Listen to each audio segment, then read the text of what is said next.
Yo, yo, yo, how's everyone doing? Can you hear me? Can you hear me? Jumping Ebb is deaf and cannot hear. Hate to see it. Hey, Jumpy. How you doing? Double unskippable ad for Stout? Oof. Brutal, brutal. Welcome in, everyone. Oh, I should probably post in Discord that I have gone live, huh?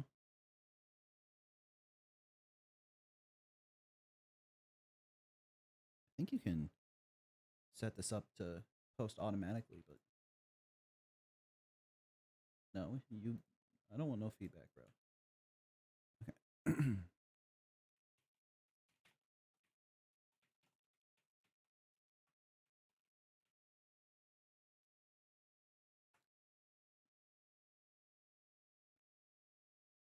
All right.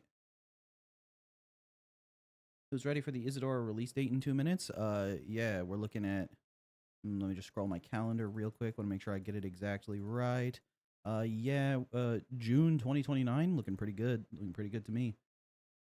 Hey, good morning, Chris. How you doing? Hey, Mr. Dingy. All right, let me go to my hidden desktop view. What's up, everyone? How you doing? Yo, yo, hello. All right. It's time to do some community games and give some feedback. But before I get into the games, I did want to. I realize now that I should make like a a cam review that isn't just me hiding in the little corner here while Isadora stares angrily at you. Hoping to see some cool new games today. Yeah. Reading usernames. Sup Shovel, how do we submit games to be played? In Discord, there's a forum called Showcase Saturday. And if you post your game in that forum, then I have a chance of playing it. I've just been picking randomly from that list, essentially. Nepatow, first time in here, but you love the community I fostered. Oh, thank you so much. Yeah, the community here is great.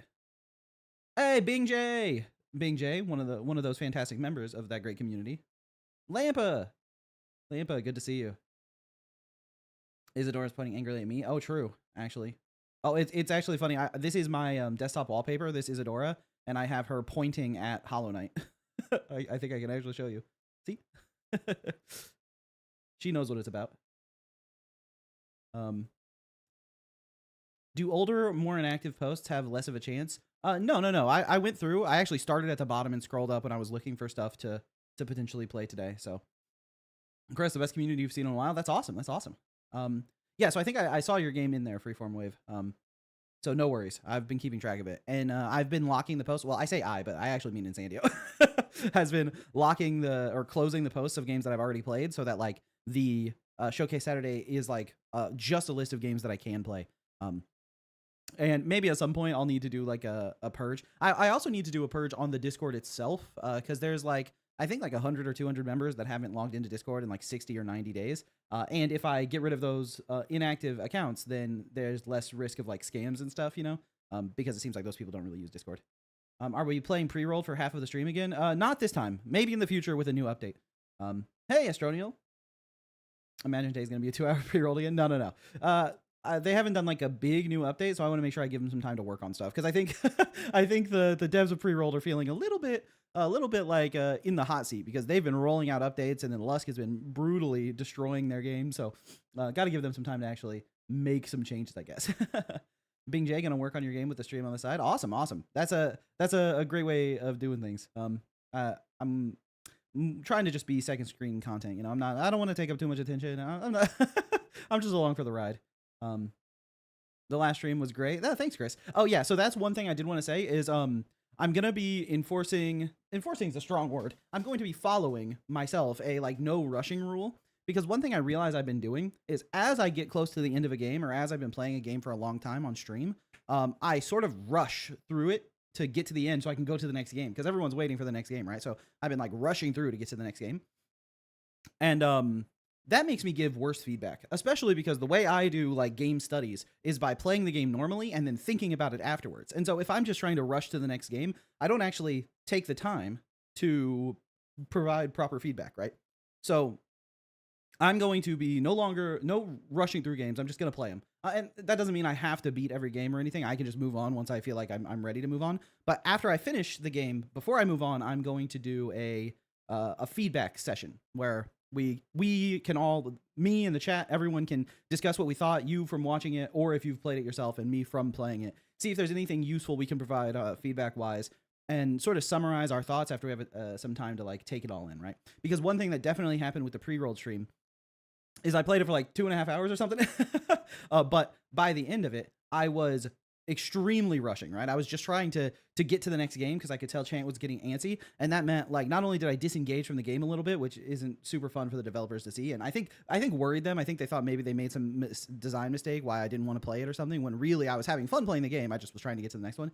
And second, I didn't share my thoughts on the game because I had so many things I wanted to talk about, but because I was trying to pull up the next game right away, I didn't even mention anything. So, so I want to make sure I do that moving forward, so that I don't have to go into Discord and type out like a million-mile paragraph to give my thoughts. But yeah, so that's basically the overview of how I'm going to try to approach it moving forward, and we can adapt on the fly, figure out what we need to do. Also, I did the I sent out the jam feedback form for to see what people thought about the jam, and the overwhelming, maybe not overwhelming, but definitely the most picked response on how long to play games was as long as I want. So people were generally not that in favor of a time limit. So what game am I playing today? Great question. I'm going to start with a game called Pop the Tick, which is from one of our previous jam winners. This is Seaboop's main game that he's been working on. So we're going to pull that up. But first, I got to open my Shadow PC, which I meant to do ahead of time, but forgot. Let's. Which browser do I need to log into? Okay. So we're going to be launching this. Metronome. How do you do the rectangle color thing? Put your name in the colored rectangle. Oh, I think that's if you at someone. So like if I say at Jumpy, then I think that'll put his name in a colored rectangle. I could be wrong about that.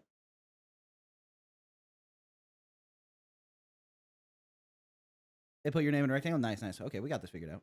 Jumpy Neb get pinged. If your name is in a message. Got it, got it. Okay, cool. If I have a paid game, can I submit a download key for you to use? Yes, you can. Post your game in Showcase Saturday so it's in the list with everyone else, and then send an email with the key to inboundshovelYT@gmail.com. Yeah, only your own name gets highlighted, right? So I'll see that highlight, but no one else will. At the Ham Hog Dev.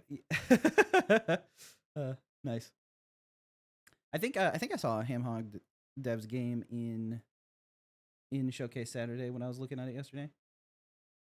Was it Blessing of the Bubble, maybe? That might have been.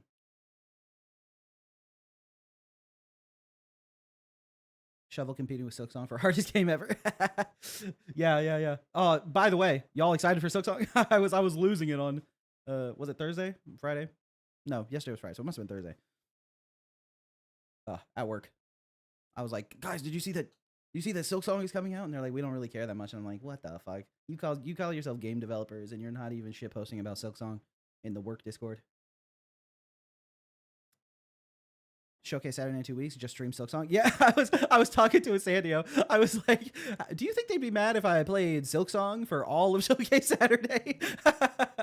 I was like, I'm thinking about maybe just playing Silksong. I don't know what they're gonna think about that. Skong September 4th. Hollow Knight players have human rights. Let's go. True. With Silksong coming out, I've shifted to edge posting. Oh, nice. Yeah, let's build up the edge posting community. I want to consistently make everyone feel very confused about the release date of my game, so I think that's a really good. That's like marketing technology right there. Silksong Saturday. Yeah. Introduce. Oh, you made Silksong actually? Okay, well, can you go ahead and submit that to Showcase Saturday? If I see like 7 posts of Silksong in Showcase Saturday, then I got no concerns with just doing that.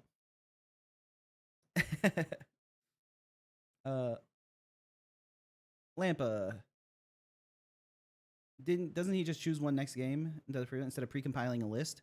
So what I did was, so that I didn't have to pull up Discord and scroll through it in the middle of the stream, I threw some on a list ahead of the stream, but that doesn't mean I won't pull up Discord. I just have a couple pulled over. Like, I think I wanted to start with Pop the Tick by Seaboops, and then probably move on to I Go Take a Poo by Vari. So that's going to be the first 2 games for sure. Yeah, and then I have, for example, I also pulled Disco is Dead from the Discord on here. I know that's your game, Stoat, so I have a bunch of thrown on here. Have you seen the new patch note of Peak? They have we fixed some bugs and added some cool features. Hopefully this can keep you entertained for 2 weeks until you play Six, like I said. That's good. That's good. Nice. That's so funny. I actually played Peak for the first time like 2 or 3 days ago, I think. Me and Insandio played it. And I think she's posting a video for it tomorrow. Yeah, I recorded while I was playing, and so did she. And she was like, we had some pretty good moments. So she was like, I should make this into a video. So I think if you want to watch me and Insandio play Peak, that should drop on her channel tomorrow. After the stream where you played Turnover, I released an update where you fixed Sheepo's hitboxes. You've improved the deceleration, and you made a quick level restart feature. Nice. Those are all, even unvoiced feedback is important. Nice, nice. I'm glad that was helpful. Yeah. Those were all things that I think I would have mentioned in the like actual voiced feedback session, but I'm glad that I do think it's very valuable just watching people play your game, because you get a lot of insight into like the assumptions that you're making as the developer, the stuff you already know about. It's easier to just like have that in your head and not really think about what the player's experiencing. But then when you watch a player experience it, it's a lot harder to ignore the things that like aren't quite right. But I Go Take a Poo feedback will be so helpful because you're about to do a full game balance pass. Nice, nice. That's cool. Yeah. I took a look at it yesterday when I put it on the list, and I was like, oh, I like the concept, an incremental game where it's like essentially cookie clicker, but you have to do platforming. I was like, I'm interested to see how this works. Metronome. Turnover is one of the 70,000 games that Comrade made this month. Yeah, Oberot. Yeah. Yeah, if you when you release an Oberot patch, I also know you submitted. There was another game. Hold on, do I know the name? It was like Amia, something like that. Yeah, so I know you be pumping out those games. So when you have an update for Oberot, or if you do that, let me know and put it on the list. You want all the recognition of a good showcase. You just don't want to put in the work to make the game, guys. It's perfect 10 for me. Bro, did you guys see the Inner Demons team? That game was sick, dude. Ascribe Imya. Got it. Ascribe Imya. Jumping Ebb. Did you see my game in the Showcase Saturday list? I did. Yeah. What do I think about games using custom cursors? I'm not gonna lie, I'm a sucker for a custom cursor. When I launch up the game and my cursor turns into like a little finger or something, I'm like, let's go. I always love like the little personal touches in a game. Okay. After about 1 million years, my Shadow PC has started.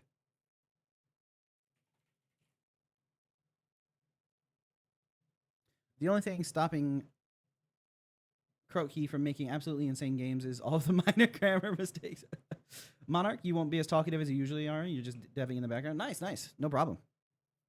You are the grammar police, Stroad Roads. Yeah, I mean, it's really helpful to have someone who can help with your grammar, especially like not everyone's a native English speaker. So having people help you with your English is huge. It's like, I actually haven't, like, I saw an article. I don't know how true it is, so I haven't like talked about it yet. So don't take this, assume I'm wrong, but I saw an article about how Japanese reviews on Steam are more negative in general than across like the rest of the world. Like 20% of the negative reviews on Steam come from Japan because like culturally they're more willing to leave a negative review and more willing to leave a negative review. And if they like a game, they'll just like it and won't leave a positive review as much. Don't know if that's true, but it is funny to imagine like delaying the release of your game in Japan so that you don't have to tank the hit of the negative Japanese reviews.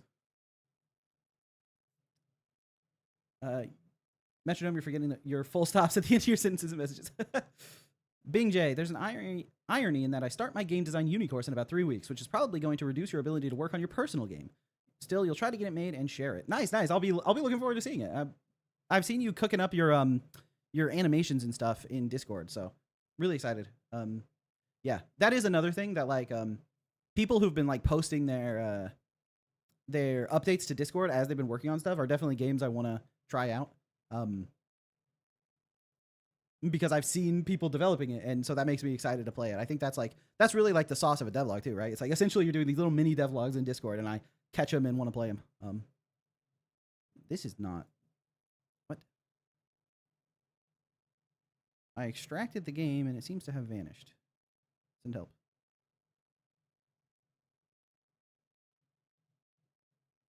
Am I dumb? One sec. Download it again. Now that there's 45 people watching, I'm going to share the fun fact that Inception does not mean when something happens in itself. The correct word is recursion. True. Yes. Inception. I mean, obviously it's a movie. I thought the meaning of Inception was like when you cause someone to think something. When you cause someone to think something they weren't already thinking, like you incept the idea. But something happening inside of itself is recursion. Yeah. But I'm always afraid of using recursion. What is it? Wow. What is it called when you like use the incremental parameters to keep the recursion going instead of actually doing recursion so that you are doing it safely? I don't remember. So that you keep less off the stack. Keep less on the stack, I suppose, would be the proper way to say that.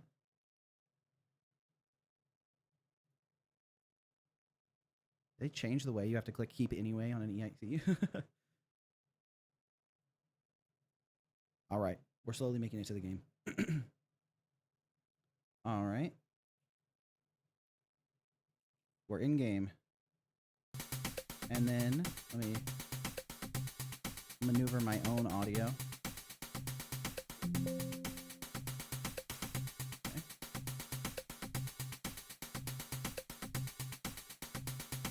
I mean, music kind of going, am I right?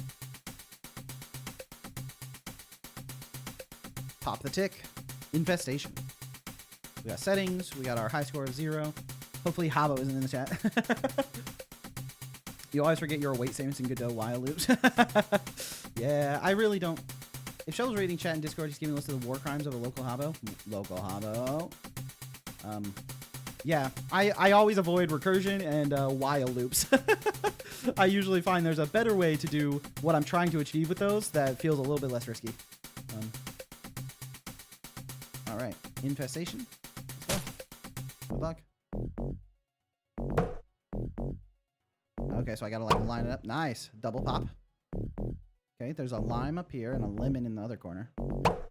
Oh, the timing on it's like when you click, it doesn't go immediately, so you sort of have to like line it up over their head for the pop. Oh, and they run away from whatever this thing is. So you gotta like, if you go too early, they'll start escaping. Come on. Nice.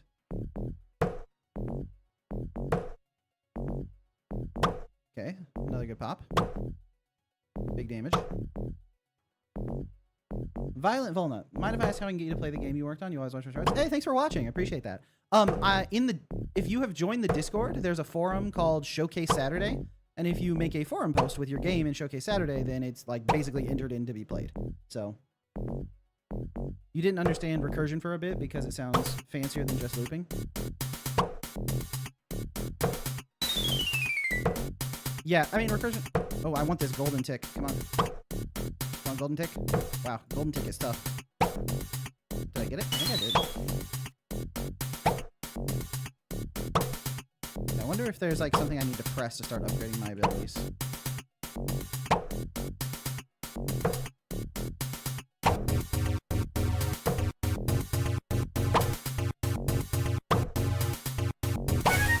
Nice touch.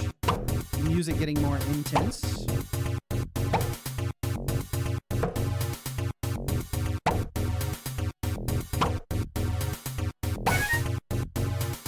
I got 2 lemons or something. Nice.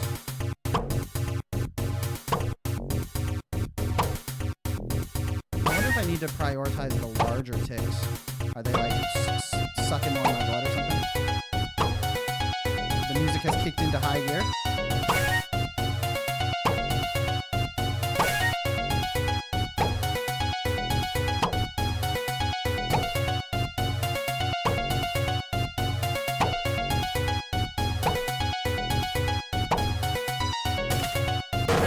Nice, I got a hammer.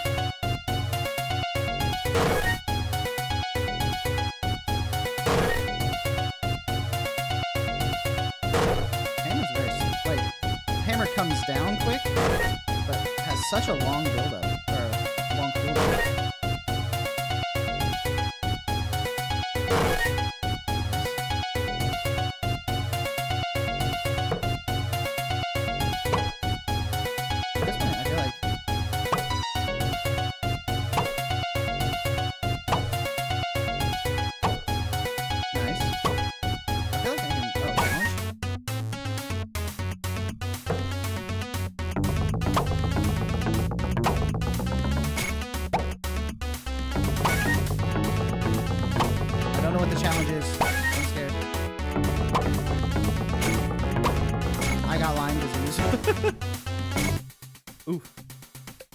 Music is getting fired, but a bit repetitive. Yeah, honestly, it's a little bit loud. I'm gonna turn it down a little bit for myself. Actually, I should probably turn it down for myself and turn it down for stream. Just a touch. Let's do it like that. Okay. Got 148. Delete high scores. No, thank you. Settings. Let's see. Oh, full screen. Weapon selection is... Oh! I can use right or left to switch my weapon. Okay, that's good to know.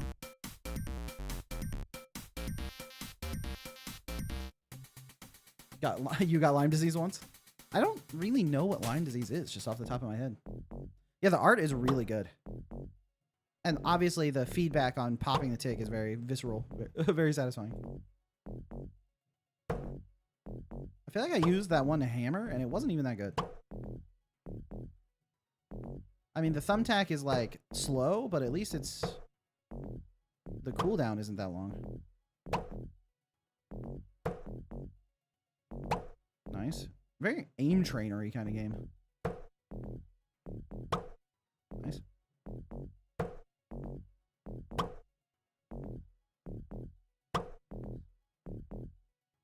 I don't think... Yeah, I haven't unlocked any weapons yet. The hammer is locked behind a 2. Gameplay looks cool. Feels like it would be a good mobile game. True. Although you might... I think if this was on mobile, you might have to change up the control scheme. Because you would want it to, like, pop where you tap the, like, phone or tablet. But, like, it's got, like, such a long wind-up that... It's, like, a huge part of the game is, like, following the tick with my mouse. As it's, like, about to push pin. Oh, double pop. We take those. Another double. Ooh, baby, a triple. That ain't Falco. Nice. The building layers on the music are really nice. Nice. Pop the big guys. Oh, is that why it's a lime and a lemon? It's like Lyme disease. I don't think that's in any way related to a lime, but clever, clever UI. Feels like a rhythm game. Yeah, it has a bit of a like rhythm game-ish vibe to it.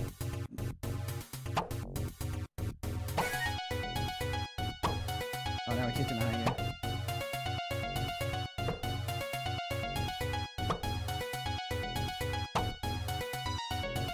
All right, let's see if I can use the hammer a little bit better. Okay, the hammer, the wooden hammer is much better than the other hammer. Uh-oh.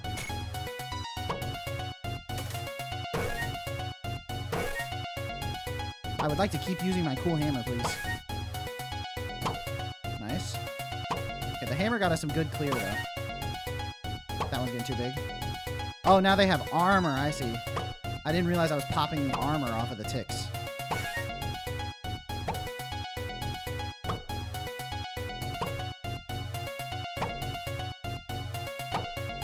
I still have the hammer selected, so I assume as soon as I can use it again... Uh-oh.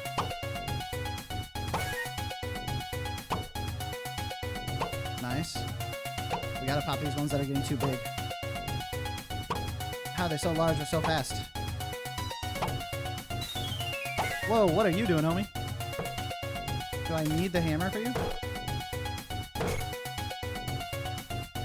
Nice. Okay, we got more ticks this time. 156. Is the hammer time locked? Yeah, I'm not 100% sure. I'm not 100% sure why I couldn't use the hammer. Okay, yeah, really cool game. I love the concept. So I think now we can do a feedback session on the game. We can all talk about our thoughts. The first thing that really stands out to me here is that I don't really know how to improve my strategy. You know what I mean? Ticks look really big. You might need some kind of big shot to kill them. Yeah, and I don't know if there is one. Obviously... Hey, is that Abdul in chat? Can we get some crabs in the chat for Abdul? I know I'll shift over and contribute some crabs. Crab. Oh, crab. You gotta learn how to spell crab. I've spelled it wrong again and again. All right, there we go. Nice. Crabs in the chat. Some kind of big shot. Oops. Was there a big shot button on screen that I didn't see? See, now I'm curious. You've all made me think there's some kind of big shot button.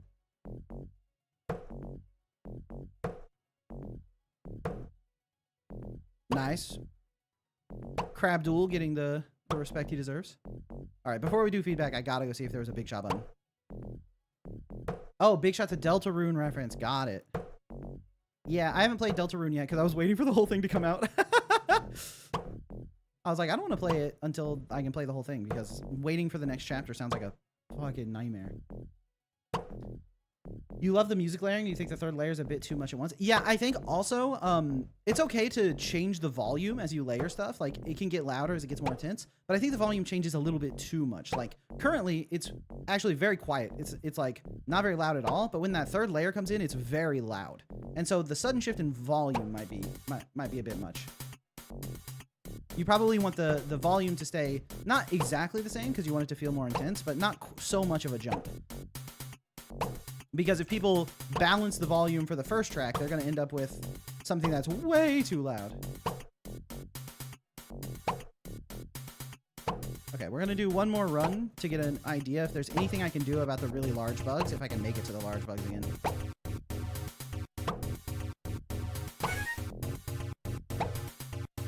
The pop is very nice. Yeah. These impact on the pop is really good. It gives a lot of player feedback. It makes like popping the tick feel like, yeah, I did it. Especially when you hit multiple. I don't know if it's just layering the same sound effect multiple times, which is why it has, I think that's probably what's happening. The pop sound effect happens each time you pop. So if you pop multiple, you get multiple pops layered, which feels good. Okay, I got 14 on something. Big pop. I think we gotta stop the ones that are getting too big, right? I think that's what we discovered in our last run. Hammer me.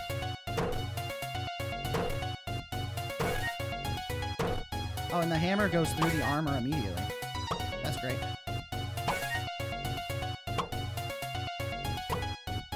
Nice. Okay, some really huge ones here.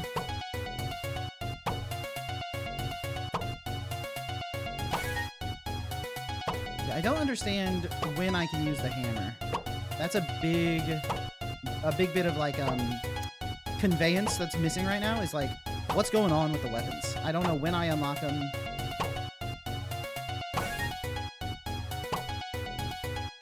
Nice.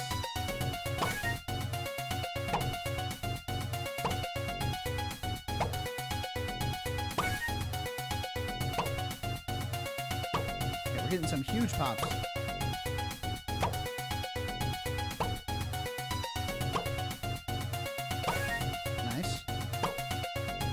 This game requires quite a bit of locking in to play it. Nice. Nice, we got that guy right as he started respawning. Nice. Push the big hammer. Oh, maybe that one is just like... Is it just protecting its ticks? Maybe that's what's going on. Oh, nope. Oh, I have to pop its eyes! We figured it out. By complete accident.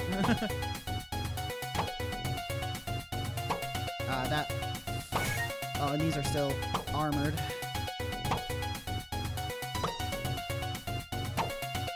The big armored ones are a little bit tough.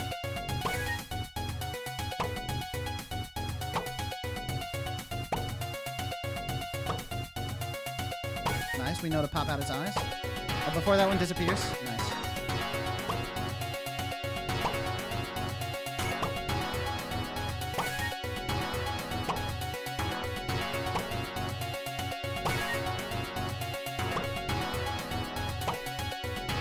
Nice.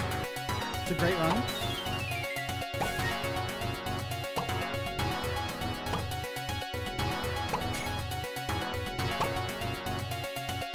Nice.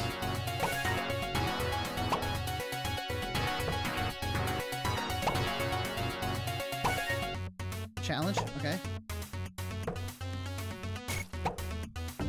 Ah, I got Lyme disease. But 273 ticks. Missing depletes the lemon, I see. It's a meter system. I got it. Okay, I'm gonna click out of that menu because the music got a little overwhelming. Yeah, so I think one thing that's clear is that the balance is really good. I think that like the difficulty level ramps up appropriately, like, and I can see my score getting a little bit higher as I get better at managing all the different bugs and going for like the multi-pops and stuff. Trial doesn't know the metric system, that's tough. That's going to be tough, especially because the metric system is very simple. It's the previous one times 10. You take another number, you multiply, come back at like full size or whatever. Please, oh, did I disconnect? All right. Looks like I'm back. Hopefully. Maybe not.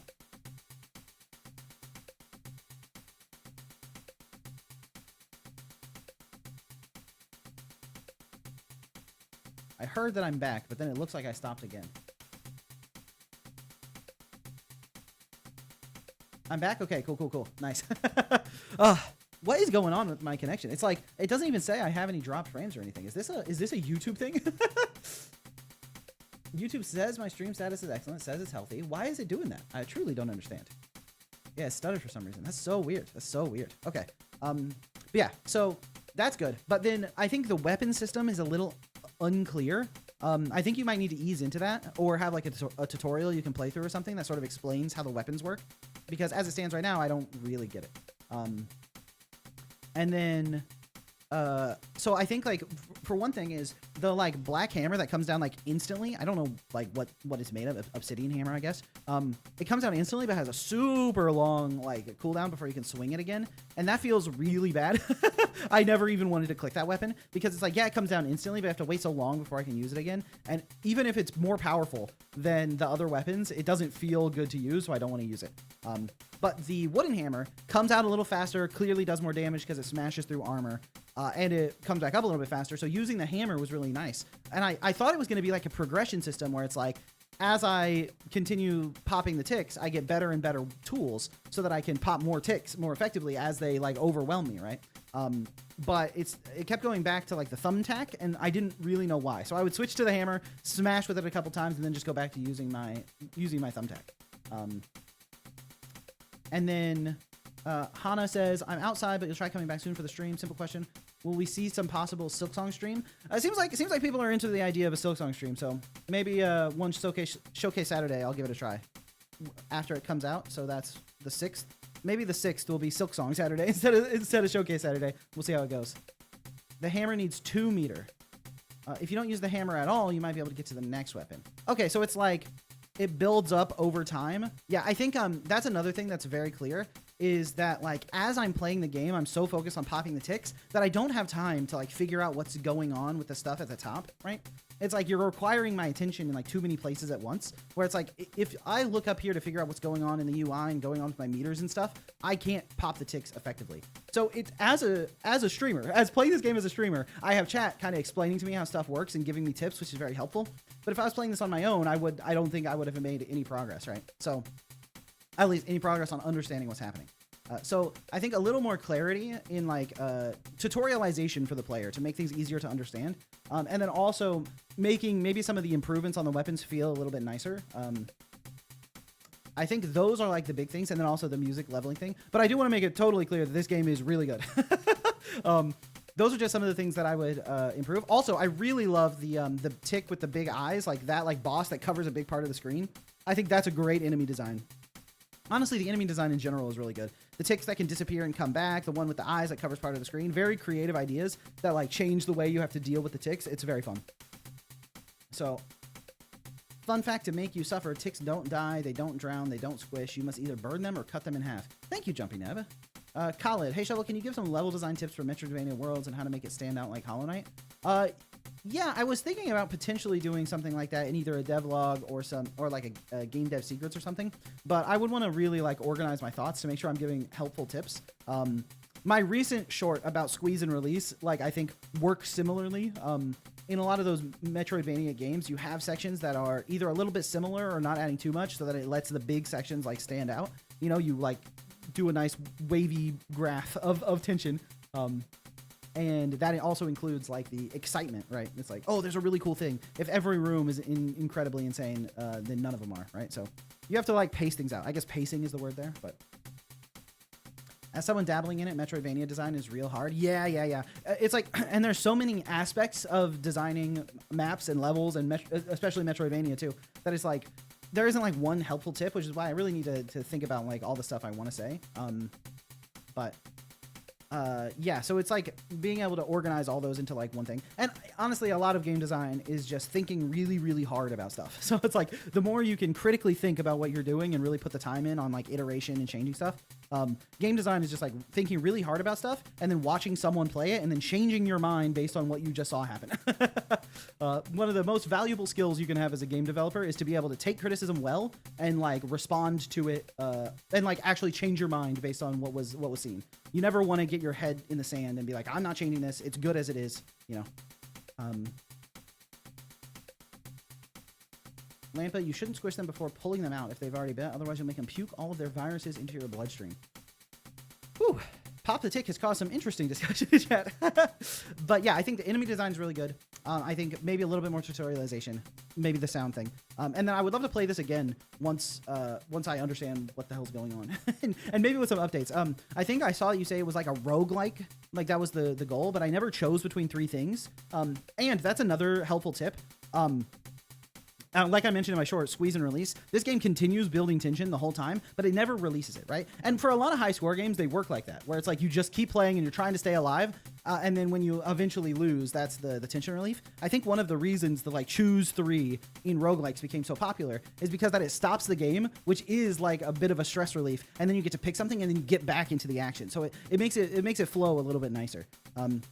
I don't even know what the 3 things you choose between are. I mean, maybe it could be like upgrades to the thumbtack or something. If you wanted to lean into the choose 3 aspect of roguelikes, it could be once you pop enough ticks, you collect enough whatever. And then that would also give you the benefit of being able to have the like little golden tick that I don't know what it does now. I mean, maybe it gives me like lemon slices, which lets me unlock new weapons. But if I could get like extra resources, extra lemons from the golden tick and then spin the lemons, because like once you fill up your lemon bar, you get your choose 3 or whatever. So, Vari, if you hadn't done like 3 years of philosophy, you'd be a much worse developer. Yeah, true. It's like, it's a really good point because like a lot of design is like player philosophy. What do you want your player to think? What do you want them to feel? How do you want them to react? And like one of the golden rules of game design is like whatever behavior you incentivize is what your player will do, right? Which is why people will optimize a game until they're not having fun with it anymore. So when you are thinking about like, what's the best thing for my player to do here? You want it to be the fun thing, right? You don't want the best choice in any particular situation to be something that's not fun, because then otherwise the players will do the not fun thing and then not have fun with the game. So that's why you got to be really careful with that. But yeah, I think that's overall my my thoughts on the game. And really, really good job. I think just to make it clear, if this was a game jam, I think I would give this 5 stars down the board because I think you did a great job. But yeah. Let's go to my hidden desktop so I can switch to the next game.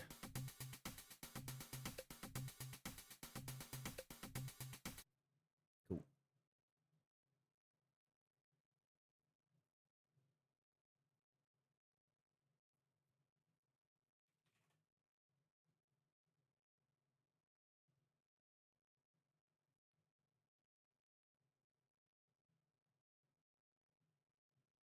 The silence. All right. The next game we got is I Go Take a Poo by Vari, which I think is a little bit quiet. So let me turn it up. Let me turn it up a little bit more, maybe. I'm a little orb guy.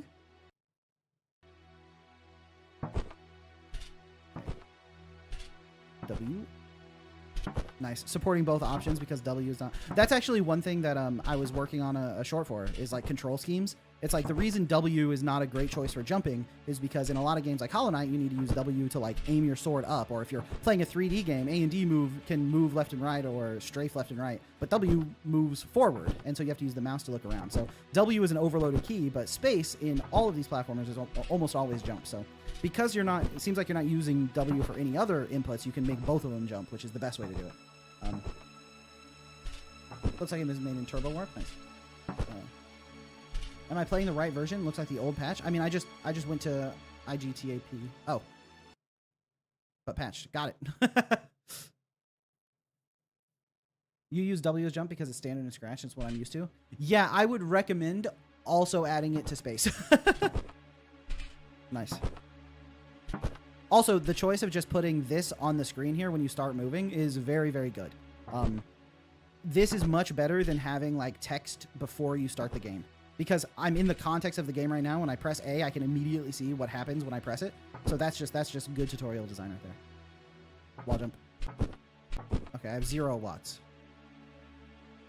Okay.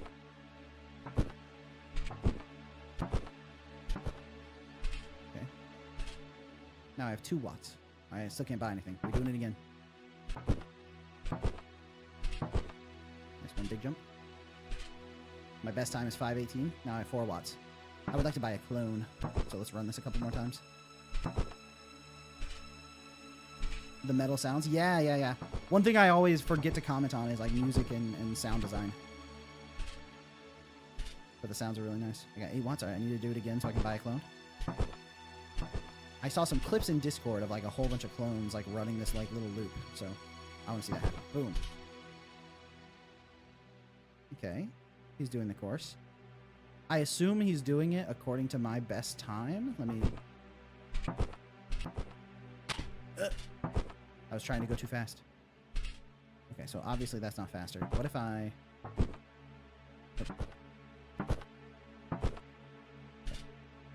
We need precise inputs here.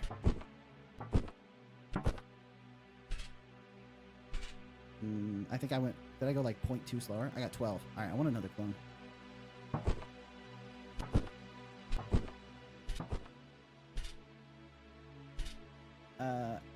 Abdul Legendary, you're used to controller. Yeah, the controller support is very valuable. Now I got 2 clones. So now it's like, with each clone, it seems like it's more and more valuable to run this loop even faster. So I should stop hitting that spike, huh?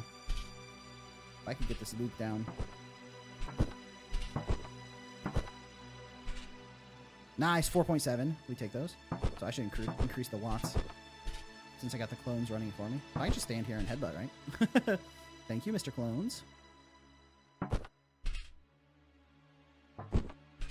Nice. Lampa, this is the first time you've used your old new vertical monitor for the purpose you got it for, to display chat. Nice. Yeah, I have an old vertical monitor right to the side here with chat on it. So I'm right there with you. Okay, I should get some more clones, huh? 4.7 is not bad. Once I get another clone, I'm going to try to shave a little bit of time off. Boom. Okay. Gotta be real tight with those inputs. I can probably jump a little bit less there too, but I don't know if jumping less will actually... Not quite.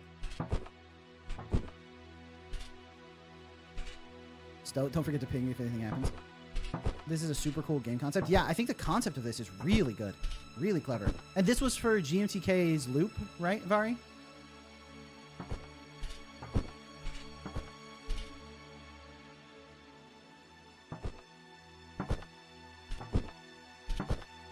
Did I shave time off?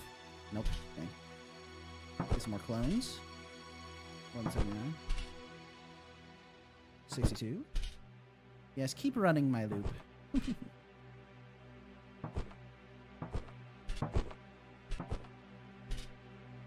Nice, 4.68. We're gaming. Get another clone. Get some more watts per loop. I can unlock wall jump. I wonder if I can just like wall jump just like along this for like a super fast loop. I don't want to save for it yet though. Let's increase my wattage. I need 20 watts per. Honestly, the expenditure on this. It might be better to just wait for 1K so I can get a faster loop. This was for Pirate Jam, actually. You made it in 7 days. 4 days is way too short for it. Yeah, yeah. 4-day jams are brutal. I mean, back when the GTK jams were 48 hours, that was... I honestly can't believe, like, I even did those. I'm looking back on it now. Okay, can I wall jump here? Oh, 2.96. My output is crazy right now. Okay, let's get some more clones. It looks like it's telling me to go up here. What was the theme for the Pirate Jam? Oh, okay. Not allowed to do that. Oh, I need to slide down the edge there and then wall jump. Got it.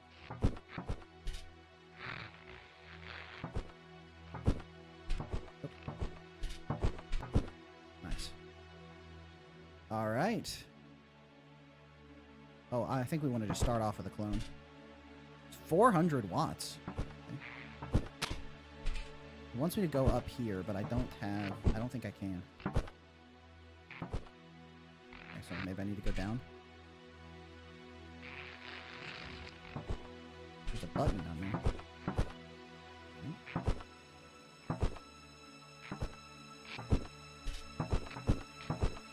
Presuming.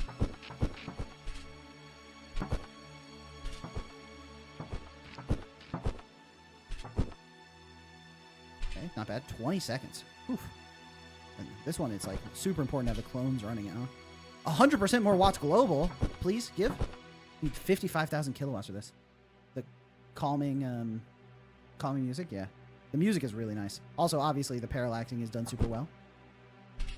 Makes the area I'm in feel like a gigantic warehouse, which I think is the vibe they were going for.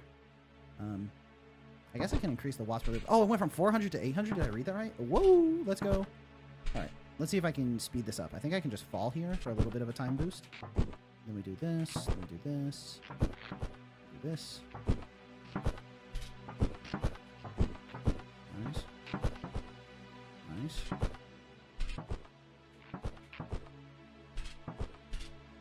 Now that was fast, right? 17.88? 17.88 is pretty good.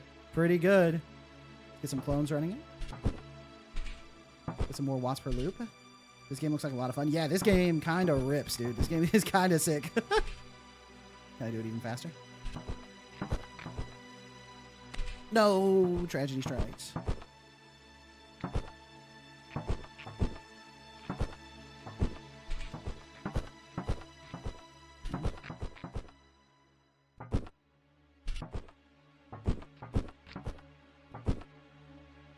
Oh, nice. Getting that jump there seems like it would speed it up tremendously. Get some more clones. 9.26. Yeah, having the clones run this one is so valuable. Okay, I need to make sure. When does it start? Does it start when I cross this? Yeah, okay.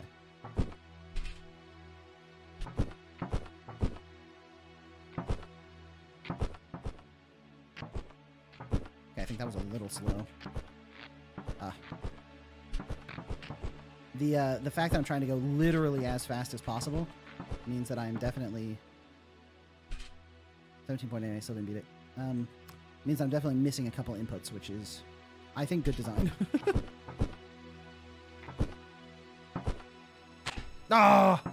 Tried to shave a millisecond off that corner. Got punished for it.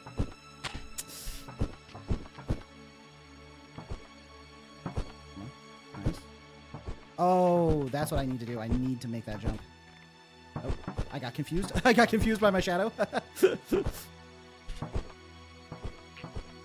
I wonder if doing that little extra wall jump there is faster or not. Yeah, running off the ledge is slower than jumping off the edge, which makes sense because I have a little more time to build up gravity if I short hop into that ditch. Okay, good to know. Let's get some more clones running it. We gotta maximize these mechanics. I'm trying to get as much time as possible. Oh, one thing that's nice about this game is I can just like talk to chat real fast while my little guys are running the loop.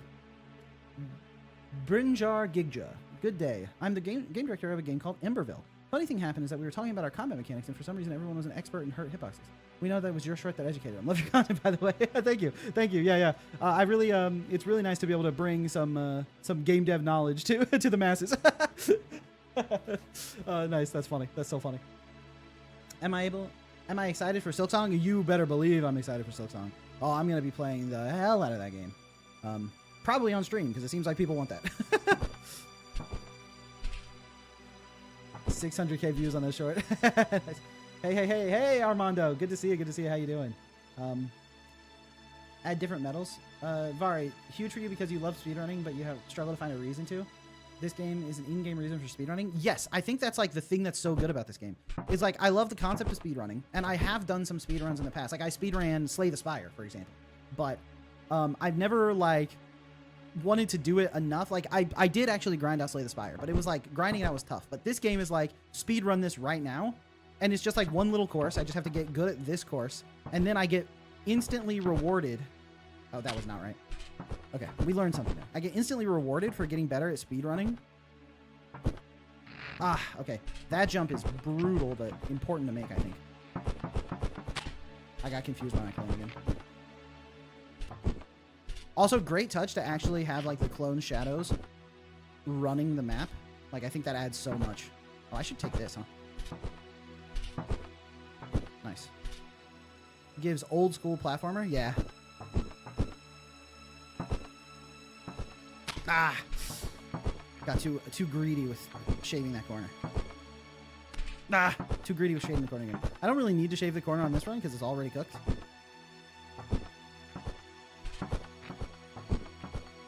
Yeah, actually, if there was like a reset button to just like run back to the start, I would probably be using it. Oh. To the start of the loop. I don't know if that's like... I would need to think about it. Is that good or bad? Is a reset button good or bad? I'm not sure. Chat, what do you think? If you could reset to the start of the loop once you realize you've messed it up so that you can just try a new speedrun. It's like speedrunners do be resetting, right? That's like super common. Ooh, I can get the dash here soon. It's giving surprisingly good flash game. Yes, that's exactly what I was thinking. Like, I can easily imagine back when I was in like high school, me and all my friends would have booted this up on the PC and all tried to do each level as fast as we can. And when I was like, oh, nice, the dash is sick and air dashing works.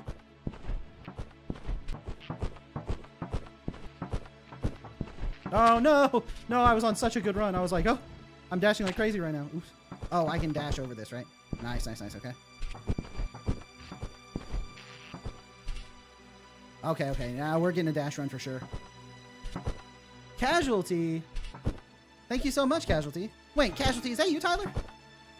If that's Tyler, Casualty, I think, is my friend Tyler's username. Tyler is one of the friends from high school that we would sit around playing games just like this. Can I dash upwards? Oh, no. I was like, oh, you cooked. I was like, you figured out what I'm supposed to do here. Dash upwards. Oh, no. Okay. We're doing a dash run for extreme time. That's what we're doing.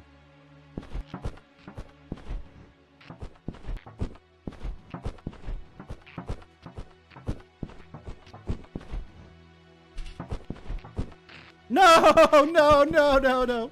Crying. Oh.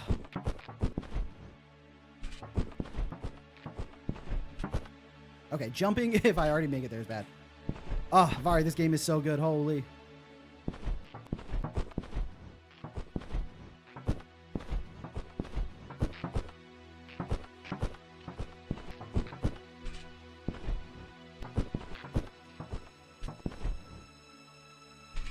$14.96. Hey, Tyler, you've been watching the shorts pop off. Yeah, it's been pretty wild. Okay, I can probably go somewhere, right? But I want to do this. 14.96 is pretty good. Can I speed it up? Brushing Blooms, can you link the game in chat? Oh, what game? Oh, this one? I Go Take a Boo? Yeah, for sure. You're currently working on getting a Steam page up and demo ready? Yeah, you should. This is so good. It's like, it's so funny how well this encapsulates the idea I was just talking about with like stress and relief, where it's like, while I was in that run, it's only 20 seconds. But once I was like, I hit everything perfectly and I was like on the run, and then I missed an input, fell into the spikes, and it was over. And I was like, oh no. But it like built up the stress perfectly. And it's like, if you make it here, the stress is relieved. So it's so good. Oh, I probably could have dashed there for a little more time.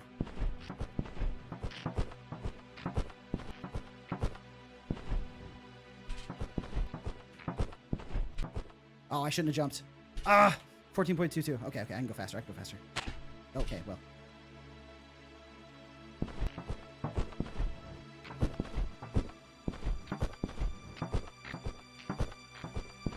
I wonder if I can do like little micro dashes to touch the wall faster there.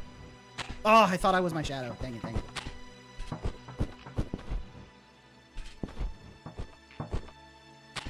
I actually want to test that. Can I? Okay, in theory I could, but I don't think I have the reflexes to pull off that. I think I can't do that.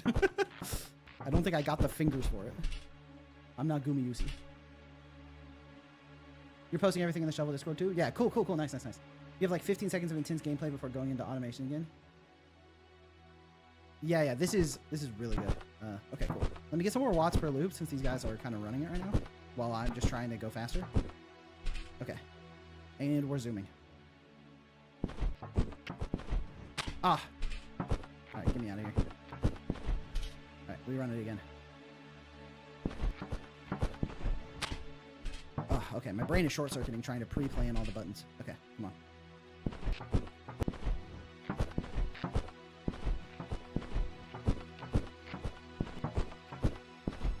Ah.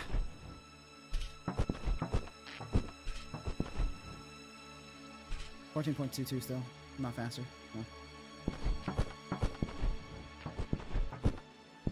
Nice! Okay, we're on the run. No! I should have said nothing.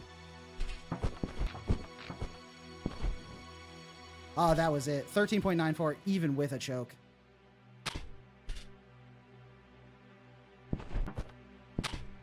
Oof, okay. Every little corner you shave is so good, but it's so risky. I was actually a little bit too high there. Okay. Come on. No. Come on. Shave this corner.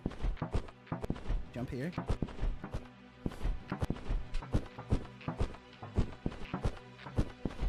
No, I didn't make it. Dang it.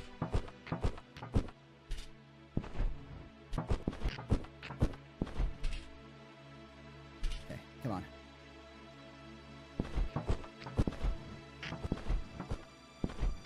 Nah. Brutal. Making that ledge, I think, is like the difference maker. Okay. You wonder what's below, right? Come on. I went a little too high there.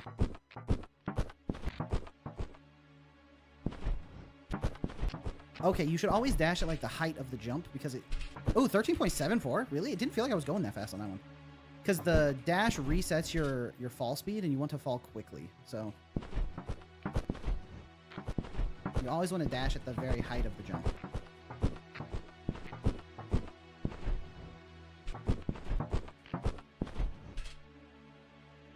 $13.14? Let's go. All right, let's get some more clones and then get out of here. Okay. All right, my 26 clones are running that. Do I keep going up? Not sure. Yeah, it looks like this is where I'm supposed to go. She's moving.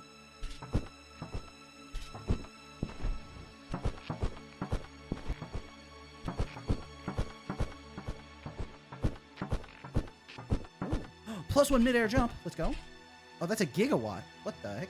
100% more watts global. Oh, that's... Oh, these are all numbers that I'm not familiar with. Okay. 10% clone speed overall. All right. Let's see. What is this one? I assume I can't go up that one. Oh, what the heck? Oh, that's brutal.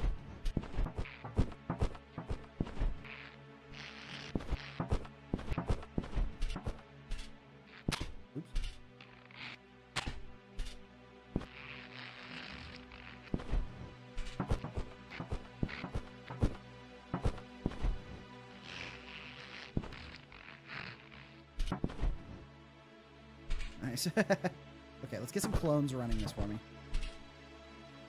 Looks like my camera is a spike. Oh, that's funny. Perfectly aimed.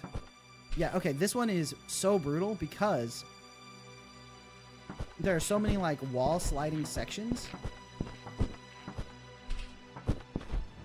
And it's like during the wall slide... Oh, I didn't touch the wall. I see.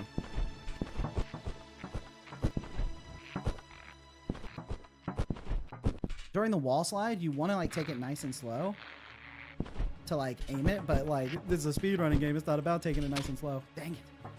Oh, very nice to like not put me back at the start of this area. It's like you basically just want to start free falling here. All right, 3386. How fast can I get this one? 2.2 is 10% clone speed. I think I want this. Now my clones are zooming.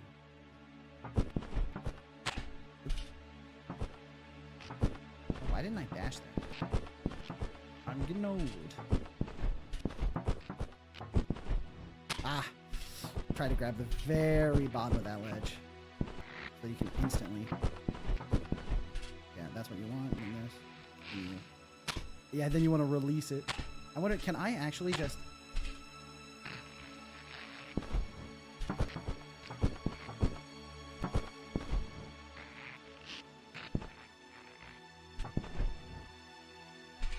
Yeah, okay, brutal. Let's get some more clones. Increase our rewards. Nice.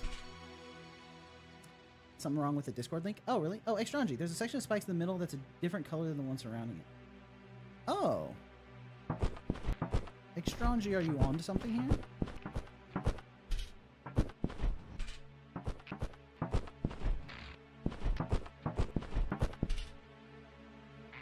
Oops.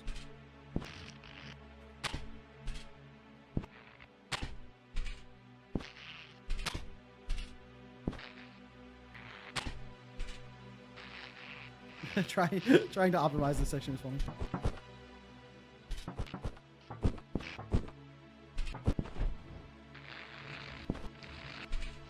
Oh, I Go Take a Poo has a Discord. Nice. Where were those spikes? 100% more watts glow. That's 200. Okay, so it's just more clones for now. I really need to optimize my loop here.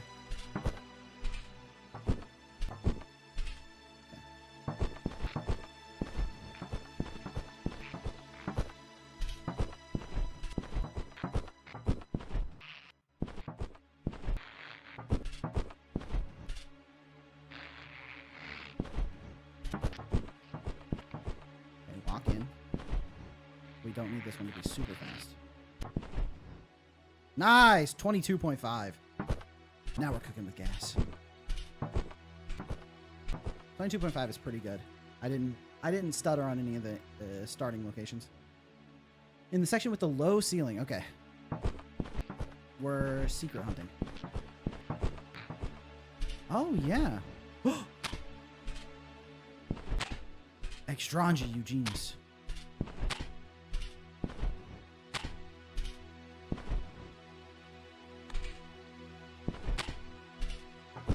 Oh, I know what I need to do. I need to jump over here, then jump over here, then jump down, then dash. Okay.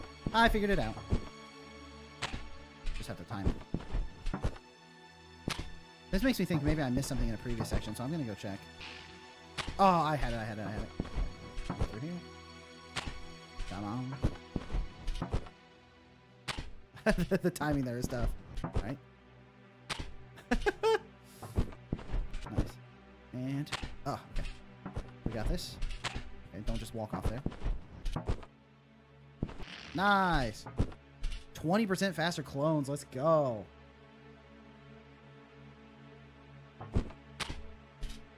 Doesn't it look like this also is a different color?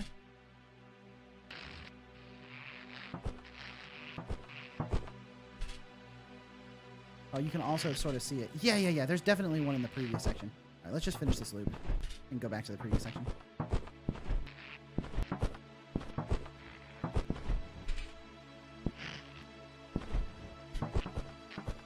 Nice eyes, Extranji. I didn't see that at all. Oop, oop.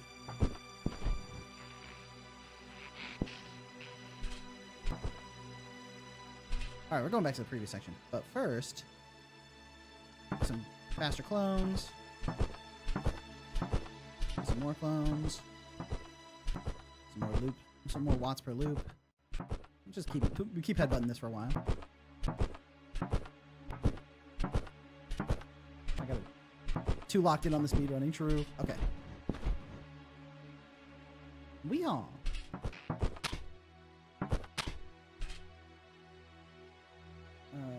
Getting some Discord messages.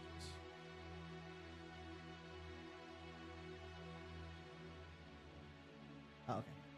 Okay, cool. We're going back down. Oh, wait, what was that I spotted? Boop.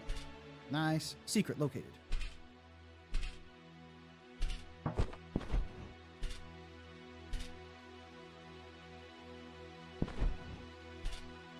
Okay. I don't know where...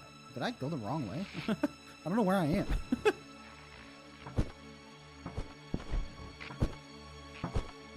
Okay, well, I found that by accident.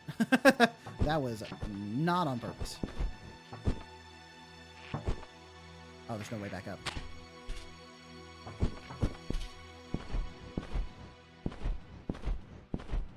Look, Shovel, we have slopes. True! All you have to do is cover the slope with spikes, and then you're gaming. Nice. Get some more clones while I'm here.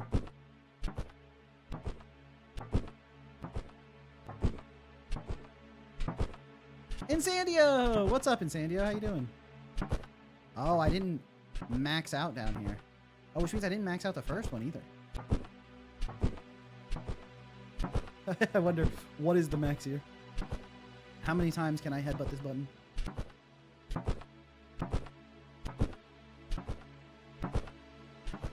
Given the fact that I'm earning, like, not very much from this, it's probably not even that worth it to do this, but... Okay, well, I didn't max it. Literally read it as water per poop.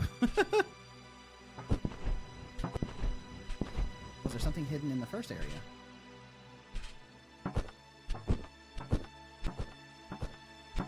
This is like a meaningless amount of watts, but I wanted to say inactive because that makes it feel like I did something good. Look at those clones. Oh, can I speed it up with like a starting dash?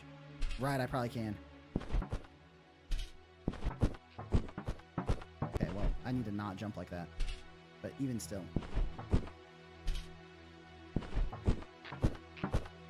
Oh.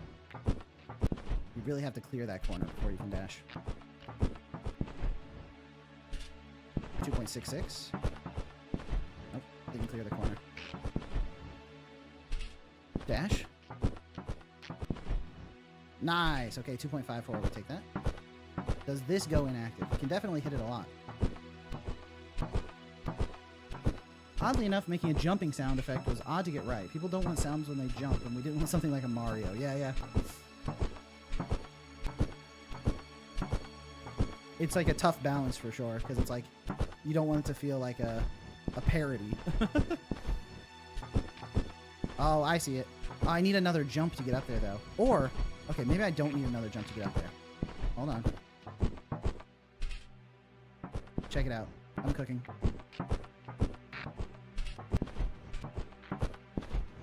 Is this going even higher? No, okay.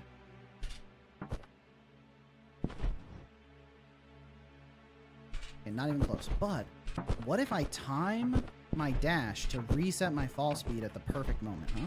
Consider.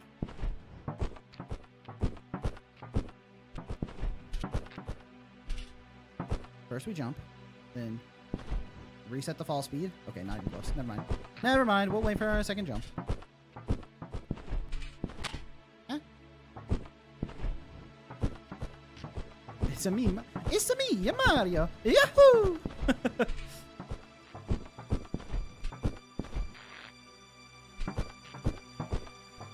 back up.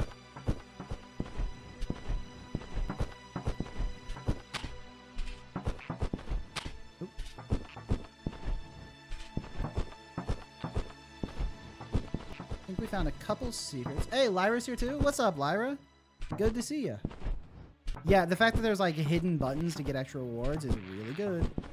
Okay, I think I need an extra jump for this.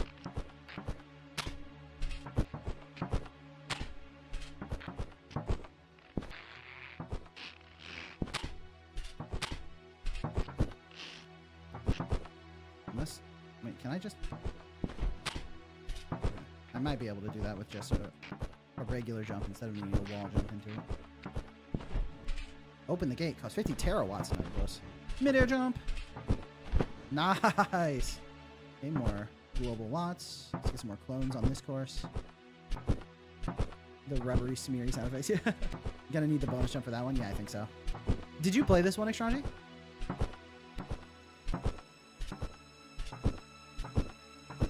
Lots per loop.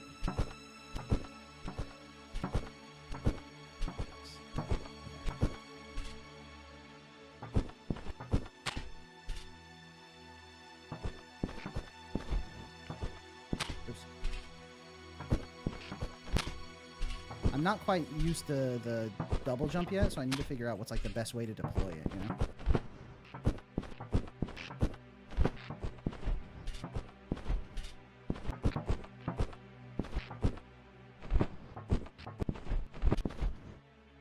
Oh, it's really good for this section. Ah! Oh, we're cooked. Can I double jump this one? Yeah. Oh, and then I can double jump there too if I want to. Oh, timing that's going to be really tough. Something like that. We'll just fall through there. Okay, we can get an insane time there if we lock in. Oh, let's get some more clones. There is a jump pad, but not in this version. Oh, I see, I see. Okay.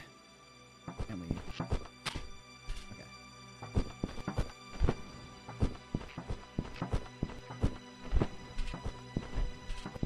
Oh, right. I can't jump to dash there.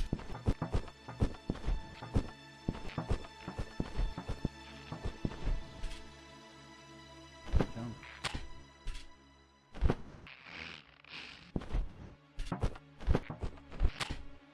All right. We can just double jump over this now.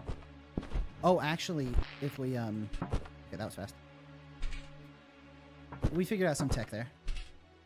What would be cool for this game, I think, is like a ghost that would play your best run, so you know you're doing better. I think these ghosts are your best run. The one thing about the speed up ghost is nice because I get like extra money, but it does make it hard to compare myself to the ghost while I'm running.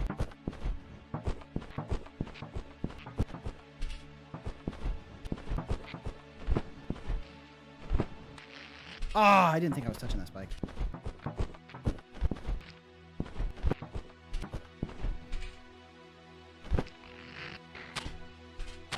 These spikes are brutal.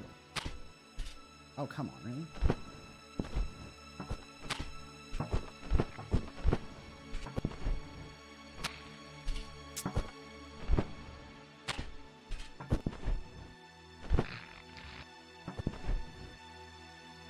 Okay, we can go faster. And we can get more clones.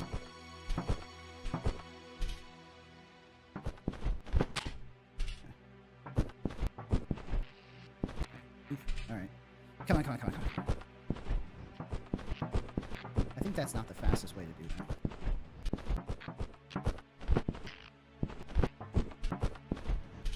Okay. Ah! I wonder if it's better to...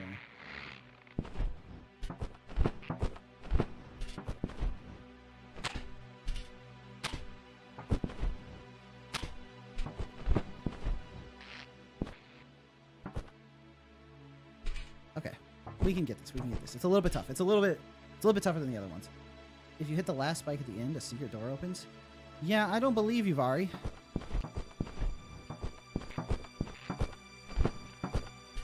I think I know exactly what you're trying to pull off there.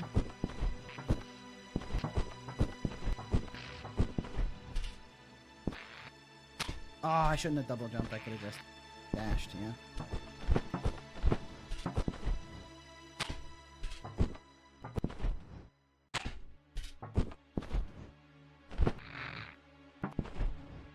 Nice, nice, nice, nice.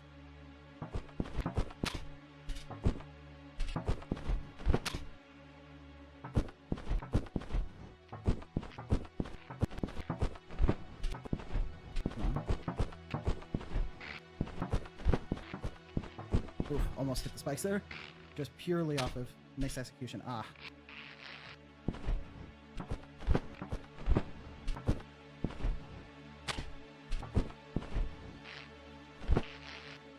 All right, let's see. I have a question, Vari. Where's the secret door? Alright, let's buy... Okay, I can't get any more clones. Alright, 22.5. Can I get sub 20? I can definitely get sub 20.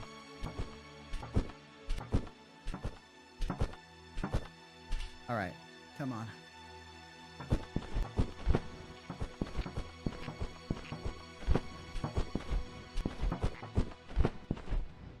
Oh, I didn't have a double jump left? Really?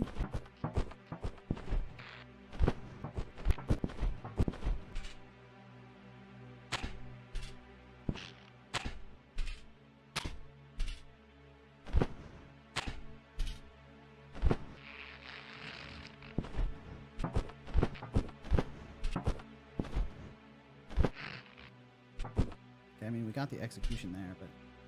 Vari, do you know what the current record for this game is? I think Vari said it was like 14 minutes or something. Lampet, would it be crabby if there were actually a secret door triggered by the last spike? We have records for each level and full game. The full game speedrun is sub 19. Wow, wow, wow. That's fast. Let's increase my wattage while I struggle. Okay. Here we go.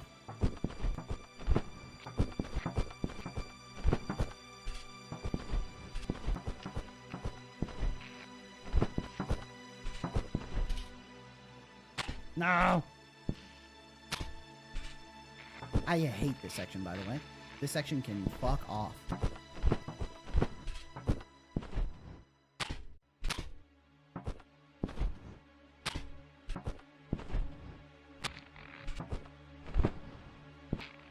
Maybe that's actually faster. Okay, let's go. I didn't actually clear. Okay.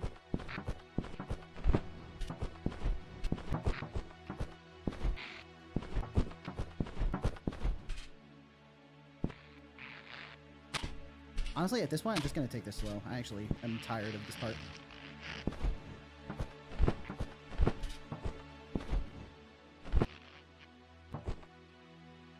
Okay, we can do it. We can do it.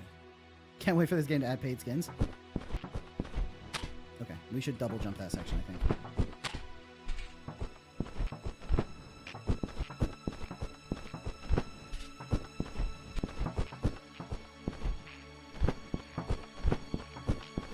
Ah!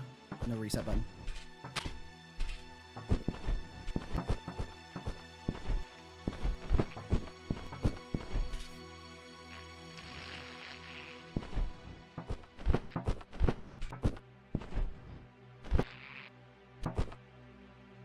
Okay.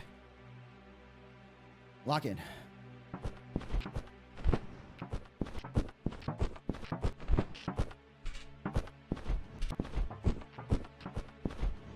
Ah, I didn't touch it. I didn't touch it. How did I avoid the spike that time?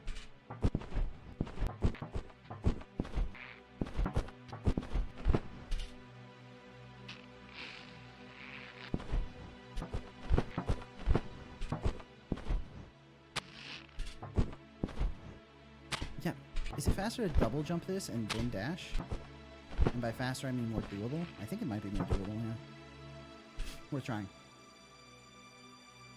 Now the shovel has the double jump, why not just go get the secret area upgrades? Because I'm speed running. I don't want to lose my muscle memory on this one.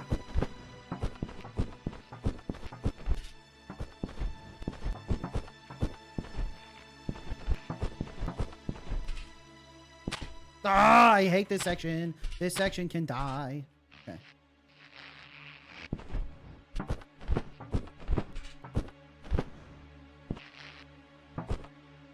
Nice, okay. Except for that one section. Increase my watts per loop. Why not? We got so many gigawatts. Okay. Here we go. Why did I do it like that? What am I thinking? That was also wrong. Alright. Okay. Jump, dash, double jump. Dash, dash, dash. Oh, I messed that up.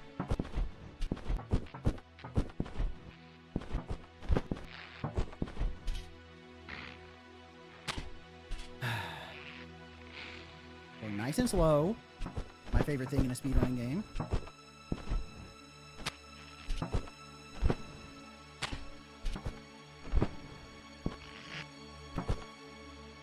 Okay, we do it again. The death noise sounds like Minecraft door breaking. Stoat says, my dog puked on my bed, gang. That's tough.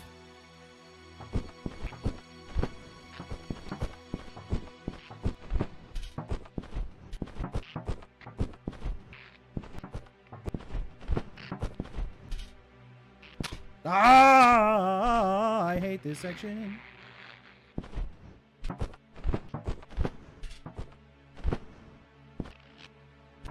Nice. Okay, that's pretty fast. Let's go. Lyra, are you still a yoga master? Monarch. Monarch, I freaking dozed off when deving. What did I miss? You missed that this game from Vari and team. I should try to actually remember everybody on the team. Vari's just the one who entered it, so that's the name that comes to mind. Okay. Come on, come on, come on. We trapped shovel speedrunning level 3. Yeah, I mean, that one section can fuck off. Okay. Alright. Restart. Nice, okay. Let's go.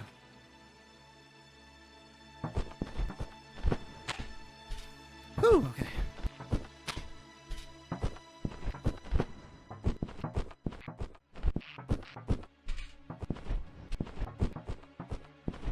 Ah, I didn't touch. Alright, gang, I lost my mind.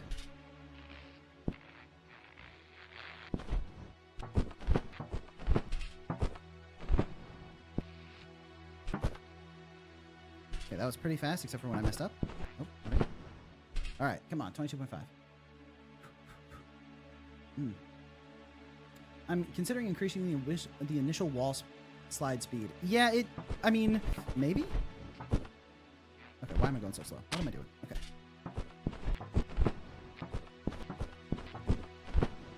What am I doing? Okay. Come on. Wait, what? Wait, if I die now, do I respawn? Oh, I hit the checkpoint up there, so I actually have to, like, properly execute to get back to the start. Got it.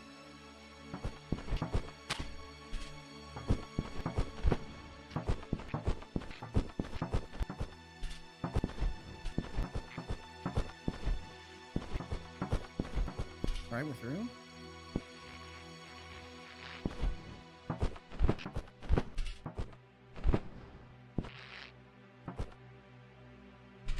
It's not sub 20, but I'm not doing this anymore. Weehaw! Okay. Now I can go up here, but I want to go get the secret thing first.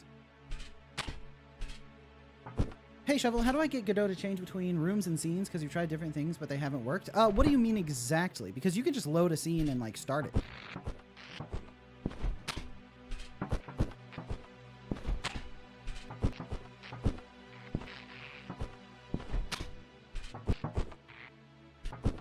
Oh, I need to, like, do this. Nice, got it.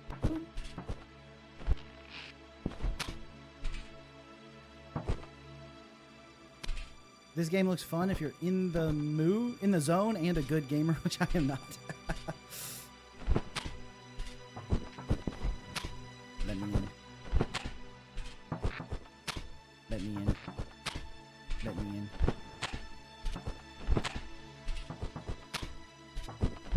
The way his little legs stick out when he dies is so good.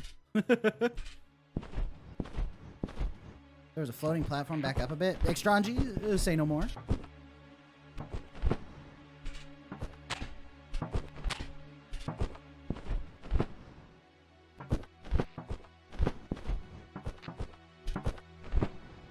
Where was this floating platform? Oh. If I do 2 big jumps, I can do something. Oh. Oh, is it this one, Extranji?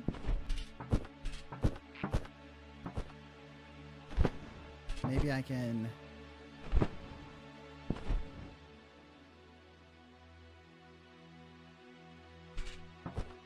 I got it.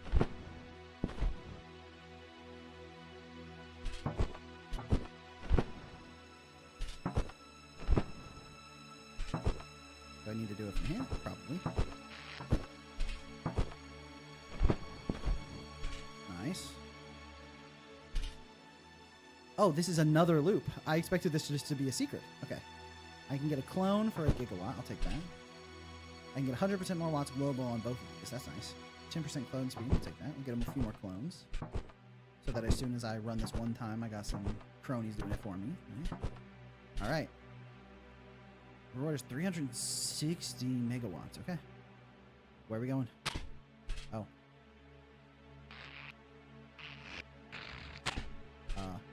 Is it invisible? There's no way this is invisible.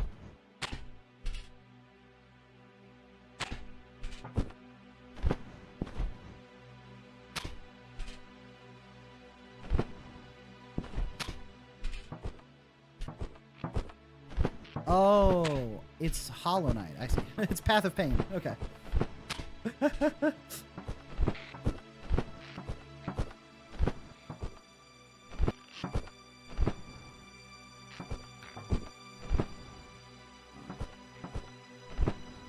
That's not the strat. Okay. And what I need to do is come up here, then I come up here, then dash, then jump. Yeah, got it.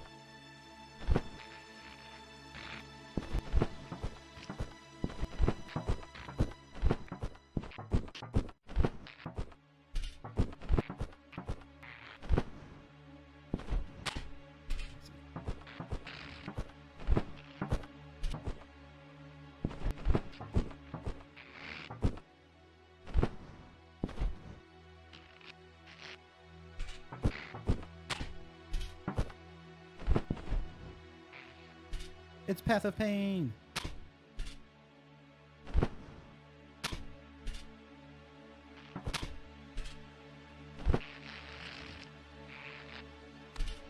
Didn't catch it.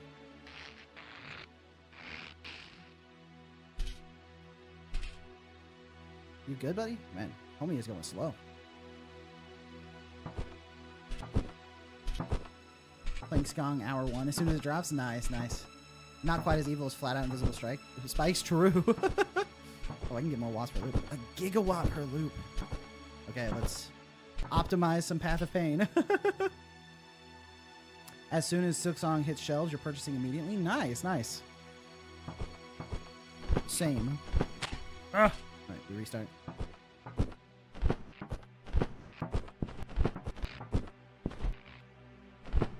No, tragedy strikes.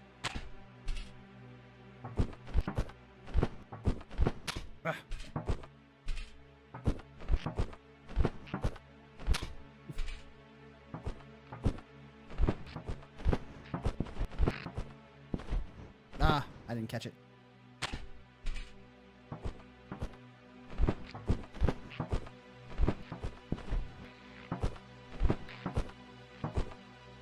Oh, I need a dash. Right.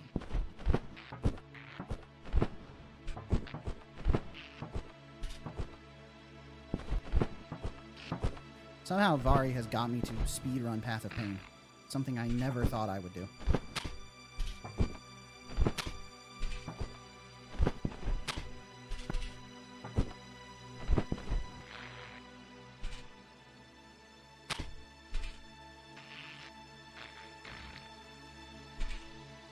Nice. Okay, 38.3 is not bad. This seems so painful. Yeah, it's a little bit tough. Okay. Let's grab a couple more watts per loop, and we send it. What time will they release on that day? Yeah. Oh, that's going to be a wild day.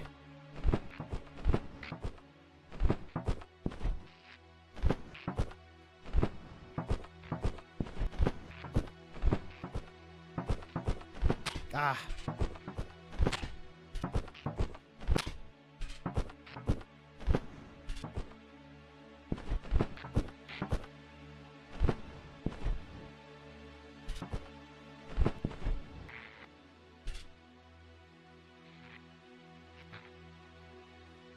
Nice, 31.92.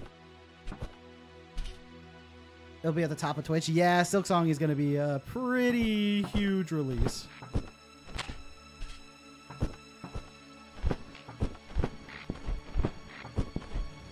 No! If I had double jumped there, I could have caught the wall. That's my bad.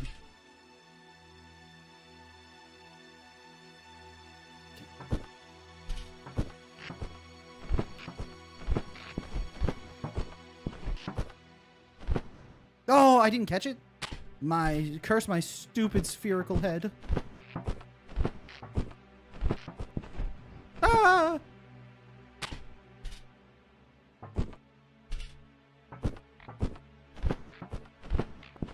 What? Bro, you were holding on to the wall. How'd you dash into the wall?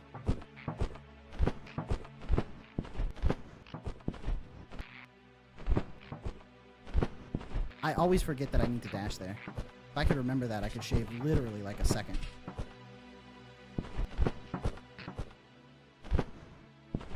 Weehaw.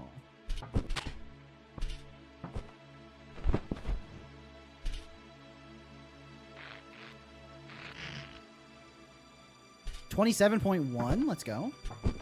Get some more clones.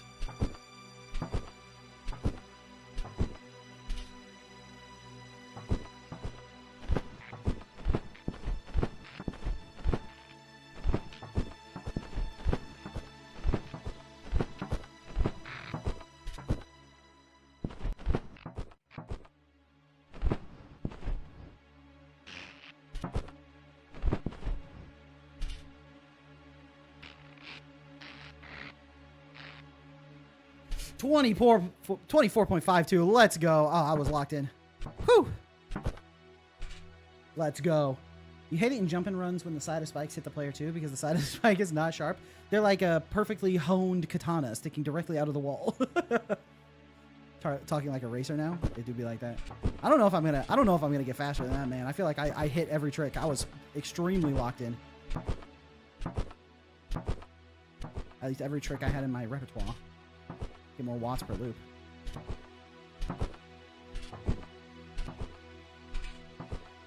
Oh, I should increase my clone speed, huh? Because they are sluggish little guys over there. 37. Okay. Now that I've gotten such a good time, I wonder if there's anything like a hidden in this course. Let's.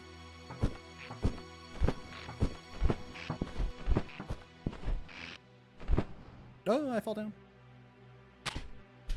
I see Extranji spotted something. I'm going to see if I can spot it myself before I read his hint. And if I don't spot it, then I'm going to read his hint. Okay, this room is suspicious to me. Ah, yes. I can go outside. It's got a roof for some reason. Ah, hey, cats. Ooh, I can hit this multiple times. All right, hold on. Let's pay some proper respects to some kitties here. We got Pepper and Tango. Couple beautiful little kitties.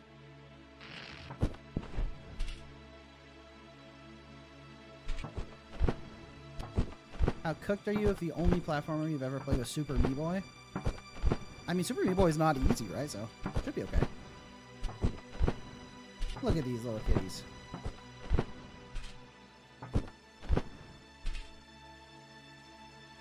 This is a cat appreciation stream. Oh, what's over here?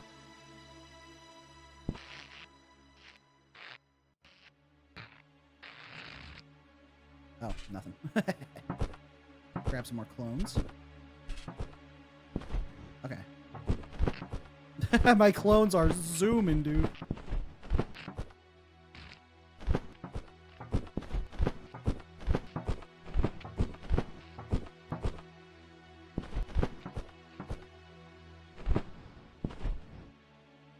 Okay, anything here?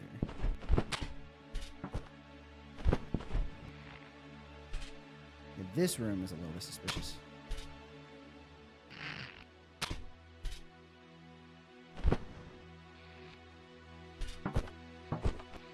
No, I don't see anything. Yeah, I don't see anything in here. You haven't finished a single platformer ever? Alright, grab some more clones. Oh, I should grab these, huh? Nice. 10% clone speed. Why not? They're already zooming. Increase the watts per loop. You haven't even played any platformer, and your main game dev project is a platformer? It's probably good to play something. I'd recommend. One of the best things you can do. It's like to learn what they did well. Game studies are important. I actually have written a game dev secret about game studies. Probably will come out in the next couple weeks. It's not edited yet, but...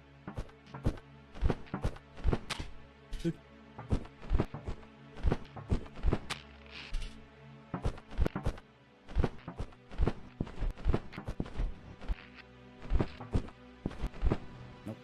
Can't reach that. Okay, well, this is pretty good, I think. 281. More watts per loop. I mean, when it comes to cash flow, we're really good over there. Are there any more? I didn't unlock any, I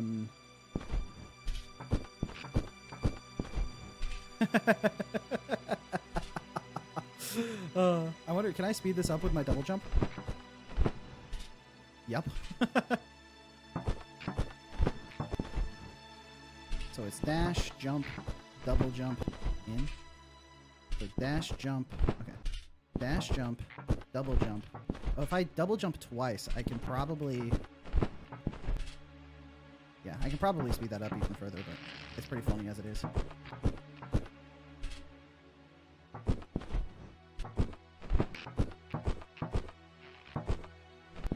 I'm not even joking, the solution is to throw yourself into the pit? Really? So there's somewhere I should throw myself into the pit at? Say less.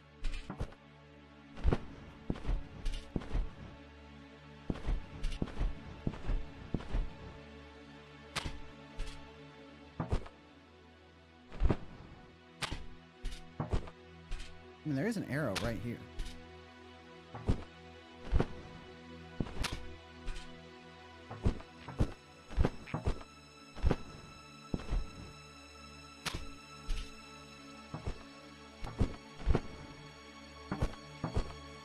Do I need to, like, wall slide? No? Yeah, it looks like there could be something in there.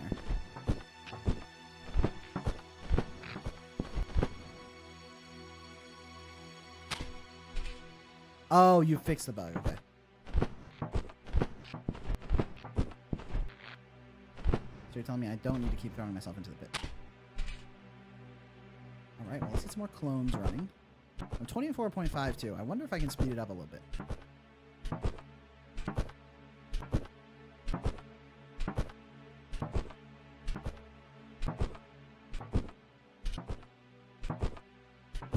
Get more watts per loop. I feel like we're making watts faster than I can jump to spin to them. You haven't fixed it, but I've done the workaround. Oh, nice. If you notice, the clones are going way faster than they were before. Yeah, I mean, they were really sluggish when I first got over here. Some extra clone speed. Clones. How many am I allowed to have? Okay. Let's see. I'm not actually touching it.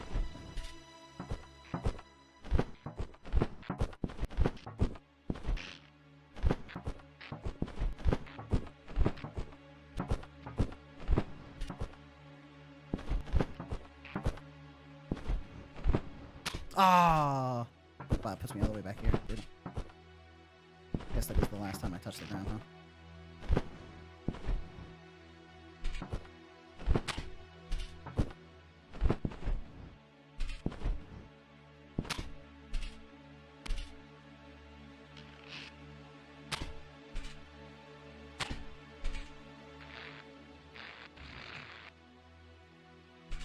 Okay, 24.52. Can we beat it?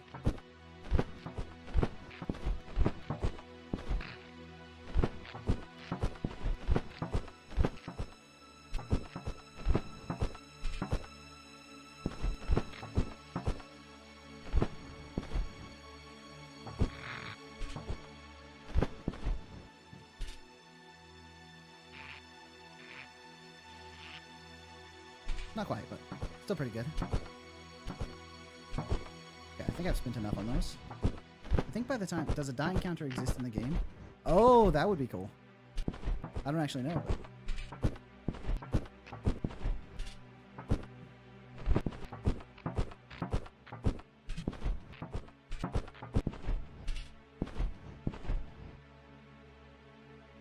this feels so slow now.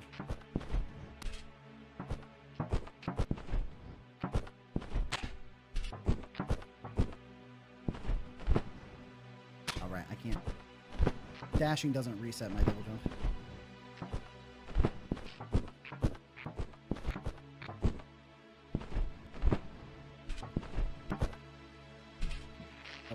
Oh. Okay, well that'll definitely be faster, huh?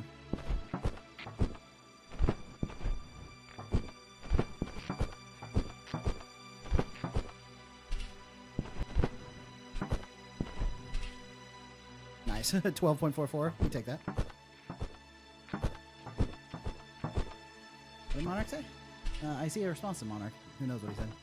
But Lampa said, make it look good enough that you can work on the gameplay but polish it after. Oh, I wonder, Monarch asked, like, how polished should it be? I think it's, like, a really tough call because you want the game to be, like, polished enough that you can tell if stuff is actually, like, fun to do. But if you polish it too much, then, you know, you might be polishing something that's, like, not even good in the first place. So. Open the gate.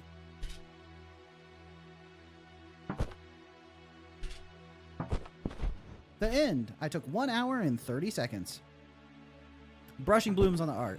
Penguin's Fin on the sound, and Vari for the game design and programming. With a special thanks to ChippyCon, Bogle Dowdy, Jamie, Taylor, and Aaron. Nice.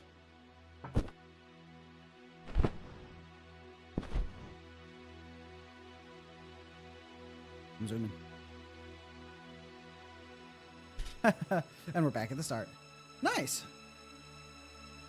Go up, I missed a whole chunk of the game. Really? What the heck? But I already jumped all the way down.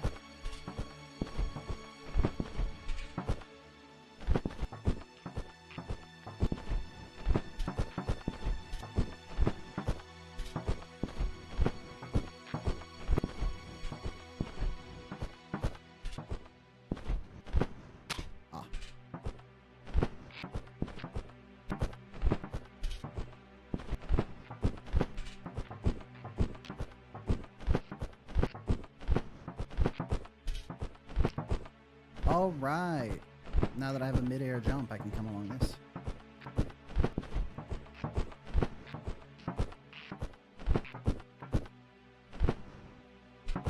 Nice.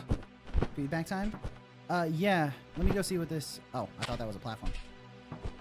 Let me see what this area is like, and then it's feedback time. The chunk of the game that I missed. Also, thank you for reminding me, Lyra, by the way. That's,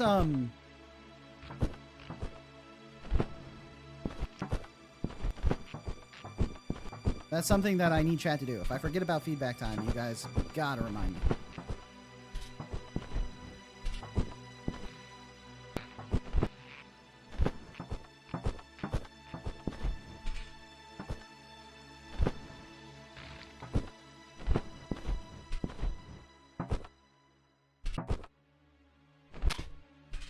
What the heck?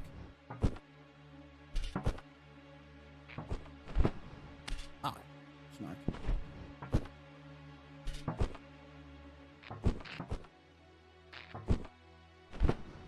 Nice. Uh-oh. Oh, that just teleports me back down here. Nice. Was that the backfeed time? Was that the last bit of it, Vari?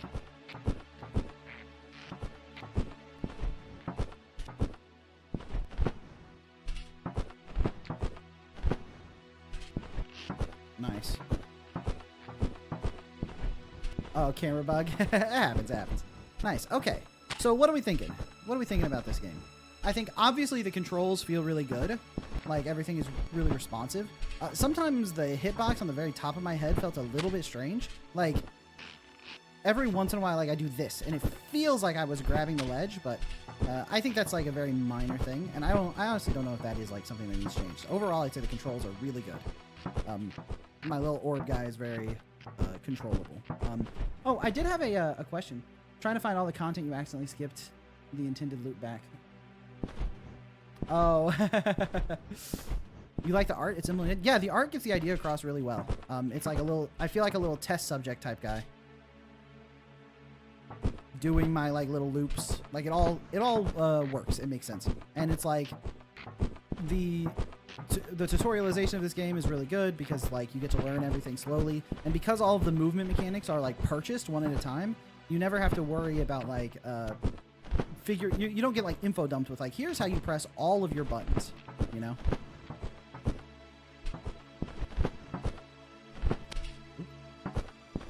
Yeah, some of the spike hitboxes might be a little bit on the aggressive side, but I would probably actually need to look at the colliders. That might just be a feeling thing of like when I hit the spikes I was angry rather than it actually being on the aggressive side. That's one that have to like playtest eternally. Nice. Okay, I'm glad there's the invisible kill boxes probably should be visible. But I think that one's pretty obvious. That one looks like more of a time constraint than anything.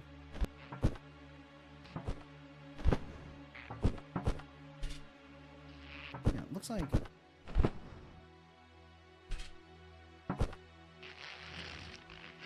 nope, okay. It's funny seeing how much I've improved since the start. Yeah, I mean, that's like the sauce of it, right? Is that like as you continue playing a game like this, you get better and better at execution, and then it comes down to like how well can you execute. And I think that the core mechanic of like you're trying to like get as fast as you can at these like little micro loops is very satisfying, you know? Like even that was just like a very slightly better execution on it. Yeah, I think that this first loop is really good because like obviously it's very simple. The second loop is really good, and I really like the Path of Pain-esque fourth loop. The third loop could use a little bit of polishing. It felt a little clunkier than the other three, I think. It's like I really like the second loop and I really like the fourth loop. These are both really good. I feel like they are properly balanced for my skill level at the time, and they push me just enough to stay in the flow state. Check Discord for hitboxes. Oh, okay. Let me go look. Let me see what they actually look like.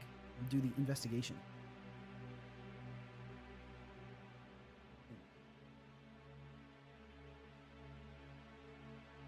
Let's copy the link to the hitbox. Open it up. All right, let's take a look at this hitbox. So this is what the hitbox looks like. And that seems fair. I mean, you could probably make them just a little bit smaller, but overall, I think it's probably okay. There was one particularly rough hitbox. I can probably find it, actually. I think I'm really close to it. I think it was in... Oh, yeah, it was in the third loop, which I believe is up from here.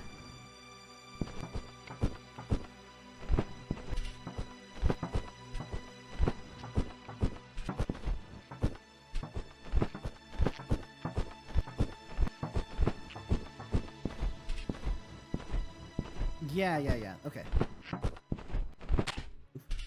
See that one? That's fine. That was obviously my mistake. But the hitbox here, the fact that if I jump dash, okay, it didn't happen that time, but jump dashing, the fact that I can hit that from underneath, why is it not happening anymore? Okay, well, we have the stream footage. We know it was happening. But okay, maybe it was like above or something? I don't know. Dude, it was so consistent. If I jump dashed there. Huh. Okay, there it is. Oh, I wonder if it's because the hitbox on my little guy is rotating with me.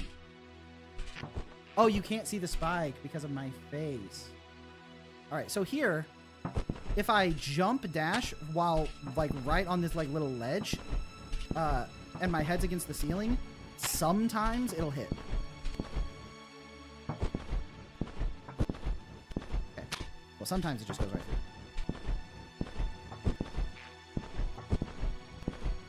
Does the hitbox of the character rotate with him, Vari? It's so funny. I hit this like consistently. Yeah, like 4 times in a row while I was running it, so I learned to just not jump dash there.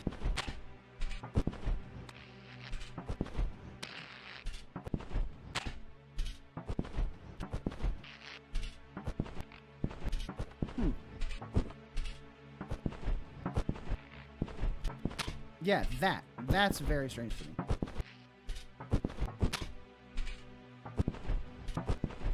But it's not even consistent. I thought this was consistent, so I was giving the feedback on the hitbox based on thinking this was consistent, but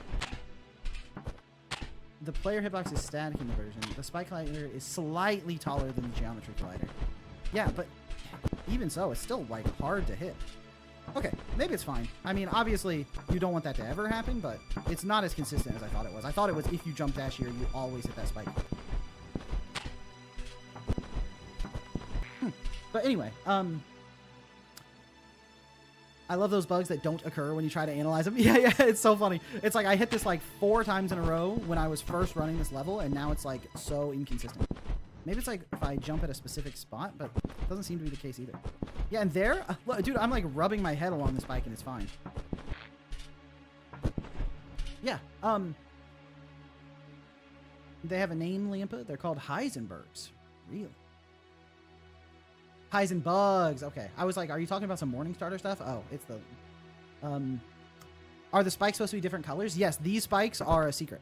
So that's great. That's great too. I love the secrets that you place around. I think that's fun. It makes the whole world that I'm playing in feel a little more real, I think. Which is nice. And I think like if you wanted to continue like expanding this, I think hiding stuff about lore would be good too. You've gone and updated the collider to hopefully make that bug even harder to trigger. Nice, nice, nice. Probably it's just like a 1 pixel change or something. So, but yeah, if you wanted to add like elements of lore, doing it like this feels really good. Like right now, I feel like I'm in the like internals of the system. Like this out here, like the clones running the loop and generating energy, that feels like some test subject type thing. Like now it feels like I'm like breaking the system a little bit. So I could totally imagine a lore like dump where it's like whenever you come in here, you can find like little books or find like information or something. And then you could even have like multiple endings where it's like one is you collect enough energy like you're supposed to and open the gate. And then the other is like you find all the hidden lore secrets and et cetera, et cetera. It's a 3 pixel change. Nice. But yeah, it's like, I think overall the gameplay concept, like the loop of the game is really, really strong. Because it's like you do these micro speed runs and then you get to like power up your like energy generation and then use it to unlock new abilities and continue it going. And I think that you could continue with this pretty like effectively, right? There's like a lot of, oh, I don't have my camera on. I should turn that back on, right? And there's a lot of stuff you could effectively do to continue with this. Like I open the gate, it could totally go to another level with more speed running, unlocking more abilities. Could even switch to a different character if you wanted to. There's like so much room to take this because the concept is so good. In before Shovel remains hidden for the rest of the stream. Nobody remind him. You're too slow, Monarch. You can't keep up with the mental processing unit that I got inside this big old shiny cranium. But yeah, so I think that there's like a lot of room, and I think overall the game is very polished. The controls are really good. The graphics look really nice. The music is really like the music has like that ominous vibe to it, which makes me feel like there's something sinister happening like in the shadows. You know, it feels like there's more going on here, which is why I want to like when I find the secret, I want a little book. That's like, you know, Dr. Scrotum Nose. That's not a good name for him. I instantly regret that name. And he has a bunch of secrets about what he's been doing with these test subjects and stuff. So,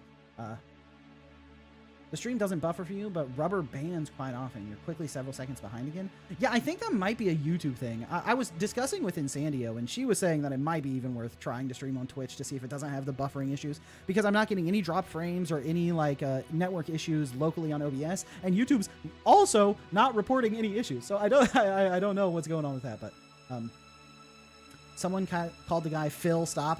Because he's a dot. I see. Now at Rubber Banded, making me say Insandio. That's a good name for the doctor. Thank you, Jumpy Neb. Jumpy Neb is about to take that name and make a whole spin-off. YouTube's better because it has a less cluttered UI. Yeah, I mean, I do really like the YouTube UI, and I like the way Super Chats work. It's really nice that the like donation messages pop up and I can heart them and people can respond to them. Like the fact that they work like a comment, I actually really like. Makes it easier to keep track of for me. And in general, I like YouTube better than Twitch, but if the streaming stability is much better on Twitch. I mean, I'm not like partnered on Twitch or anything, so I think I can like restream to both and see what happens, see if it's consistent on Twitch. But YouTube feels more like a community. Yeah, I agree. The stream is perfectly smooth for you, Boolean. Okay, that's good. That's good. But yeah, so really, really good job on this. I think it's a really good game, and I think it has like a ton of potential. This has like a super early Flash game type vibe, which I said. Internal screen would be really rough for me if I switch to Twitch. Did somebody say super chat? God dang it. Classic Bing W. Can we get some can we get some +2s in chat for Bing W? Bro is on one.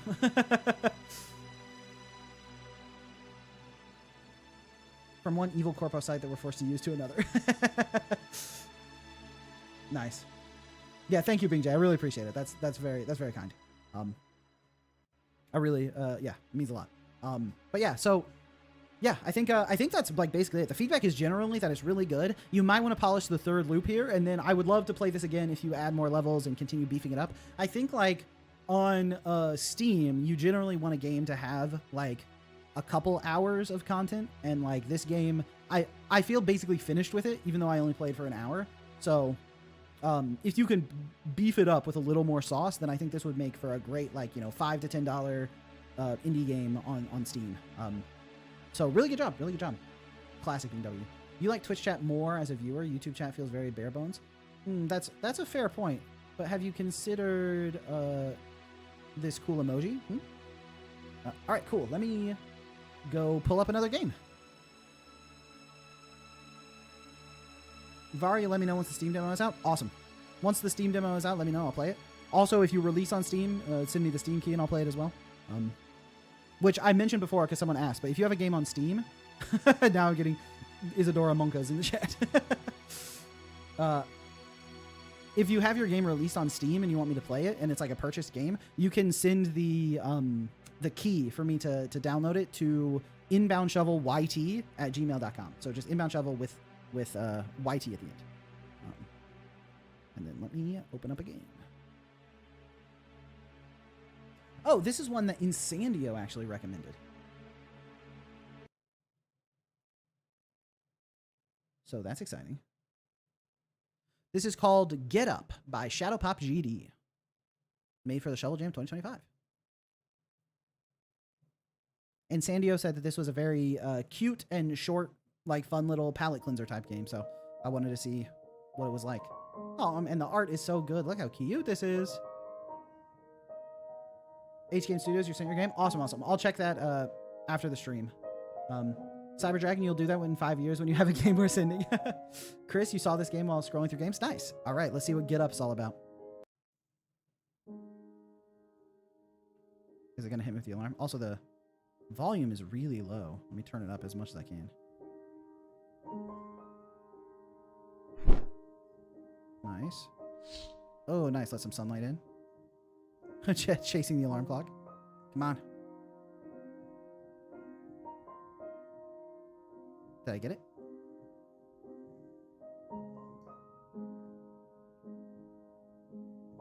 Dude, how is she sleeping through her magical floating ghost alarm clock and the open curtains letting in all the sunshine? Haha. Nice. I play the games from Discord in a special order and a random order. Basically just random. The day doesn't begin until you do. Oh my gosh, the art is so cute. She's going Super Saiyan.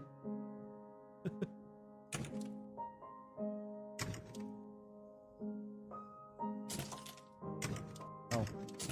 She's actually trapped in ice. Nice. Cool cracking effect. ... 3 of the main character from I Go Take a Poo. Globe. Where am I from? I'm from Pirates. What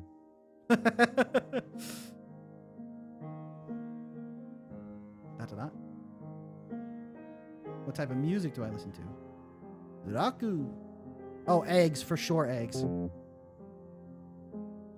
She doesn't like my egg-based music. Ah, tennis racket. Gun. I don't think she's going to want to be friends with me, if I'm being honest. Dog? Ooh, cat. Okay. Okay, she liked that one. Chat, we're in. She's not a real one if she don't like egg music? That's what I'm saying. Food? Sushi for sure. I can't resist the sushi pick. Damn, now I want to go eat sushi. Insandy, are you in chat? You want to go eat sushi after the stream? Tennis racket? That's gun, obviously. Oh my god, I lost friendship. She doesn't like gun? Speech incoherent game. Hard-boiled egg? Hallelujah. Okay, music notes. Egg music, obviously. She really doesn't like my egg music.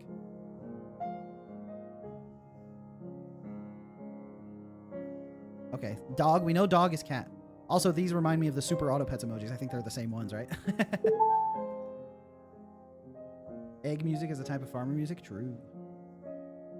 Sushi dinner. Let's go. Nice, nice. Insandio's on board. Okay. I guess if she's saying tennis, I'll go volleyball. Maybe she likes that. Okay. She's not a fan of playing gun, but she is a fan of volleyball. Every conversation is a small step forward. Just say hello. I mean, don't just say hello. You also have to make sure that she approves of the type of music you listen to. Okay. Start homework. 6 plus 14, that's 20. 9 minus 6 minus 1. That's 8. That's 11. That's 26. Incoming call. What's up, homie? Oh, talking to my friend. This art is so cute. Nice. All right, that's 26. 4. That's 18. That's 4. That's 140. 6 times 19, that's 120 minus 6, that's 114. No, I'm doing homework. Nice, well done. Astro says, hey to Insandio. Nice. Eggs. Yeah, can we get some more eggs in the chat? I need to see at least 100 eggs in the chat. You'll never be motivated. You must learn to be disciplined. That's pretty good advice. I'm sleepy and... Oh, I need to pop... Oh, I'm not popping video games. I'm keeping video games. No, I want all of these. Yeah, I'm keeping video games, dude. I'm a developer. Playing video games is a part of work.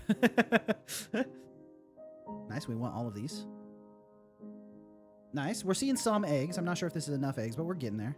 All right, keeping my video games. Nice. Do I need to pop? No, I don't need to pop any of these. Pop away the reason she's hesitating in the gym. Oh, okay. It's not saying video games are bad. It's saying I should do the gym right now. I can play video games afterwards. Got it. Okay, she's hesitating to enter the gym because of house. Nice, level 1 through 4. Watch. Red, red. Red. Red. You should alternate arms, girly. You're gonna have one really strong left arm. Red.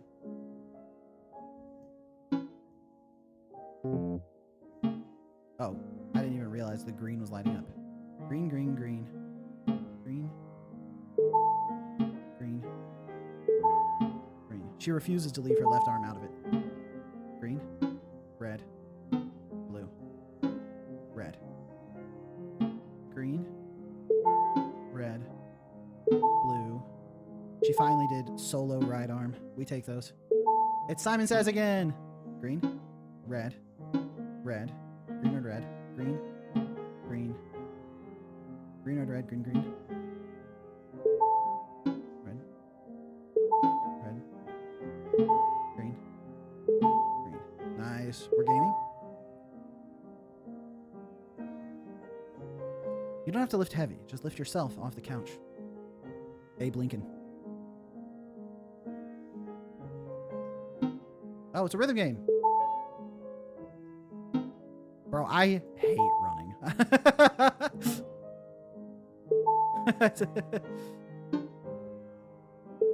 That's one of the ones I can never understand. I remember back, I used to run like a 5K every other day as like exercise, and people always say like eventually you'll like it. Eventually you'll get like runner's high and you'll enjoy it. I hated it every second of every time I ever did it. I never enjoyed it for one moment. Oh, I missed.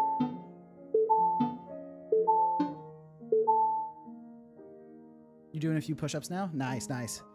A journey of 1,000 miles begins with a single step. Lao Tzu. Abe Lincoln. Wii Sports is better than running. Yeah, you just got to find the thing you like to do. We have a rowing machine that I enjoy. Oh, and I put up little pictures. Who took the picture of me talking to that girl, though? That's weird. That's weird, champ. Just get started. Nice. You did a half marathon for the first time in January? Wow, congratulations. That's awesome.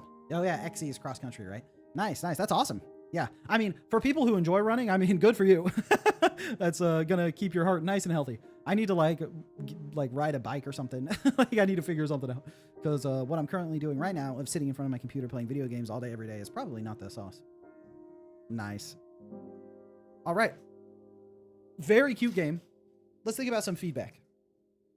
I think the first and most important feedback is that the art was adorable. Really good job on that. And also you made like a bunch of functional mini games, which is really cool. And I think like this was a game jam project specifically built for this theme. It's not like it's trying to be some big commercial success, you know, it's just telling a cute little story. So that's really nice. And I think it has a nice message too. So that's really good. I think that's really all there is to it. I think if you wanted to continue making visual novels and stuff like this, you totally could. But I think you explored this one really well. So great job. Great job. +2 to the art. That's for sure. It was cinema. Yeah, I totally agree. Sports makes you unhealthy. Listen to me, a person who hasn't left his house in 5 months. The sun's actually really hot. What if it melts all my skin off? Yeah, I mean, and also, I gotta say, this is very effective messaging because playing this game, I'm like, man, first I'm like, man, I want to go eat sushi. And second, I'm like, man, I should go do some rows on my rowing machine. Like, it's very, it's getting the point across, which I think is good. So yeah, really good job. Really good job. All right. Next on the list. Let's see, what did I pull down?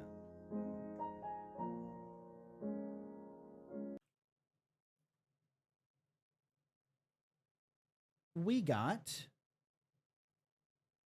Blessing of the Bubble by the Ham Hog. I think this was one of the games that I saw a bunch of updates in Discord. SCP-001 reference?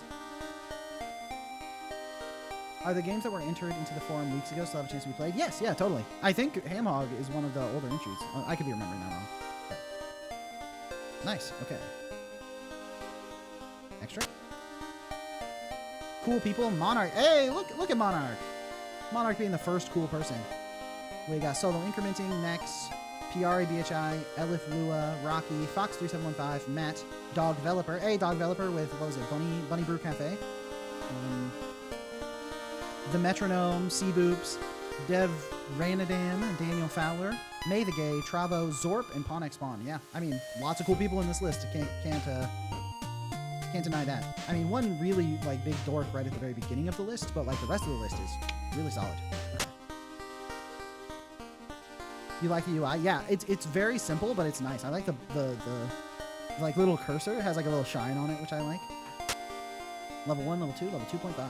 I love the decision to not make it level 3 is very funny. Yeah, I saw updates for this game in Discord, so I'm excited to see what it's all about. I had to wait for the music.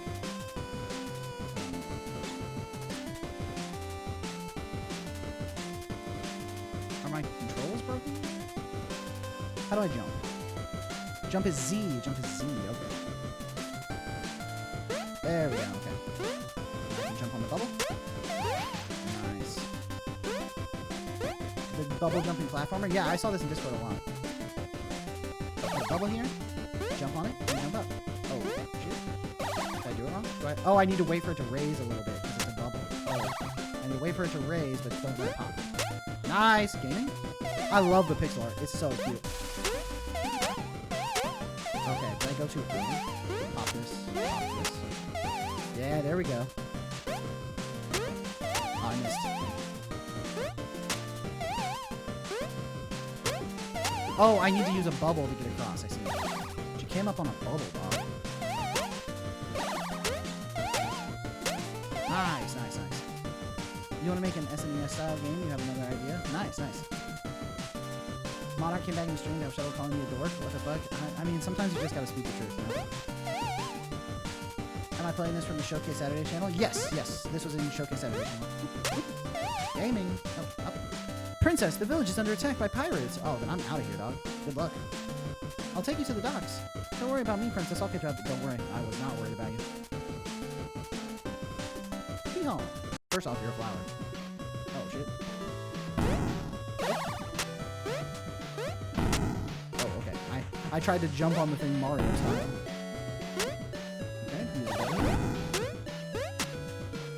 You gotta lower the game down. Oh, right, right. I increased it for the previous game. Okay, perfect. There we go. Also, I should move the mic a little closer to my mouth, huh? The flower from Mario Wonder vibes. This. This. Through here. Oh, I can use my bubble to block his attacks. That's nice. And then I bubble across here. Bubble here. Nice. Oh, okay. Much higher gravity than I expected. Nice. Bubble across here. Wait for that over here. Bubble blockade. Ah, I gotta stop trying to just jump the gap. I'm the bubble princess, man. I need to use that to my advantage. Oop, oop. Yeah, the simple background is really nice, actually. Ah, right. I can't jump on their heads. We got this. Oh, oops. I was going a little too fast. Let the bubble actually spawn before you jump. Ryan, very happy to say I'm a new subscriber here on YouTube and in Discord. The design of the game I'm developing looks very interesting. Nice. Oof. You love the island background? Yeah, the pixel art in this game is very good. It gets that, like, you know, simple style. A little bit bugged in the corner here, but that happens. Alright. Ah! I gotta stop trying to go so fast.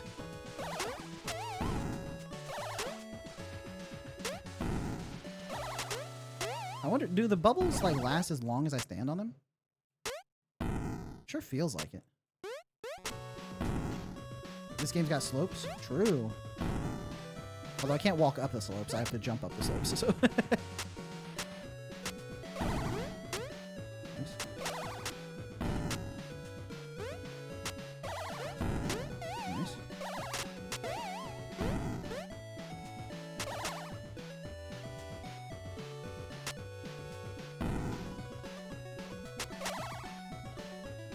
maybe this was too close. Nice, another checkpoint. We take those. Oh, not even close.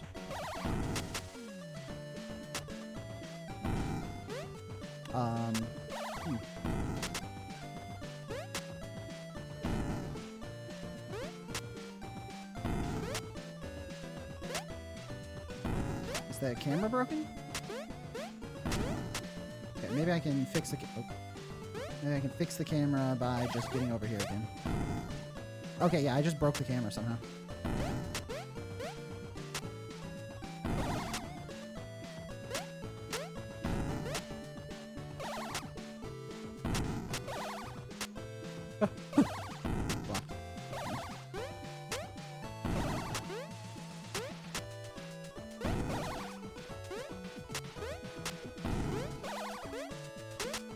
I need to let this one rise again.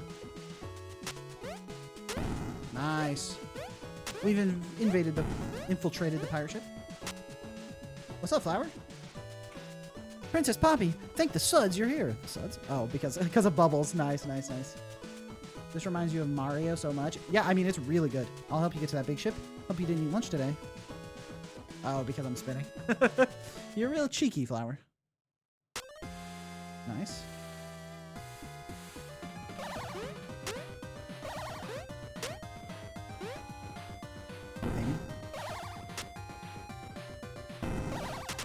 Oh, what?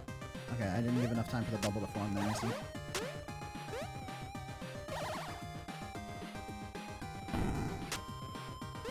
I guess these are slow enough that I can just jump over them.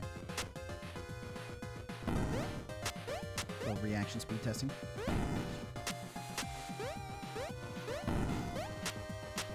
Alright. Oh, I love seeing the trees through the window. That's so cute. Great job, great job.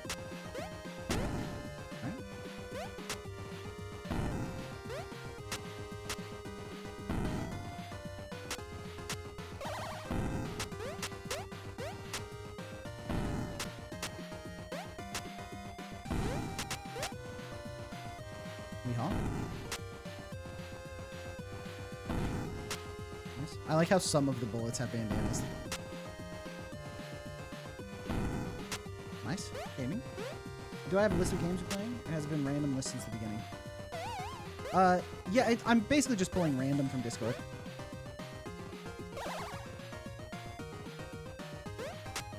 What the heck? rise a little bit. Okay, I wonder if what I need to do here is like jump and on the way down release a bubble. Ah, dang it. Okay. Release a bubble on the way down.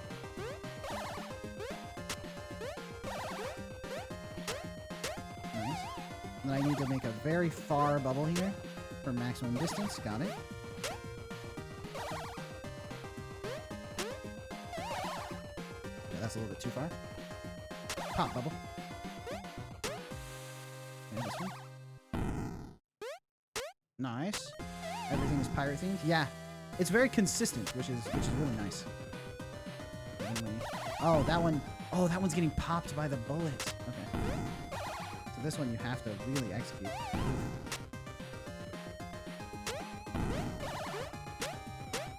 Oof. Okay, I see. I see what I need to do. Okay, the timing on this one is tough. Aha. I think I see what I need to do. Jump. Oh, okay. On the way down. Okay. Release. Ah, a little slow. And now. Ah.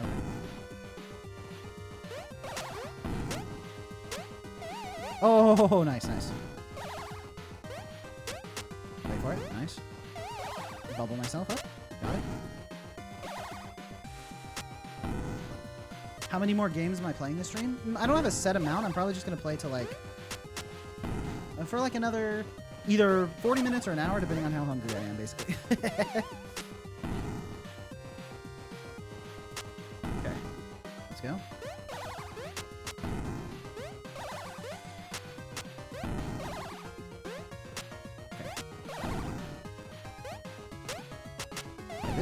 This one's a tough one. Oh, alright. I need to not pop that. Can I just like ride this up? Oh, I can just ride this up. Okay, I never would have thought I could do that. Alright. I mean, I did think it's never is the wrong word. I did actually think I could do that. Ah! Okay, close.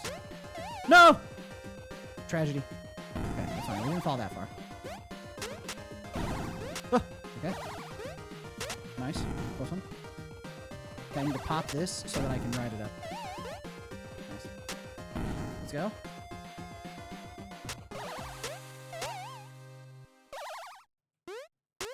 Okay. Nice. Okay, we got some slow guys. Nice.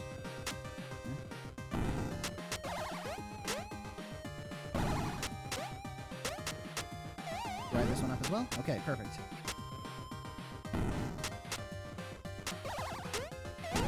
Nice. Okay, we're gaming. This one's scary. Okay, I need to bubble with like really good timing here.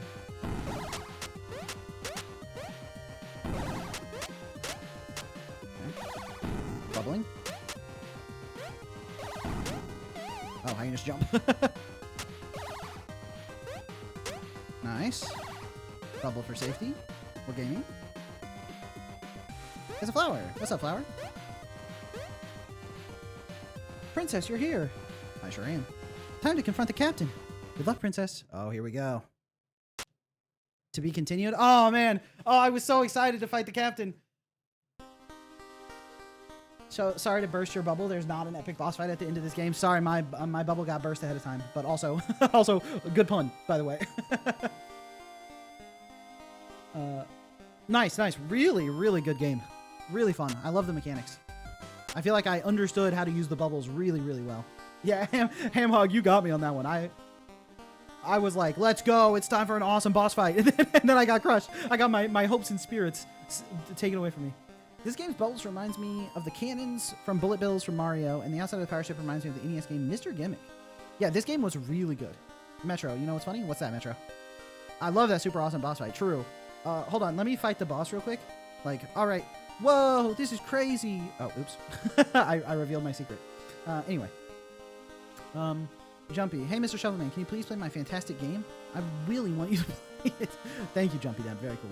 The real boss fight was making the game. Hey, that's too true. That's too true. Yeah, but let's it's like I want to give some useful feedback, but obviously I think you really explored the bubble mechanic like super well, using it to block attacks, riding it up and like jumping across on it. That was cool. I'm interested to see what you would do with the boss fight. You're busy making the full demo. Nice. That's awesome. That's awesome. I'd love to get a taste of the boss fight once it's ready.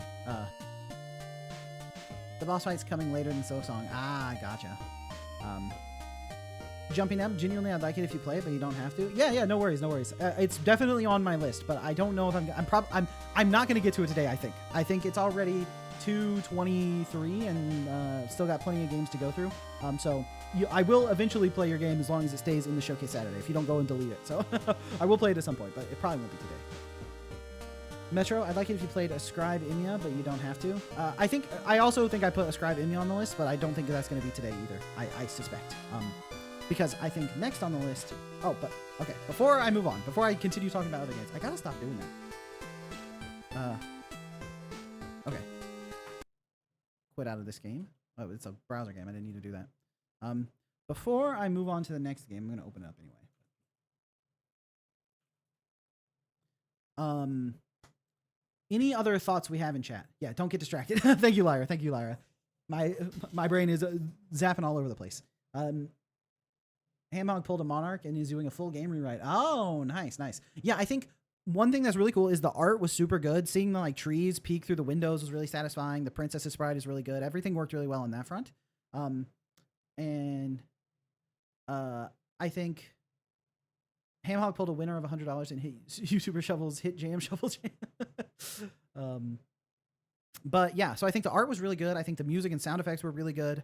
And I think the character control was really satisfying, and the bubble made a lot of sense. I think one thing that would be nice is there was a little bit of like the player feedback on when a bubble was going to pop was like a little bit unclear to me. So I was sort of just trying to like time it based on vibes. Like I was trying to get a sense of when the bubble would pop, but I think I didn't actually get that good of a feeling of when the bubble would pop, you know? I think I might have been undershooting it or I might have been like right before it pops. I actually have no real knowledge. So doing something to make the feedback on the bubble popping a little clearer would be nice so that I'm not going purely on vibes. And then I think from there, it's just like the game was obviously a little short because it was a game jam game, but like continuing to add like more mechanics, boss fights, more levels. Like I think it doesn't strike me as you're going to have a problem doing that because the levels and stuff you already made were so polished and like such good explorations of the theme. So really cool.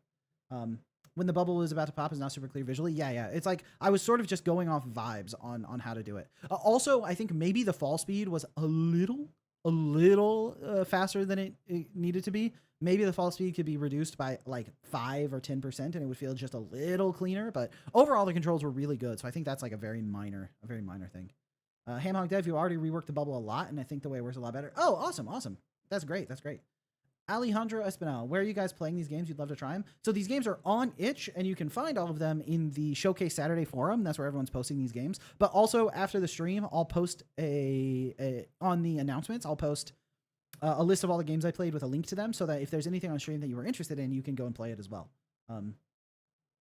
Like boxes that can be enclosed in a bubble and they will fly. Yeah. I think there's lots of cool ways to make like boss fights and do interesting stuff with like throwing a bubble out that like picks stuff up or move stuff around. You can also do puzzles with like the bubbles, but there's so much exploration there and you already explored the mechanic in terms of the cannons really well. So I think there's lots of stuff. You could save. Can you save yourself from blowing a bubble while falling? I don't think so. I think I was pretty locked into like where I already was, you know? It's like if I'm falling, my bubble is cooked. And it's like, because it's like a precision platformer where you're sort of like planning and executing, it's like, I don't know. If you could blow a bubble under yourself while you're falling to save yourself, that it could be interesting. Could work for like a specific level design, but the drum rail's still going until Shovel notices. The next game is Disco is Dead by Stoat, Concept Caro, and Meru. So, a little bit loud. Let me turn it down.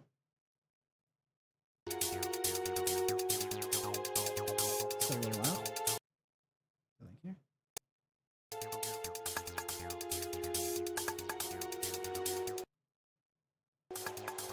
Okay, how's that volume? Now let me reload. Because I wasn't paying attention to what's happening. Do I have a preference for web games during Saturdays? Nope. The very first game I played was a downloaded game. It doesn't affect my decision at all. Okay. Let's go. And the music goes. Marrow, you cooked. Holy. The music restarted. Oh, this pixel art's so cute. It's, I wonder, was the anti-aliasing intended, or is that like an import issue? But roar. Oh, dang. Time to escape. Play the tutorial? Yeah, for sure. Click everything on the beat. Okay, moving left and right. It says I miss. Is it? Oh, I can move freely, I think. When you're playing a rhythm game, feel the beat, watch the environment, listen to the music. Losing the beat will punish you, so do not spam inputs. 4-hit combo, and I need to click on beat.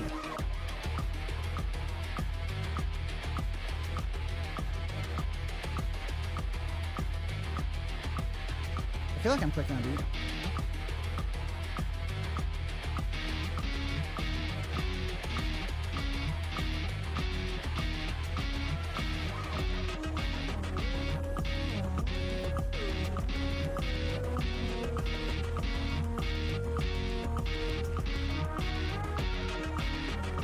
Okay. It's to my it's probably because I'm using Bluetooth headphones, but I have to click like a little bit ahead of the beat rather than on beat. So I assume that you didn't have time to do like a calibration for a game jam, which makes sense. This is a game jam game, right? Or the Pixel game jam, yeah. Yeah, I don't see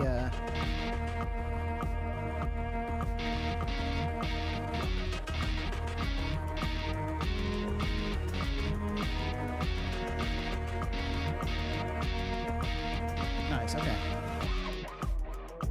Holding the attack button anywhere during the basic combo will activate a charge attack. Hold for down the button and release on the third beat. Okay, so I like click and... Okay. I need to be ahead of the beat, ahead of the beat.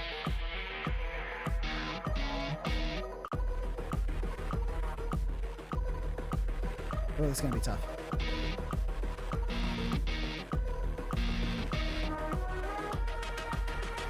Okay. Dashing. I must dash and jump on the beat. I see.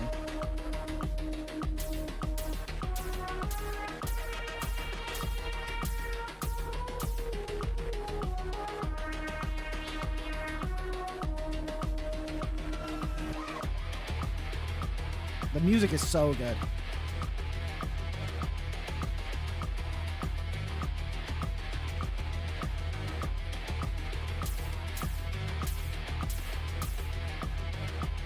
Okay. I will need to combine jump dashes and even skip beats to dodge his attacks. Got it.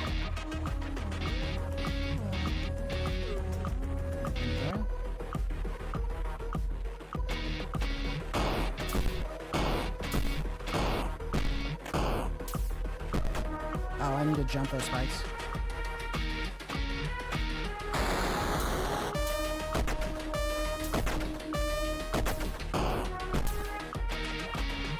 Nice.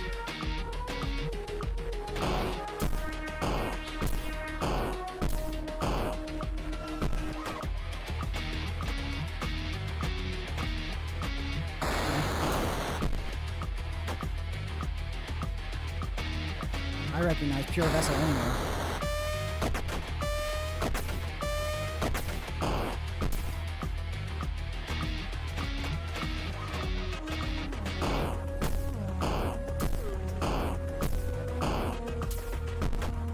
I need to jump that one.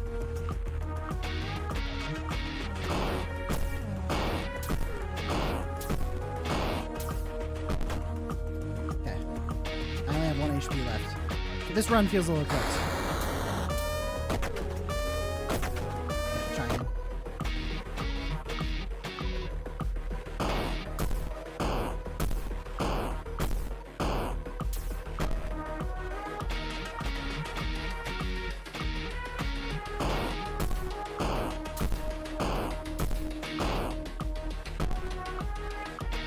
Nice. We're locked in.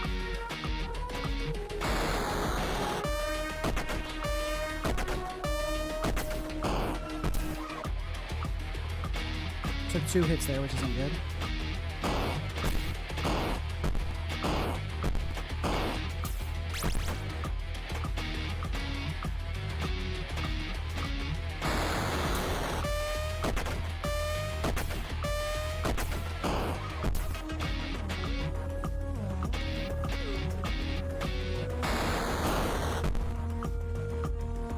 Nice, we dodged that.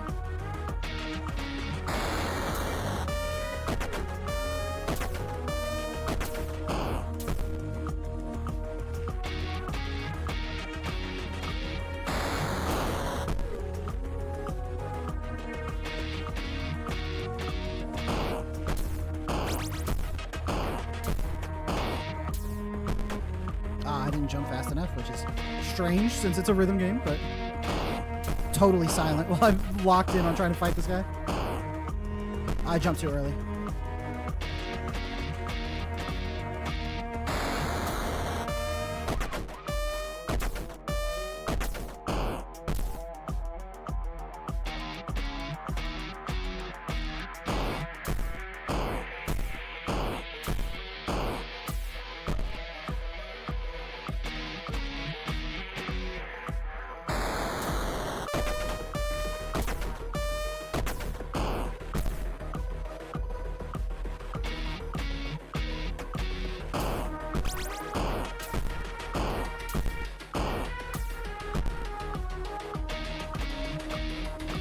Locking.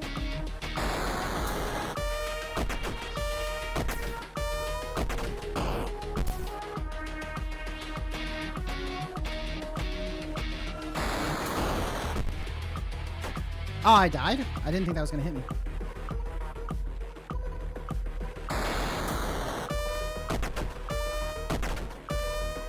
I would like to restart that. When you take damage that early, you just want to hit the restart button, huh?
I think I can still deal damage while he's stomping. I don't need to run away from that attack.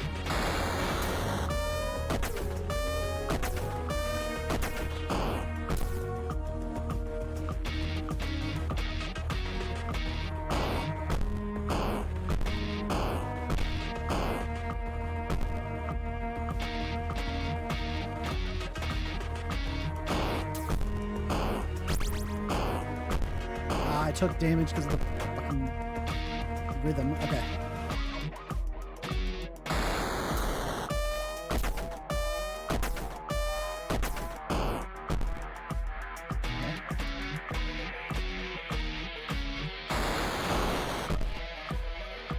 Why am I stunned whenever I walk up to the boss? It's because I have to attack and move on rhythm. I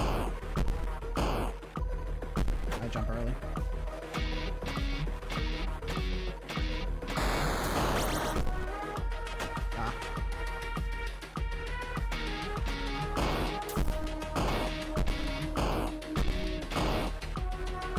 Ah.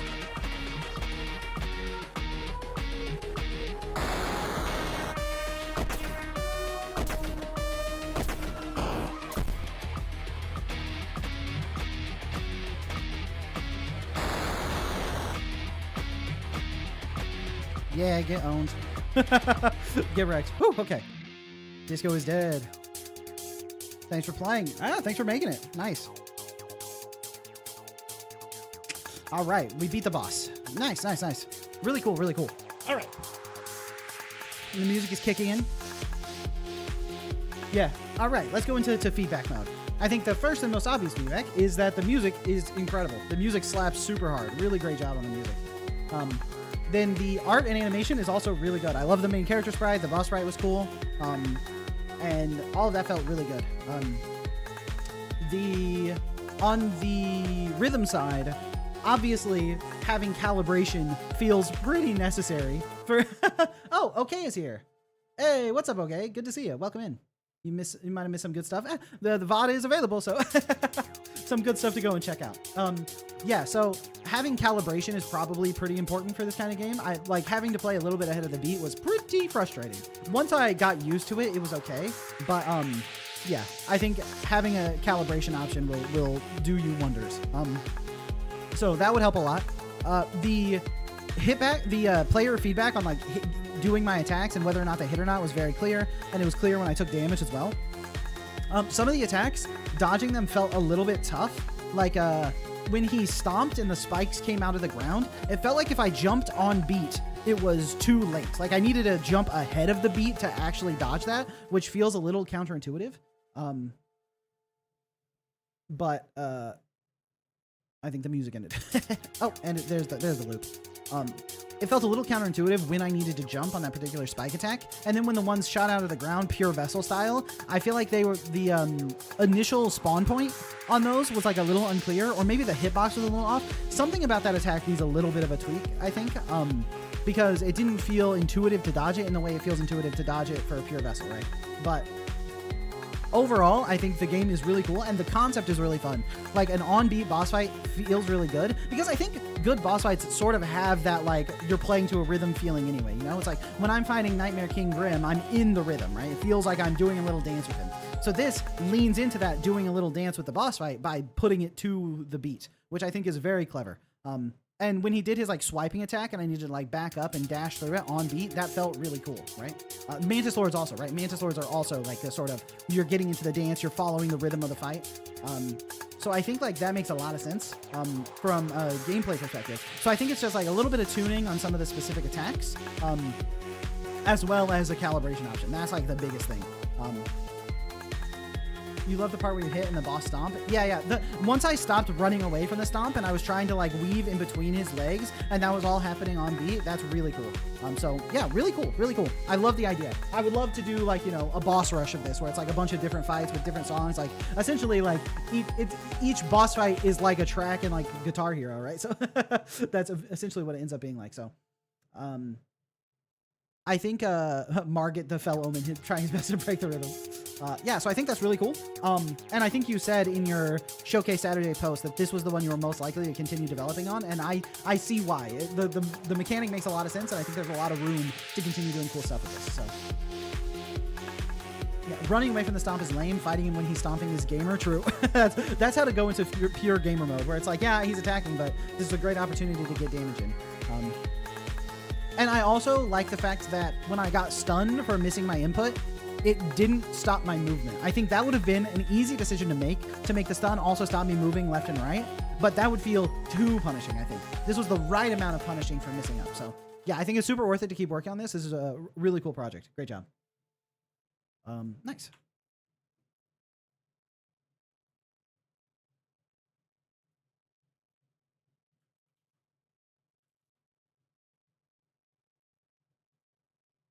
Disco is alive, the hit sequel. Disco is a zombie. All right, next up is Equilibrium, which is a tower defense puzzle game where you control the attackers and the defenders. I don't know what this means, but we're going to figure it out. Push your luck with drawing attacker and defender cards each round because you have to place them all strategically on the board to maintain the eternal loop of order and chaos. Yeah, I think this was GMTK. If the equilibrium is lost, the universe will end. This is by Omnitail, who made This is just the beginning, one of the honorable mentions from the Shovel Jam. So let's see how it is. You saw this one. It's very polished. Ooh, exciting. How do I choose the games I play? Basically, completely at random. I just was scrolling through Showcase Saturday and picking some.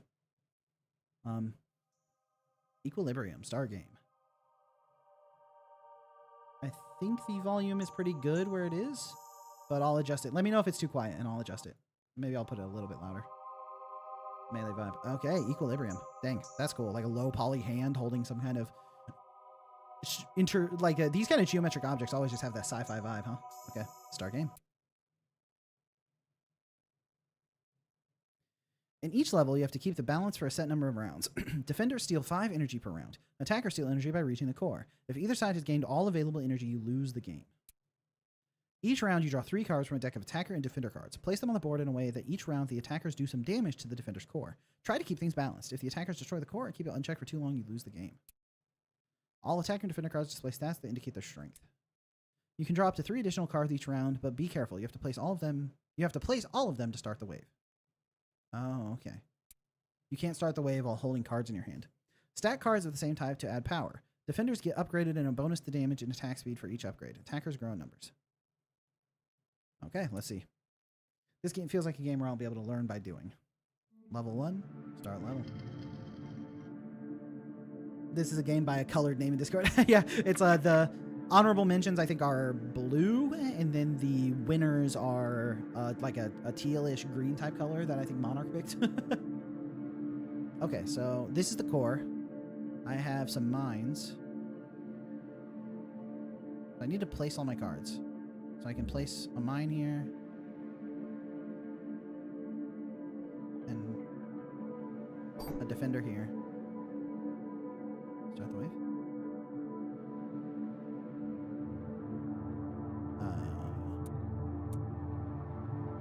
Says I need to place all my cards. Oh, I need to level up the mine.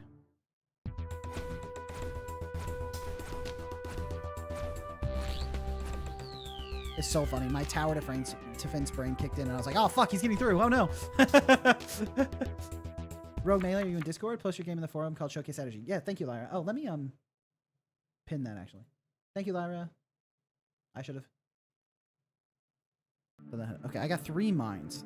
That's going to deal too much damage, but I'm a little bit behind. So let's just upgrade my mine and see if that's too much damage. This might actually just like be overwhelming for the attackers.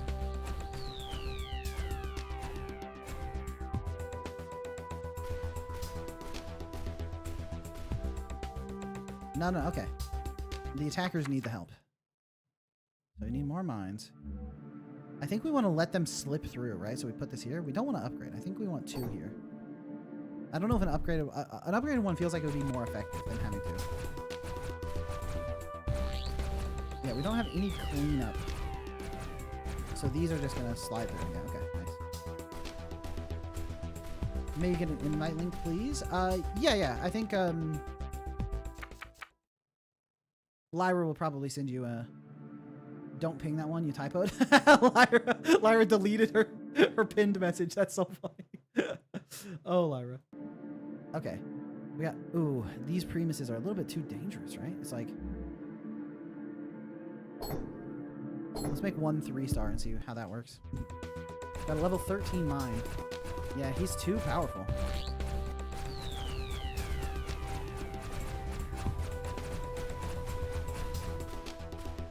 Yeah, they cleared all the defenders. Okay. We need a lot of attacker cards.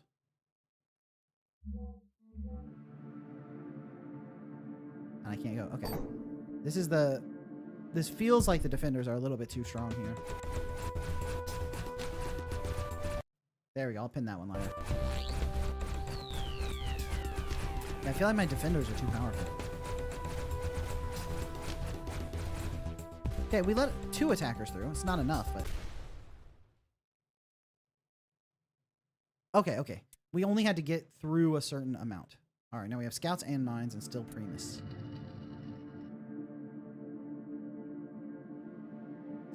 Astronial. Shovel, let me tell you. Because of your last stream, I got a game idea to share with OK Production that we're working on together. I believe you'll enjoy it when done. Awesome. That's exciting. OK's art is like really sick, so I'm excited to see what you guys put together. Okay, so these have 3 health and speed, and I'm not sure which one we want to go first. Did they explain what these 3 individual stats are? I assume the bottom one's speed. Which if the bottom one is speed, we want those to come second, right? Oh, but we didn't get any defenders, so we're going to take a lot of damage here. So let's draw 3 more. Okay, 1 Primus is good. We don't want the Primus to be too effective, so let's put it here. Okay, that is speed. Okay, perhaps we nerfed the Primus a little too hard. But we're only going to take... This is 6 units, so we're going to take 8 damage and then get 5 back. It's not that bad, actually. Okay, that's... too many enemies. Okay. Let's get an upgraded Primus here, and another one with, like, a little bit more effectiveness, and then obviously we have to just upgrade these. Okay, maybe I should have put the double effectiveness one here, but I don't want to kill too many enemies. Let's see how it does. The game I'm playing right now is called... I don't remember. Uh-oh. I think too many... Okay, I needed more effectiveness on the defenders front. It's okay, we're not dead yet. So now we just need to really buff our defenders. Okay. Nope. Nope. Well, is there a restart button? Okay, yeah. Cool. Start level. Clearly that was too many attackers. Okay. We need a defender, right? We want a more effective defender. And we'll double up scout and put a mine.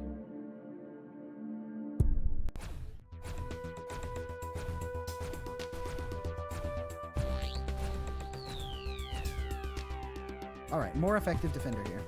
We took 4 damage, and then we're going to get 5 back. That's good.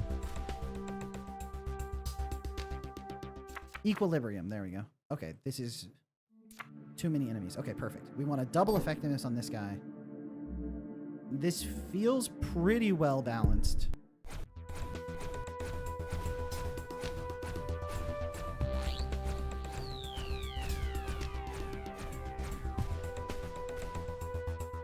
Okay, we're taking a little bit too much. We need more effective defense.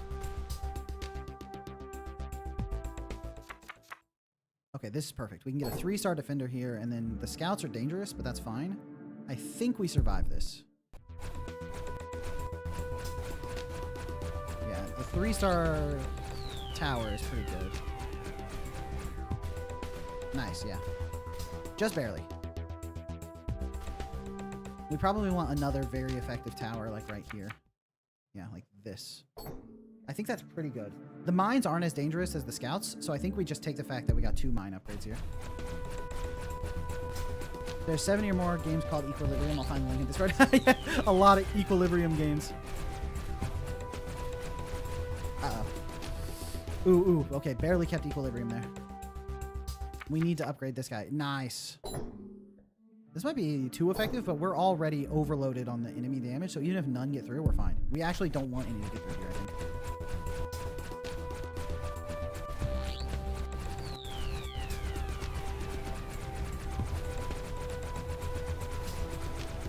Nice, nice. Okay, we maintained equilibrium.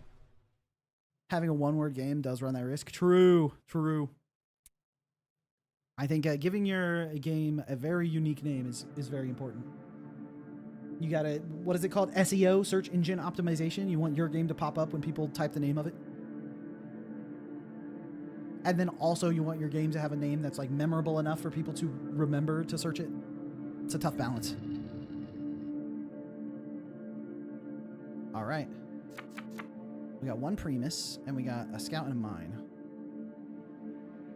So let's do this over here.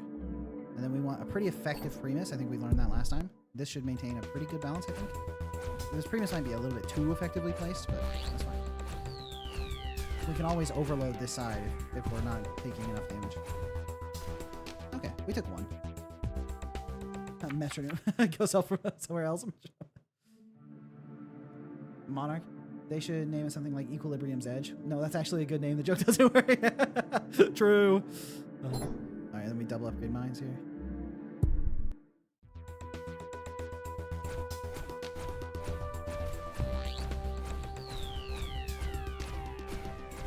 Okay, are we letting 5 through? I think we might be letting exactly 5 through. Nice, we let 6 through, which is good. All right. Oof. We need... Oh, no. Oh, no. Uh-oh.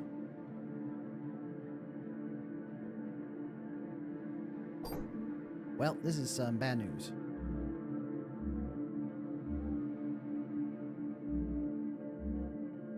Oh, we're cooked.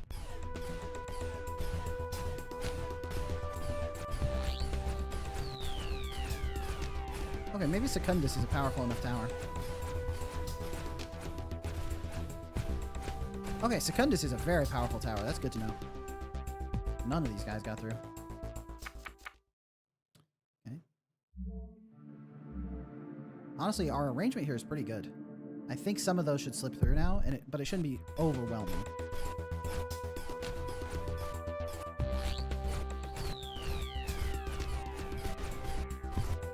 Nice, yeah, okay. We took 8, but I think that's all we're going to take.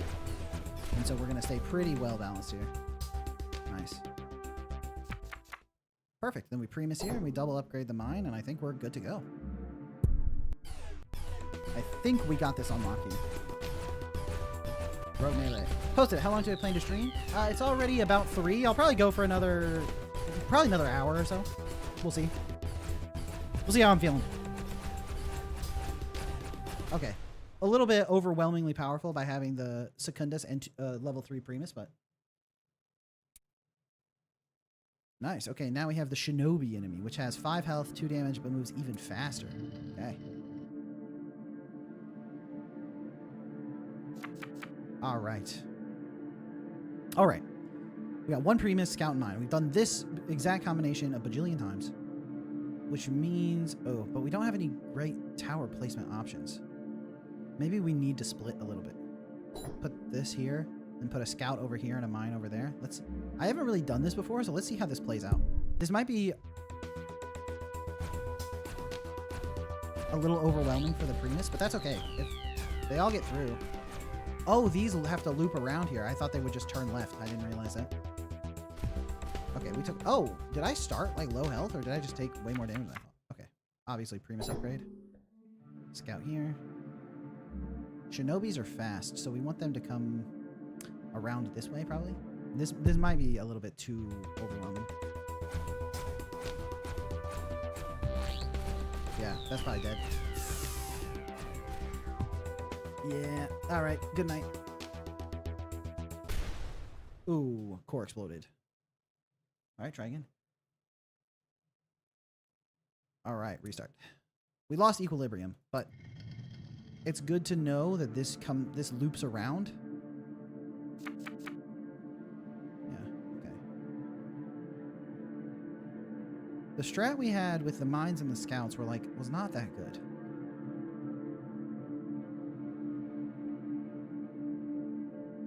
None of these placements are super optimal. I think that's pretty good.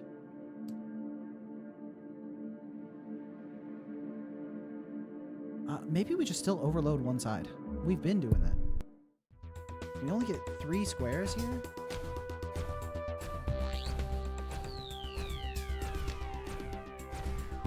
And then we start low on health. So this one is more about actually placing the towers to survive. We don't want the enemies to deal that much. The equilibrium's a little bit out of whack. Okay, now we have a Secundus.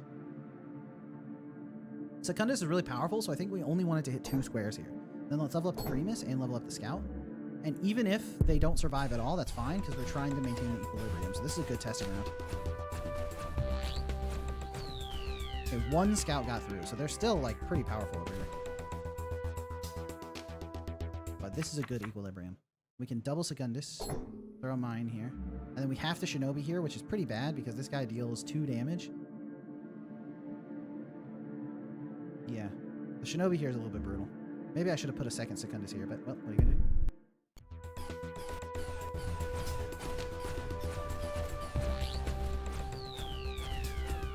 do? Okay, we only let a little bit through. So we're pretty close to equilibrium. Do we go triple Primus here, or do we add another Primus here? I think we triple our Primus here, because we're just upgrading here. So I think we don't have to worry too much about the Shinobi, so I think this is fine. Monarch, unrelated to the game, good short today channel. Oh, thank you, Monarch. Thank you. I appreciate that. Nice. I think we still have 1 round left. Okay. Ooh, so we have double shinobi here. So that makes me think we want another Secundus here to sort of stop these shinobis. Then we want this Primus to be really ineffective. Yeah, this spot's pretty good. This might be a little bit too powerful tower-wise. Fire short shovel. Hey, thank you, Metronome. Taught me that the worst thing ever from my game is Path of Pain. No. Path of Pain works because the player's already good enough that that level of stress isn't too much to handle.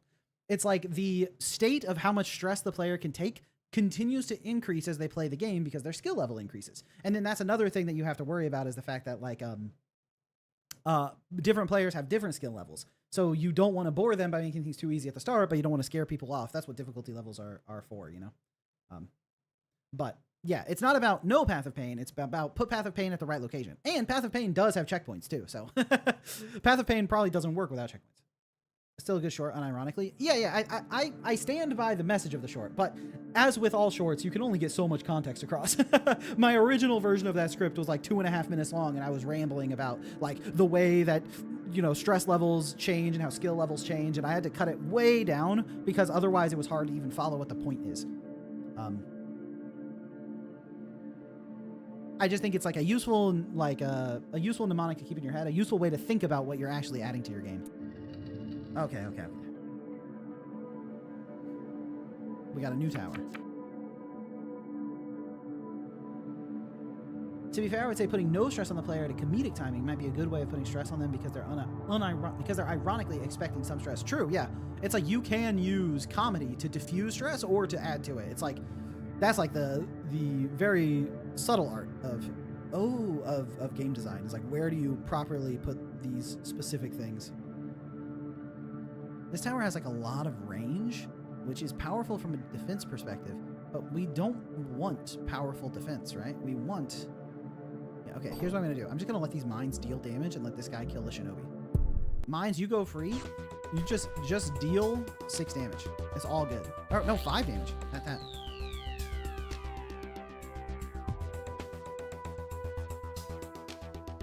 This guy takes out the 1 shinobi, and then we have perfect equilibrium on this side. Okay, we're going to continue only blocking this. Now we get 8 mines, which is fine, because I think these 2 will still take care of all of these, no problem.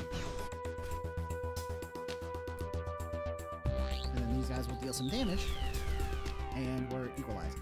Nice. Okay, we got another shinobi through. Got another secundus, we got another tertiary. This will deal 8, but that's fine.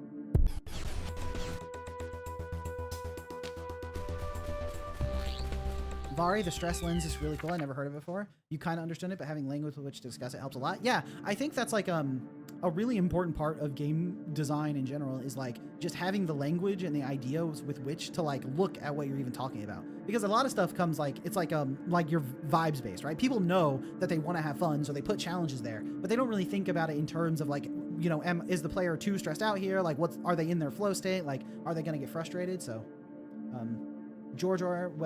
George Orwell had it right. Language fosters understanding. True.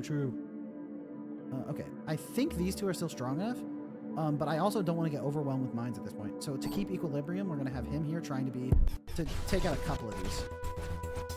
Okay, he did take out a couple of them, which is exactly what we wanted. Maybe he didn't take out quite enough. We need to beef up this side a little bit. Ooh. Shit. We need another. Okay, that's pretty powerful. We need to place a scout and a juggernaut. Okay, we want the scout to come really fast through here. Oh, I guess I should have just upgraded this. Oops. And I should have put that here. Well, I wish I could undo. Nice, another secundus. That's good. And then we want the mine here. And we'll put the juggernaut here. All right, let's see. I might have clicked myself over. No, secundus is too powerful. I was never at any risk. Me accidentally entering flow state each time I play test. Yeah, I mean that's a really good sign. It's just like you're flow stating, you have like the maximum skill level at your game for the most part. I mean, there will be players who are better than you if your game gets popular enough, but you should consider yourself as like a very high skill player at your own game. That's one thing to keep in mind too, that like when you're designing, is that you are a high skill player of your game that fully understands every mechanic. So it's really hard for some of the early parts of a game to come through well. Okay, next level. Now we have everything. Juggernauts, Quartus, Tertiuses. And now enemies are coming from every room, and we're starting on the back foot. So we want to clear everything, I think. So let's put him here, and let's just... The Shinobi is one really fast one, so let's... Or two really fast ones. So let's take that out first, and then let the mines come slowly in this direction. We might not take any damage here. Although, maybe this guy's not quite as good at killing mines. Nah, he's playing good. Very powerful defender. I can become a very low-skilled player at my own game by streaming it. True. Streaming takes up like a lot of extra mental load. So being able to play well at a game and keep everything in your head while streaming is really tough. Like, that's one thing that I've been trying to get better at. Is that, like, sometimes it's really hard to keep everything organized in my head while I'm streaming. Okay. I think we put this here, and then we just double down on the fact that nothing is getting through these pathways.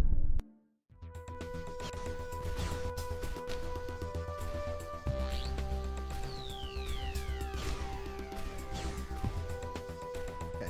We're a little bit too defensively powerful, so we want to let some stuff sneak through over here. So let's put a mine here. Actually, let's put a mine and a shinobi here, and then double down on this. And I think that should let something slip through. Yeah. It does let something slip through. Oh, it lets quite a lot slip through. Not bad, not bad. Tertius, upgrade him. Upgrade this shinobi. Upgrade this mine. I think we're in the clear. Nice. I think that... Oh, we have to get through 7 rounds. Okay, we're like 2 shinobis through. And are all those mines going to get through too? Okay, I guess the Tertius just does not shoot fast enough to deal with anything over here. But okay, now we just put a Primus here. To get this corner. And then we upgrade these mines.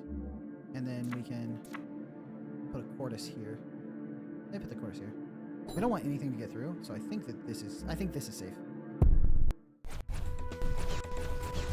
You added a metronome card to ascribe in there? That's sick.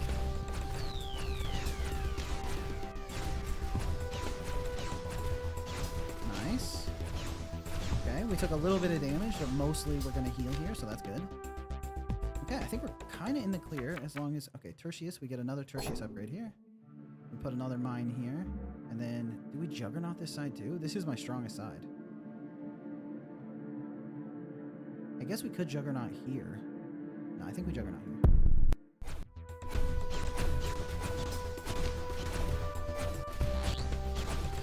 Tertius gets confused, so bro just stop shooting.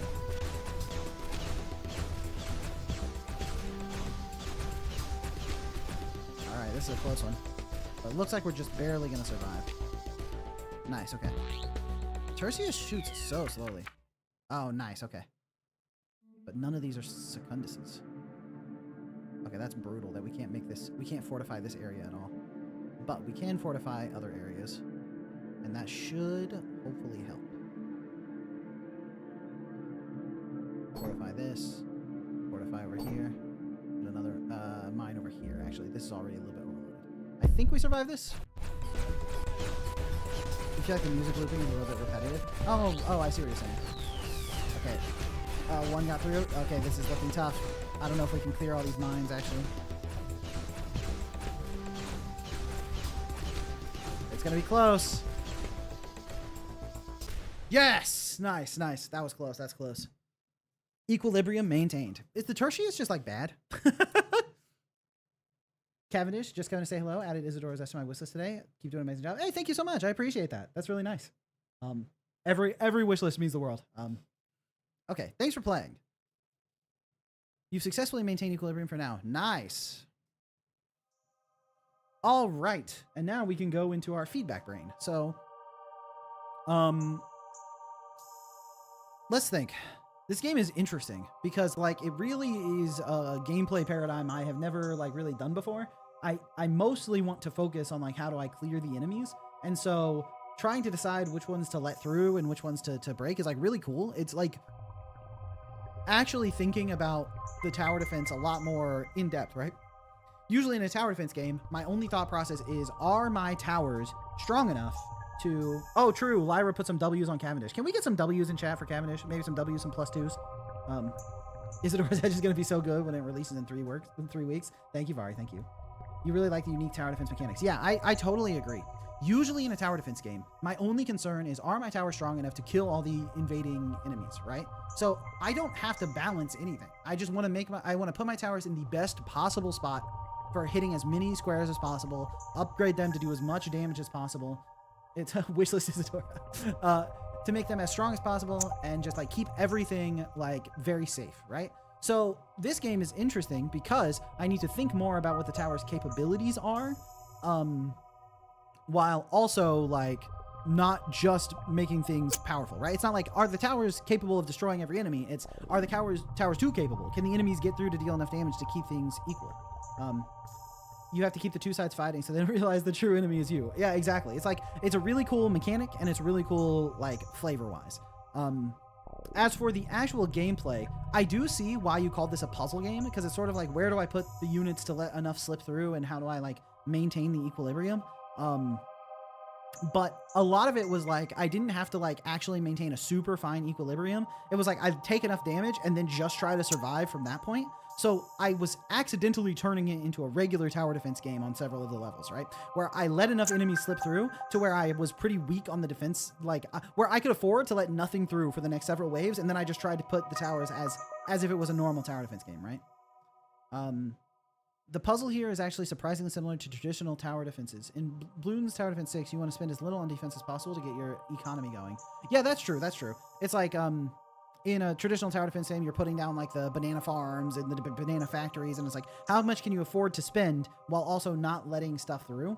But like, I don't have to do super critical calculations, because like, if I'm already safe, if I already popped all the balloons, I can just like invest into econ until things are starting to feel like I'm slipping a little bit. It doesn't require as much critical thought as like a tower defense like this one does. This game just more explicitly makes the equilibrium the goal. Yeah, that's true. That's true. But I think that like, maybe the equilibrium was like too forgiving. On the harder levels, it might need to be that I can't get myself into a situation where I just try not to let any enemies through, right? It might need to be that the equilibrium is like really hanging on like a knife's edge. So I have to let a couple enemies through every wave or it's like cooked, you know? I need to get down to like, if there's only like 7, right? And I get +5, then I need to be like at 1 before I get the +5. Otherwise I'm out, right? That's probably too unforgiving. Like balancing that's going to be tough, but the stream is automatically more blessed because of the Bloons name drop of Bloons mentioned. I didn't know Bloons had shooters. I didn't realize there were so many shooters for Bloons tower defense. A friend of mine in high school, he would play Bloons nonstop until like his laptop was like smoking. He would play that shit till level like 100,000 or whatever. 5 on each side. Yeah. It's like a balance of 10 would be really difficult to maintain, I think. But I think that's where like maybe the big meat is, like those kind of extremely difficult levels where you have to be very precise. You need to really understand what's going on with the units. I felt like at the end there, I could sort of brute force it without needing to worry too much about what my towers were doing, because I sort of figured out how I could optimize it out, right? It's like, if you let players optimize the fun out of a game, they will. And I was like, the best strategy for me is to let a bunch of enemies through so I take the damage consistently and then just try to block everything. And it barely worked, which was like good enough for me to get through. But that's probably what I would think about. It's like, how can I really lean into the equilibrium maintenance aspect of the game rather than letting the player kind of like twist it into regular tower defense? The enemies we kept in internal combat along the way are the friends. Nice. But yeah, overall, obviously extremely polished game, and like a very, very fun way of like twisting the tower defense mechanic, the tower defense genre to do something like really unique. So cool game, and good job. Okay.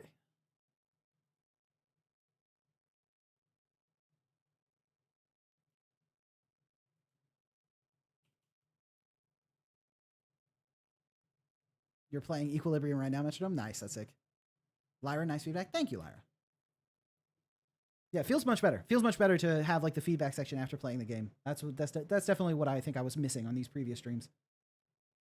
Next up is Learn to Fly by Brew Game Develop, which I think is Sasuchi.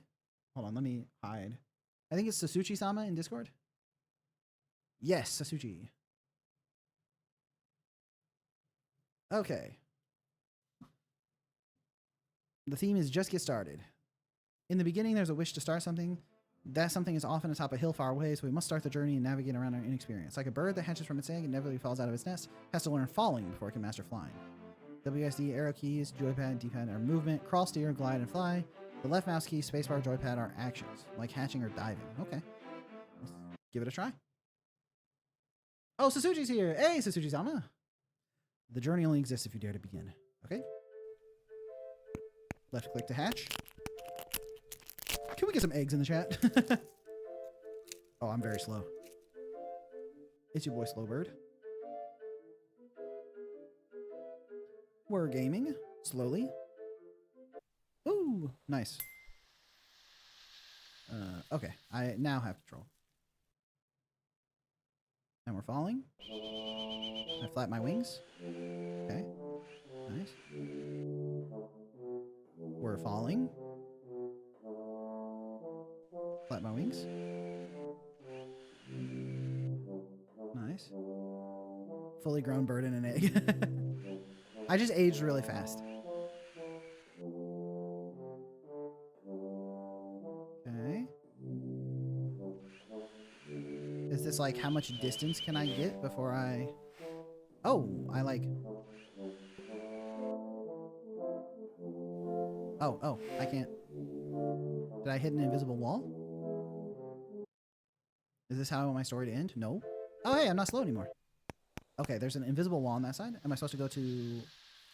No, it looks like I'm supposed to go to the right.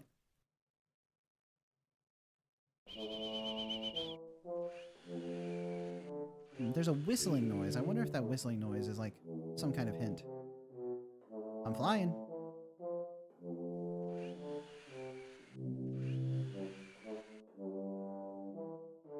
Okay.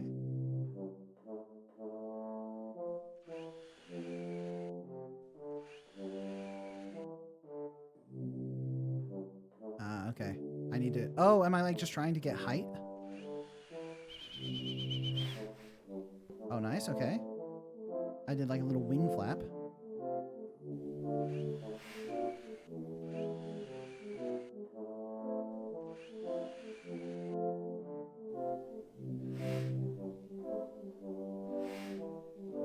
Nice. Okay, we're zooming.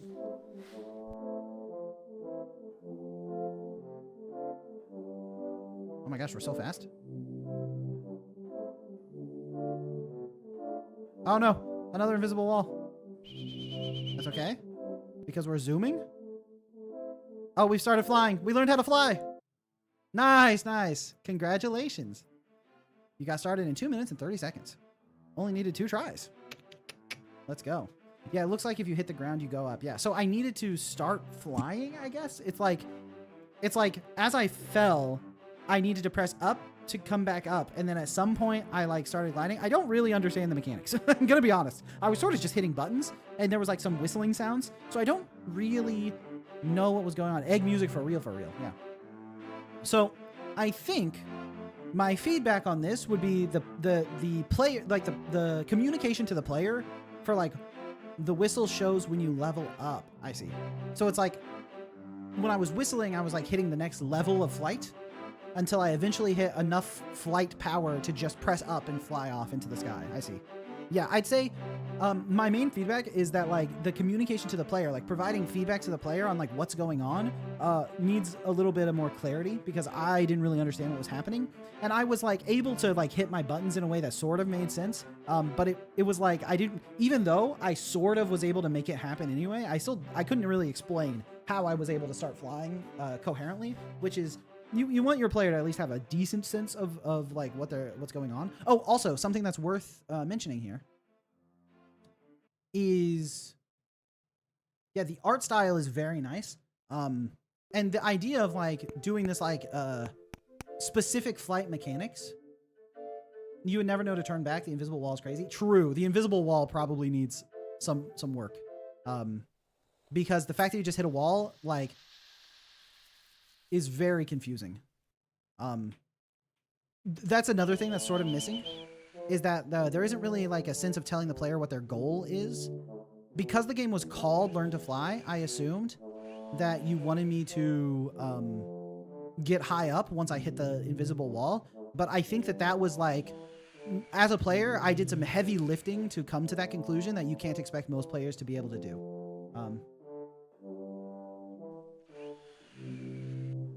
And the thing I wanted to mention is that I think your parallaxing layers are a little bit, like your math on it is backwards. Oh, I'm dead. Like I love the textures on these leaves and stuff, but you can see as I move, the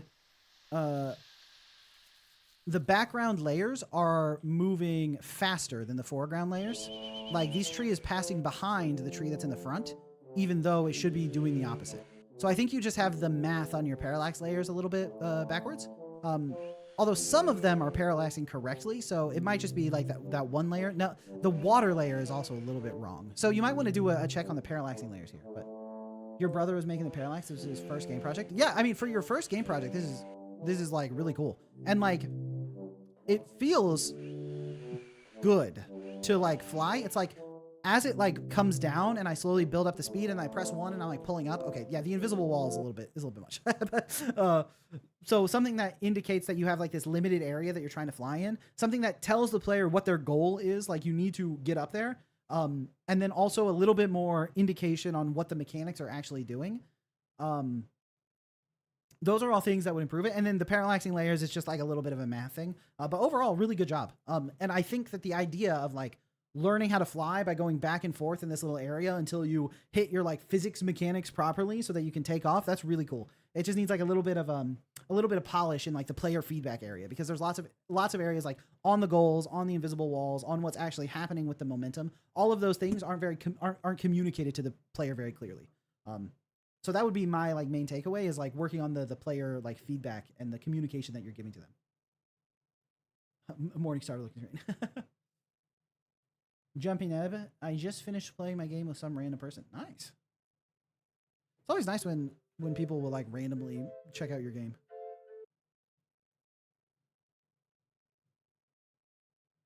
Okay.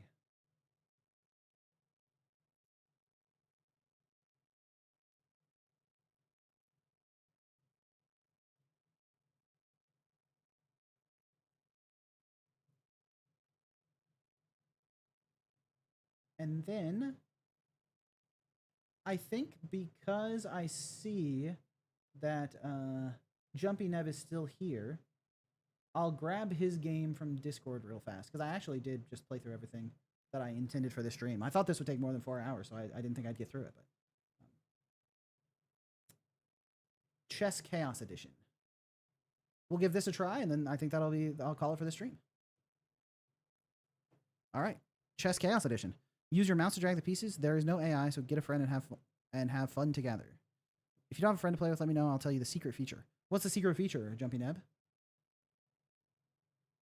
Shovel, this is an online play with me. Okay, how do I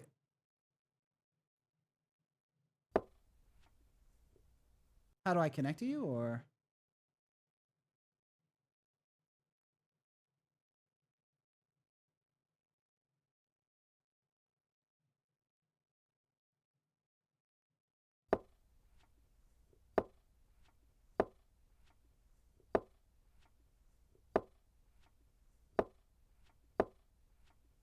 play the London or whatever?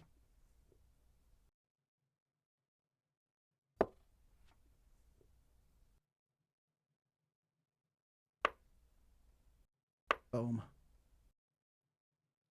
Hold space while it starts if it's black for 2 seconds. Okay. Yeah, the sound effects are really nice. Okay. So I'll play this, and then I'll hold space.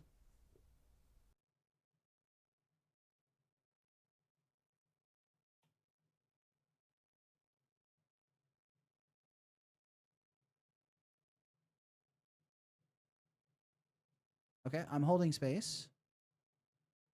Oh, while the game is loading. Okay.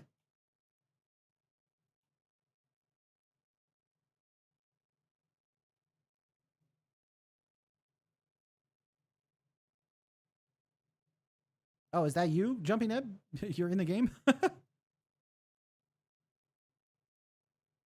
Okay.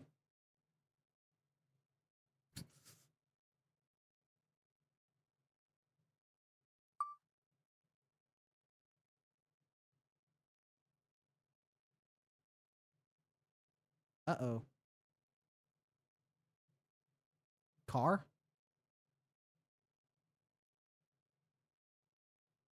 There's a delay on stream. Car. There's a car on the board. Yeah, who's playing against me?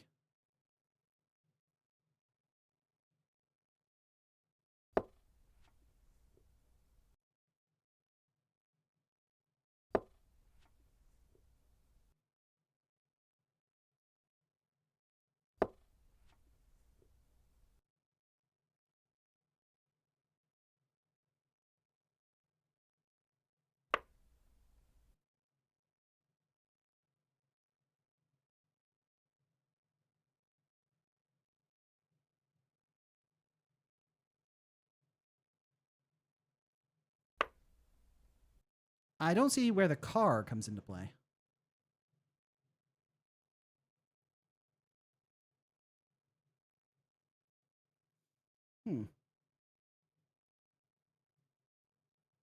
Truth is, I'm not really that good at chess. Oh, shit. You think it's Jumpy Neb in there because it's not you? Also, I'm just over here playing chess at this point, and I don't really know how. Oh, it's my wheel. But it's got like the white thing there. And I can't spin it. Reminds me of the one Anarchy chess game where it summoned a pencil and a AAA rechargeable battery into the board, then proceeded to overthrow the king and invent time travel 60 turns later. The car renders weird if it's not your wheel and click. Okay. Click it. I did click it.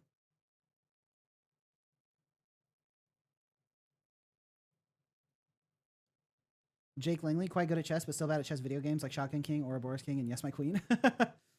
Play the crab opening. Move both outside of the... You gotta hit him with the crab. I'm clicking on the wheel, Jumpy.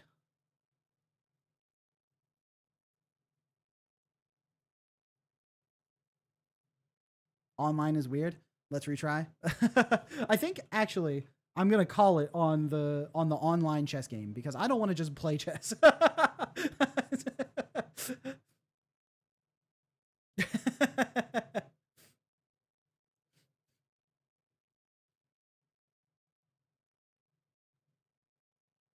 You gotta be in a specific mood to play chess, and I don't think I've been in that mood for a hot minute.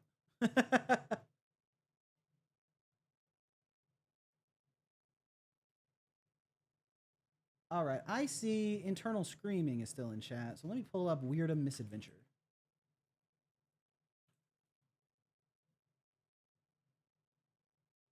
Oh, this is downloadable? Okay, let me open up my Shadow PC. Oh, my Shadow PC died. Okay, we're starting it again. Not in the mood for chess. Writing it down.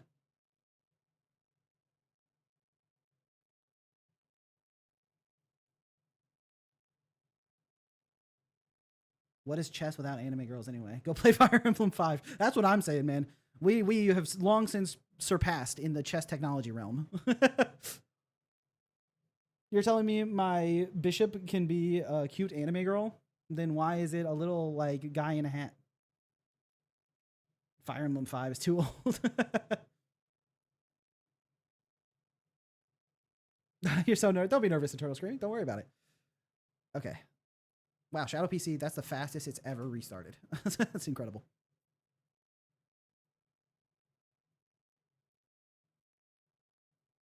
Extract here. Fire Emblem Engage is the sauce. Well, I don't know about that one. Dude, I started Fire Emblem Engage.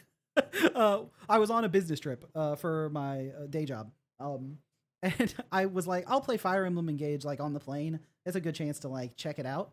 And like one of the very first things that happens is the character's parent dies. And it was the funniest shit I've ever seen because it really lingered on that parent dying for so long. And it's like, I just met the character, so this doesn't really mean that much to me. And it wasn't like played very seriously, but then it suddenly was very serious. And each character was going around taking their turn, talking about how sad they were. And I could not handle it, dude. I was losing it. It was the funniest shit I've seen in a minute. You liked Engage? I haven't played it past then, so I don't actually know. All I know was that made me laugh so hard. And then I got really busy on the work trip, so. You're so cooked, you tried skipping forward in YouTube to where Shovel plays the next game. Made IPT was like, all right, let's go. Next game. Oh, that's funny. Thracia is really good, though, Lyra. Is Thracia from Fire Emblem 5? I hope they remake it. Metronome just beat Equilibrium. Nice, congrats, let's go. He's gaming. All right, Weird and Misadventure. Hopefully the volume levels are good. Allow access. Play. Oh, OK Productions, a member for 1 month. Thank you, OK. Can we get some +2s in chat for OK? What a gamer. Thank you, OK. That's awesome. That should mean also that your shovel badge has upgraded too. So you don't have the standard like brown wooden handle. All right. And we got Weirdum Misadventure. If you're struggling, try winning. Now that's good advice. Okay. Play. Play. Play.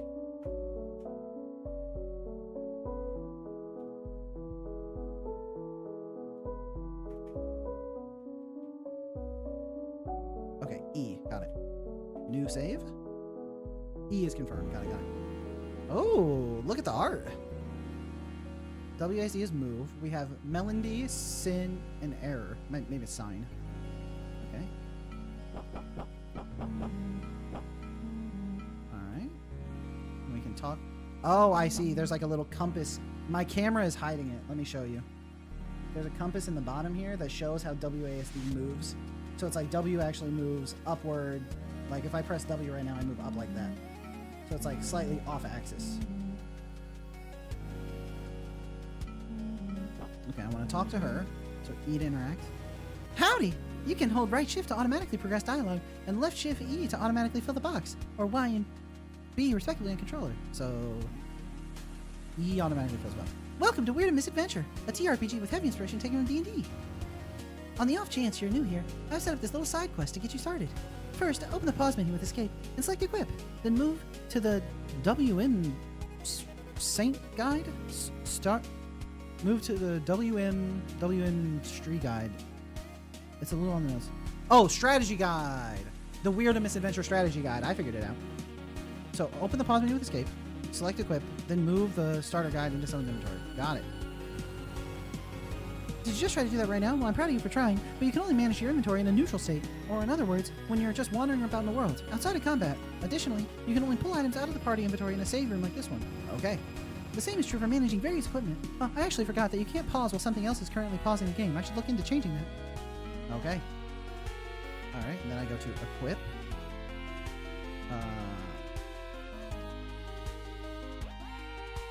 Oh, maybe I need to pick up the Weird and Misadventure. Oh. Do I have any armor? Oh, there we go. Weird and Misadventure. Okay, I picked up the starter guide for her. Now I can go talk to... Oh, I'm zooming now. Okay. Nice. Bye, Jumpy. See ya. Reminder that Primacon has less than 1/3 of Shovel subscribers. Skeletor will be back next week with more fun facts. I don't know who Primacon is. Undertale vibe from the characters alone. True, true. Music is giving Loop Hero. Oh, I still need to play Loop Hero for sure. Yeah, who's Primacon? I have no idea. Okay. All right. Now you have the strategy guide in your inventory. If you use it on yourself, you can give it a read. But if you don't, get to huck it at someone's face. But if you don't, you get to huck it at someone's face. My favorite. Got it. I gotta learn how to read. I would strongly recommend giving it a quick read if you're new here. Speaking of using something, you should learn the basics of combat. As stated in the strategy guide, there are 3 types of actions: primary, secondary, and movement. These actions are used to, well, act. The longer I go, the more I realize how convoluted my terminology is. Anyway, if your combat menu, accessed by pressing F outside of combat and automatically in, is separated into different parts in your combat menu. Okay. Info lets you look around the battlefield and view information about everyone on the field. By selecting combatant while in the info view, you'll pull up detailed information about it. To the right of that is your basic mode, which is about what it sounds like. It's the most basic yet consistent way to move around the battlefield. Do note how you must draw a path when moving like so, however. Dev fast was enabled in this build. You must have pressed enter. It doubles the game speed. Oh, okay. Fixed. He makes Silk Song videos. Exciting. The music is really nice, yeah, for sure. If you knew Silk Song, you'd know Primacon. Fake fans can't scroll 2 shorts without tripping on one. I'm a very spoiler-averse person, so I think I end up not seeing a lot of content about stuff that I haven't already consumed. I think the algorithm has figured that out about me. Yeah. But, ooh, looking forward to playing Silk Song. You recently added an indicator for it. Ah, I got it. My basic mode, which is about what it sounds like. It's the most basic and consistent way to draw a path, okay? We read that one. Below info is your basic attack, which is determined by your equipped weapon, right there for easy use, because it's probably what you're going to be using most of the time anyway. On the middle right are your abilities. These range from innate abilities, like Error's Rage, and Error is one of my companions, to spells granted by Sin's spellbook. So I'm guessing Sin is the little wizard-looking guy. And then I'm probably Melendy. I'm like the watermelon girl. Got it. To bonus abilities granted by charms like Steady Aim. If it doesn't go anywhere else, it goes here. At the bottom left is your inventory. Here you can use consumable items, non-consumables, change equipment, mid-combat, and well, that's just about it. Remember to check for the strategy guide. Oh, and important to note is the inventories are character-specific and very limited. Lastly, we have ETC. Here you'll find ability toggles and, more importantly, context-sensitive actions, like locking doors and toggling levers. Remember that you need to actually get close to a prop with context-sensitive actions to be able to even see them. Now, you can select the category or action with E, and if it's a category, do the same for the action you want to use. Unavailable actions are grayed out, so keep that in mind. Once you've selected your action, the battlefield will fill out with tiles to show you the range of it. If a tile is gray, that means it's unavailable for the action you want to use. If the tiles are green, then you have to create a path for that action using 9 to undo moves. Okay, I think I have stopped parsing. Yeah. You should open the presents for sure. Random unrelated Godot crash out. Array methods on the type array return variant and are not type safe, right? Ugh. That's a lot of reading. Yeah. I think, like, you can only hold so much information in your short-term memory. And without the context of what I am doing, a lot of this, like, I think I have overloaded the amount I can keep in my short-term memory for when I see the context later. So I think I might get a little bit lost on some of the stuff. But let's see here. What else? Oh, when you're in combat, an initiative tracker will show up in the top right. Okay. Initiative is straightforward. Pretty long-winded. I think the longest unbroken checksum dial in the game as of now. Well, regardless, I want you to go over to the Deast and bop those training dummies real quick to at least start getting a feel for the controls. Okay. Open some presents. I do not have enough room. Oh, okay. So I need to do some inventory management. Okay. Let's move this out of my inventory, because I don't need it right now. I have a sniper, a short sword, a rapier. Okay. Right now my weapon is a pistol. Okay, we got this. 2 Orpheal. I don't have enough room for oil. Can I change the main character that I'm running around as? Info basic. Ah, I see. Okay, cool. I can press F to close this, or Q is like escape. Okay. Okay, so I need to go into my inventory. I think I'm just gonna go into my inventory and just clear it, so I can start. Oh, I want my pistol back, and my spell book is the Death Dome. Okay, I want those 2 for sure. And I got charms. I don't have any charms. Okay, let's pick this stuff up. Gorfield. I don't have more room for Gorfield. Gorfield? Not sure. Okay. Equip. Melody. Small flash from Mechanical Kingdom. Can I unequip this? Oh, did I just use it? And that's one Orfield. I think I unequipped my weapons again. Okay, pistol. Get my spellbook back. Deftone. And I have one Orfield. Okay. Let's pick up the rest of the stuff.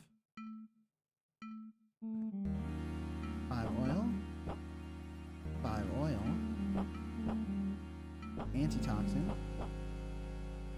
Pull the lever. Another lever. Okay.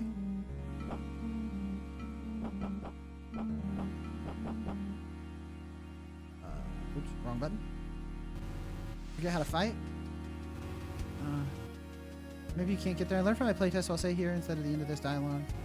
So, if you can't figure out how to get past the yellow barrier, do you see 2 levers again? Go interact with them like you did to me. You should get it pretty quick. Reuse the dialogue I told you from earlier. Okay. I already read this once. No! No! It's just like the owl from Ocarina of Time. Got a couple friends following me? Okay. Alright, we gotta time this well. Nice. Okay. Whew. Close one. Okay, now I have some actions, but there's no etc. here, so maybe I can pistol? If I pistol, can I shoot the training dummy? Okay, pistol.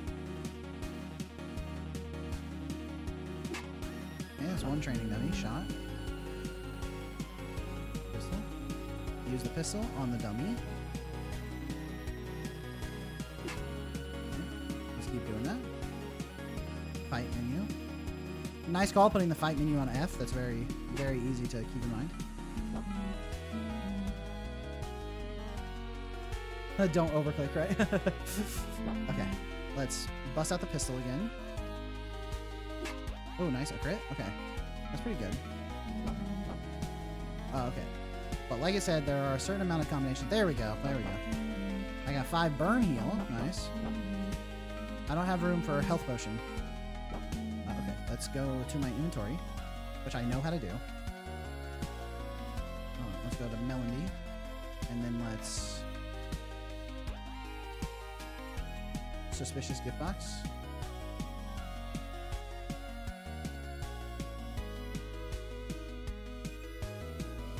So let's put this oil out of my bag, and let's put these burn heal out of my bag, so I can pick up this other stuff. Oh, that's the fight menu. 5 health potions. I don't have room for more health potions. Okay, let's empty the health potions.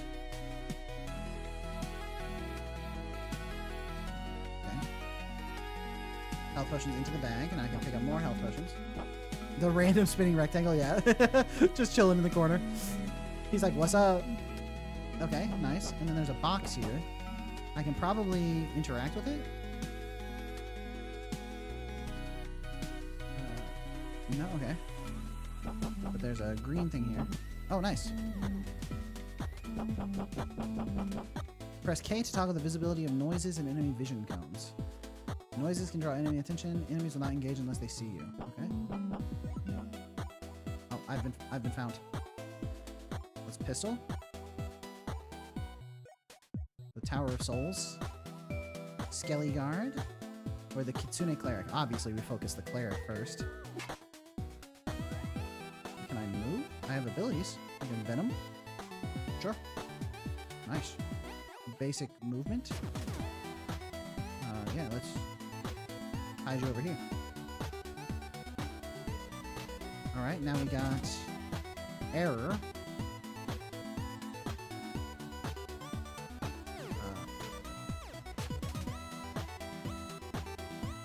Oh, he's being blocked, so he can't really get up there, I guess. Yeah, the music is nice. Okay, so he's blocked, so I should just move him for no reason. And can I end my turn? Yes, okay. Okay, now you can move. So let's get you up here. And we want you to start blasting. You have your longbow. The cleric is still pretty healthy, so let's just keep shooting her. Any good abilities here? We got Venom. Oh wait. Need another Venom on. Okay, Melody again. Was pistol. The cleric. Oh, okay. We need to... Oh, shit. I accidentally skipped my turn. Well.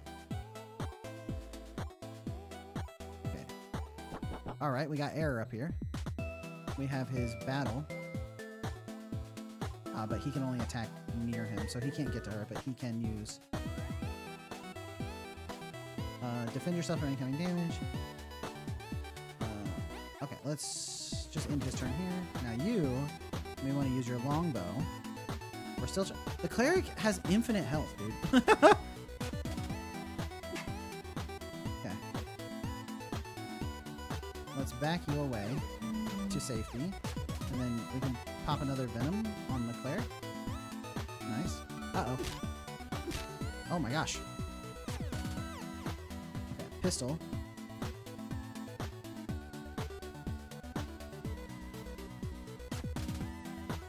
Let's attack this guard. And then we have venom the guard as well. Nice, we got a crit. We have nothing really we can use here. Cleric is still just healing herself.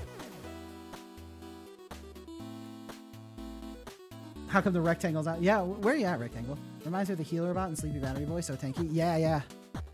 Usually when you focus the healer, they go down quickly because they're not being protected. This healer said, nah, dude, I'm taking through it. Okay.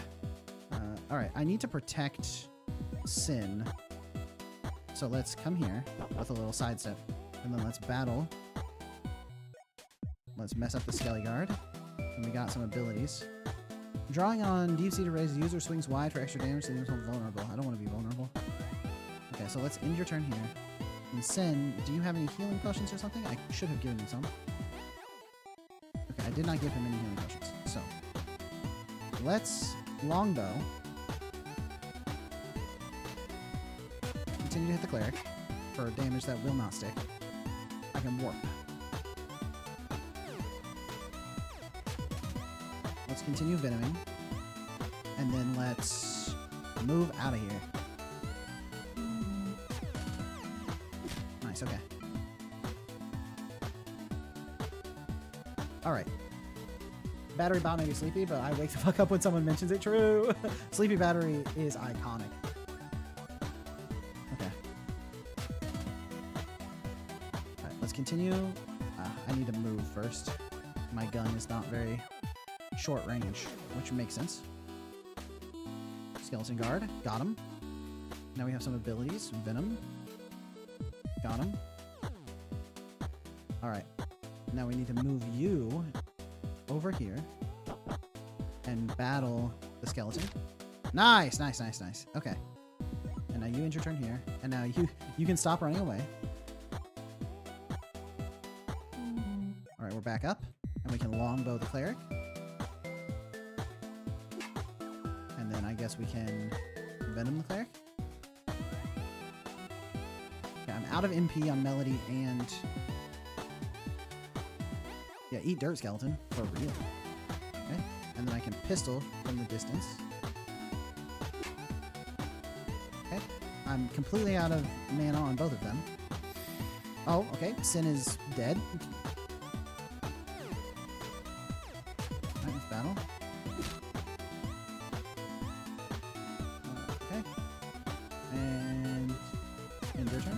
Okay, Sin's dead. Let's pistol. Okay. Can skeletons eat anything? They can eat spaghetti, right? I think we know that. 5.5 healing. She's incredible. Can the cleric join my team, bro? She's way better than Sin. That homie just died. Nice. Okay.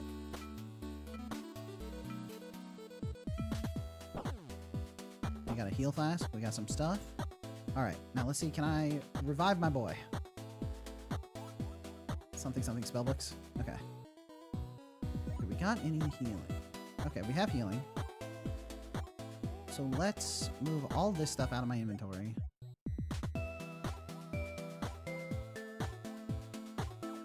And then let's... He has Death Tome. Okay, he has primarily defensive spells, I see. So he's a defensive caster.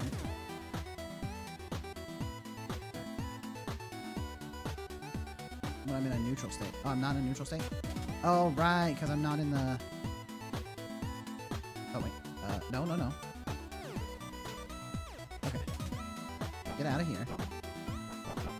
We run away. Okay, we're in a safe room. So now, I can try to wake up my boy. You got fries with Saiyans, and you didn't eat any? Okay. Alright, my boy. Let's get you some health potion. And then, can you use the health potion?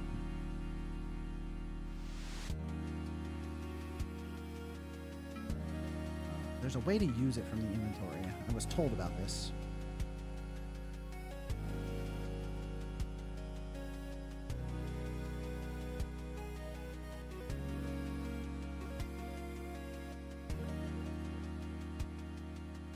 I know there's a way to do this.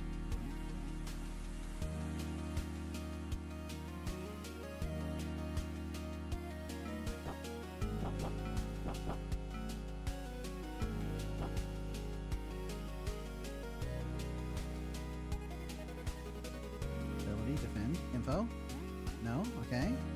Oh, I could have used info to figure out what was going on with those enemies. Good note. Okay, there's probably a way to switch which character I have controlled.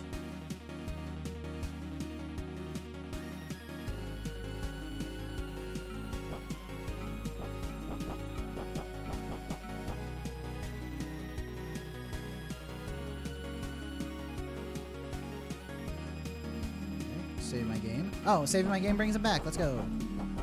Okay, now I want to make sure everyone has potions in their inventory.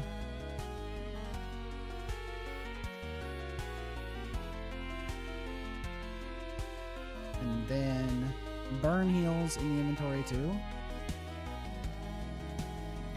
Okay, he's got his health potions. Let's get some burn heal. Everyone gets one burn heal. And then let's give you an antitoxin. A couple antitoxins. And whatever. Okay. And then let's give Melody some stuff too. She has some health potions, some burn heal. Let's give her some Gurp heal. Okay. Gurp healing. Let's give her some antitoxins and some healing flasks. Okay. Alright, now everyone is equipped. My friends are back. Okay, see? Alright, now we're back on our adventure. Oh, this looks like the map's different. Oh, shit.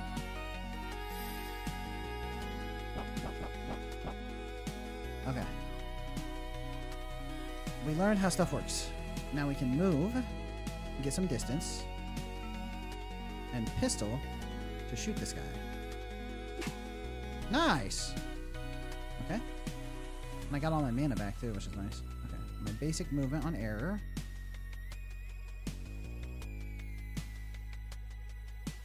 Okay, error. Kind of slow with it. And then down is S. We don't want to really block the pathway. So, let's go like this. And then you can't battle from this distance, so end your turn. And then you can longbow this guy. Okay, that's not enough. Ah, so he has access to like heal and stuff. But why can't he? How come he can only cast? He has ward. Do I not have my spellbook like equipped properly or something? I'll have to check that out. Oh, he's out of here. Well, if he wants to run away, then...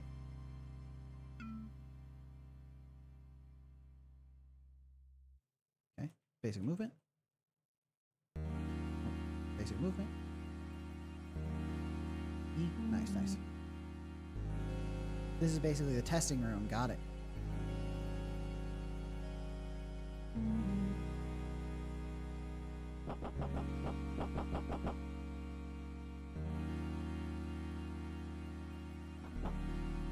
Okay, nice. Oh, now I'm Sin. Okay. Go to my inventory. Oh, I have the element tome equipped, but I have a defensive tome that I could use. This gives me like cryoblast and flame bolt and stuff. Okay. Did I not have access to those when I checked my abilities? Oh, I do. Oh, I guess maybe I need to be close enough to an enemy for it or something? I don't know. Nice, okay, some skeletons. Oh, nice, okay. The user crashes down on the target area. Oh, I don't want to do that. Caster summons a ball of flame, toss it at a nearby enemy. Oh, yeah. Oh, nearby enemy. I want a long-range enemy. This looks like it hits literally everyone. Oh, okay, never mind. Sin's the best to ever do it. Never mind. Sin's the strongest teammate.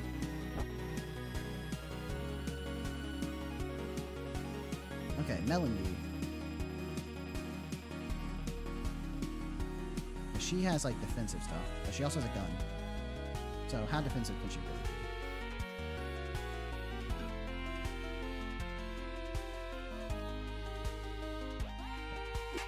Nice, good damage. And Venom. Venomous Needle is summoned and fired at the target, dealing a below average amount of poison damage and afflicting the target with poison for 5 turns. Okay, well I really want to finish off this skeleton, so I should poison him. Wow, he came right for Sin. Wow, they are really mad about Sin absolutely destroying him, huh? Okay, I want to swing wide for extra damage, so let's activate that on myself. And then I can battle. It wasn't that much extra damage. Alright, Sin, you gotta get out of here.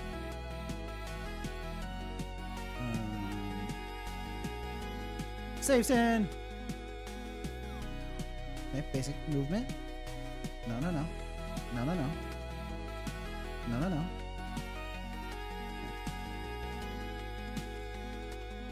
No. Okay, do this. Then let's activate. I want to use my flame bolt. Ball of flame, toss a nearby enemy with a chance of blaze. Okay. Nearby enemy. I want to hit Skelly Guard 2. Oh wait.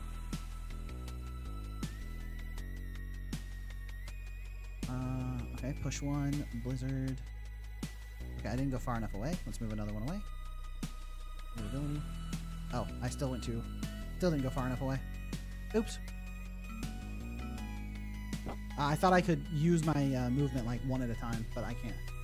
King of Papyrus Knight is the next Deltarune secret boss. Sin stands for a silly little guy. Hey, Tantan Chris, welcome. Sin is in danger? Okay.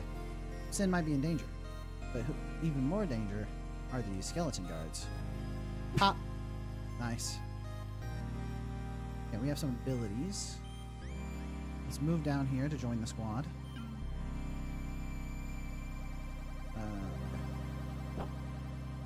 They're changing their stances. Error. Alright, Error, it's time for you to do something. Okay, thank you. Alright, Sin. We have Flame Blast on this guy. Oh, but he's so weak already. We don't want to waste the mana on that. Let's just longbow him. Okay, longbow did no damage. Oops, I accidentally ended my turn instead of running away. Don't mind me. Ability.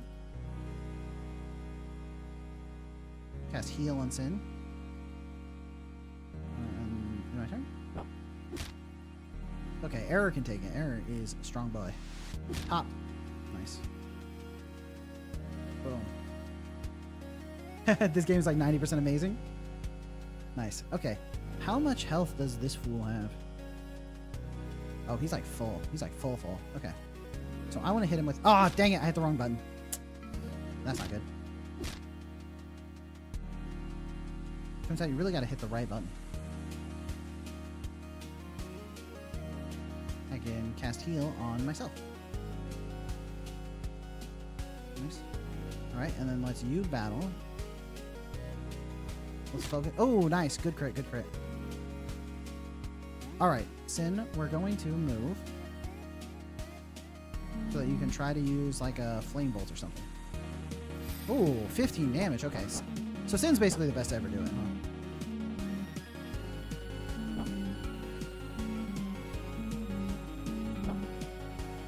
4 gold.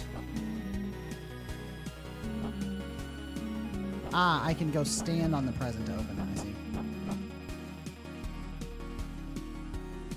Might need an art style rework to be commercially viable. I can see the style being appealing to customers. Even though it's adorable, it's not the kind of adorable that inspires confidence from a screenshot. Maybe. It might just require like a, you know, like a good selection of screenshots. It's like if there's like a lot of variety, that can make it seem like, you know, appealing. Okay. Is that it for this room? Oh no, I can go down this way. Didn't you run away from me, bro? What are you doing?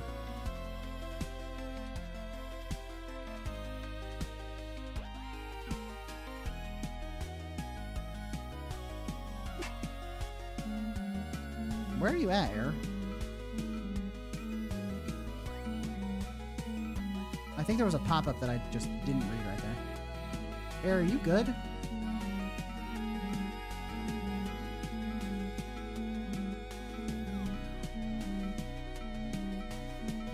Yo, Air?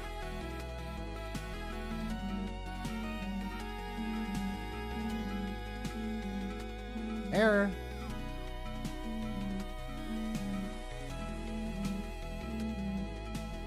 How fitting that it was Error who got split from the party.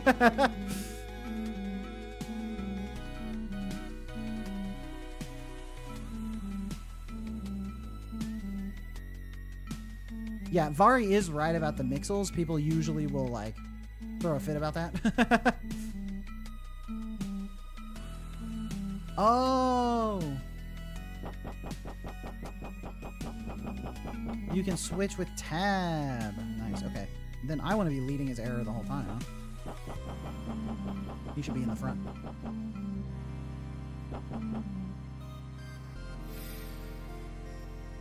Okay, some dummies. Okay, Error tanking. We'd love to see it. Error, my king.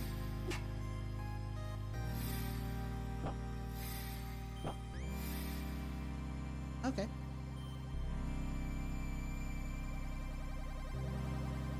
It was Cryoblast.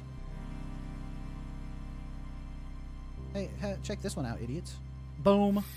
Oh, Sin is just the best to do it. Error is burning to death. Hey, Error, you want to stop? Can we go into... Ah. I would have healed him, but I didn't have enough time. But is this like the finale? Did I...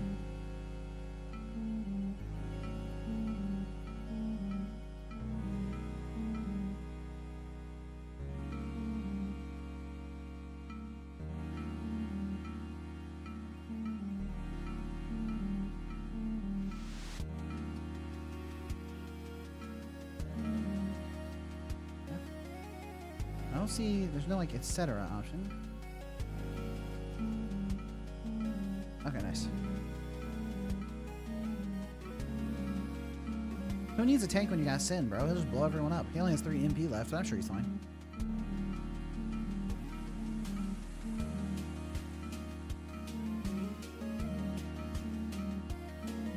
Ah, haha.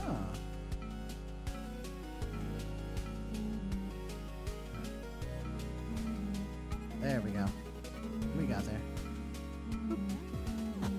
Nice. The Tower of Souls.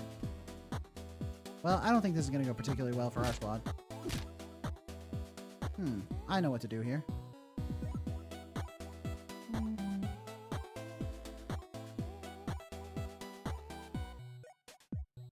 Oh, enough mana for that. Alright. Do-do-do-do-do. Don't mind me. You got enough mana for warp? No? Cassio? Oh no, they're chasing. I got bad news, Melody.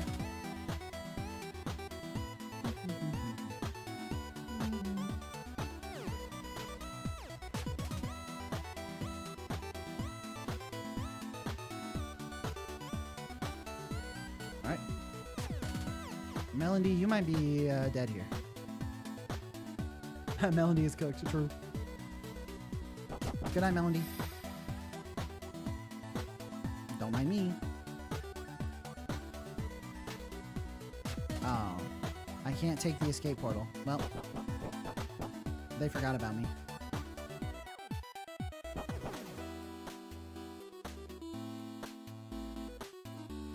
continue forgetting about me.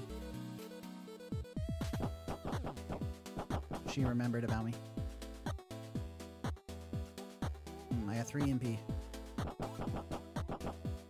What's up, homie?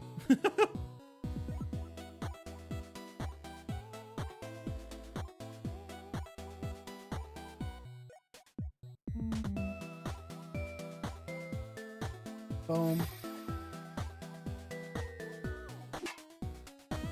Yeah, you dead, kid.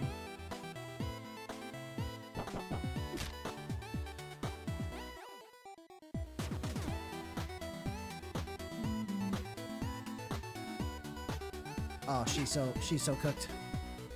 She doesn't stand a chance.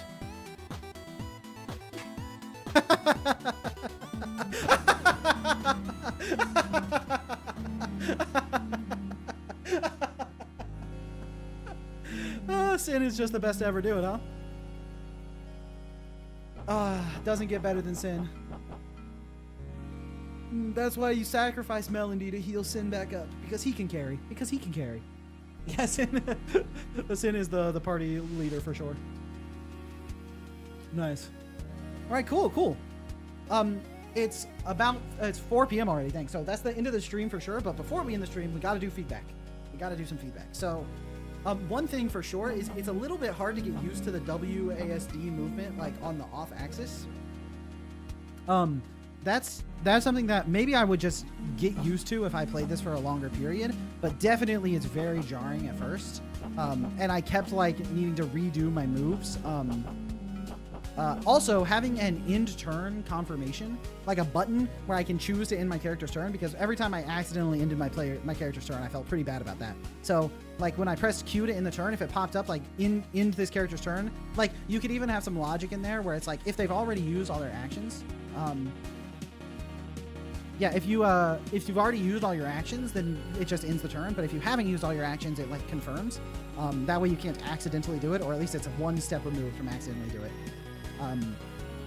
Yeah, I think those will both be helpful. And then another thing is, obviously right now the tutorial is like a big info dump from this NPC here, but I think that's probably because of the development constraints, right?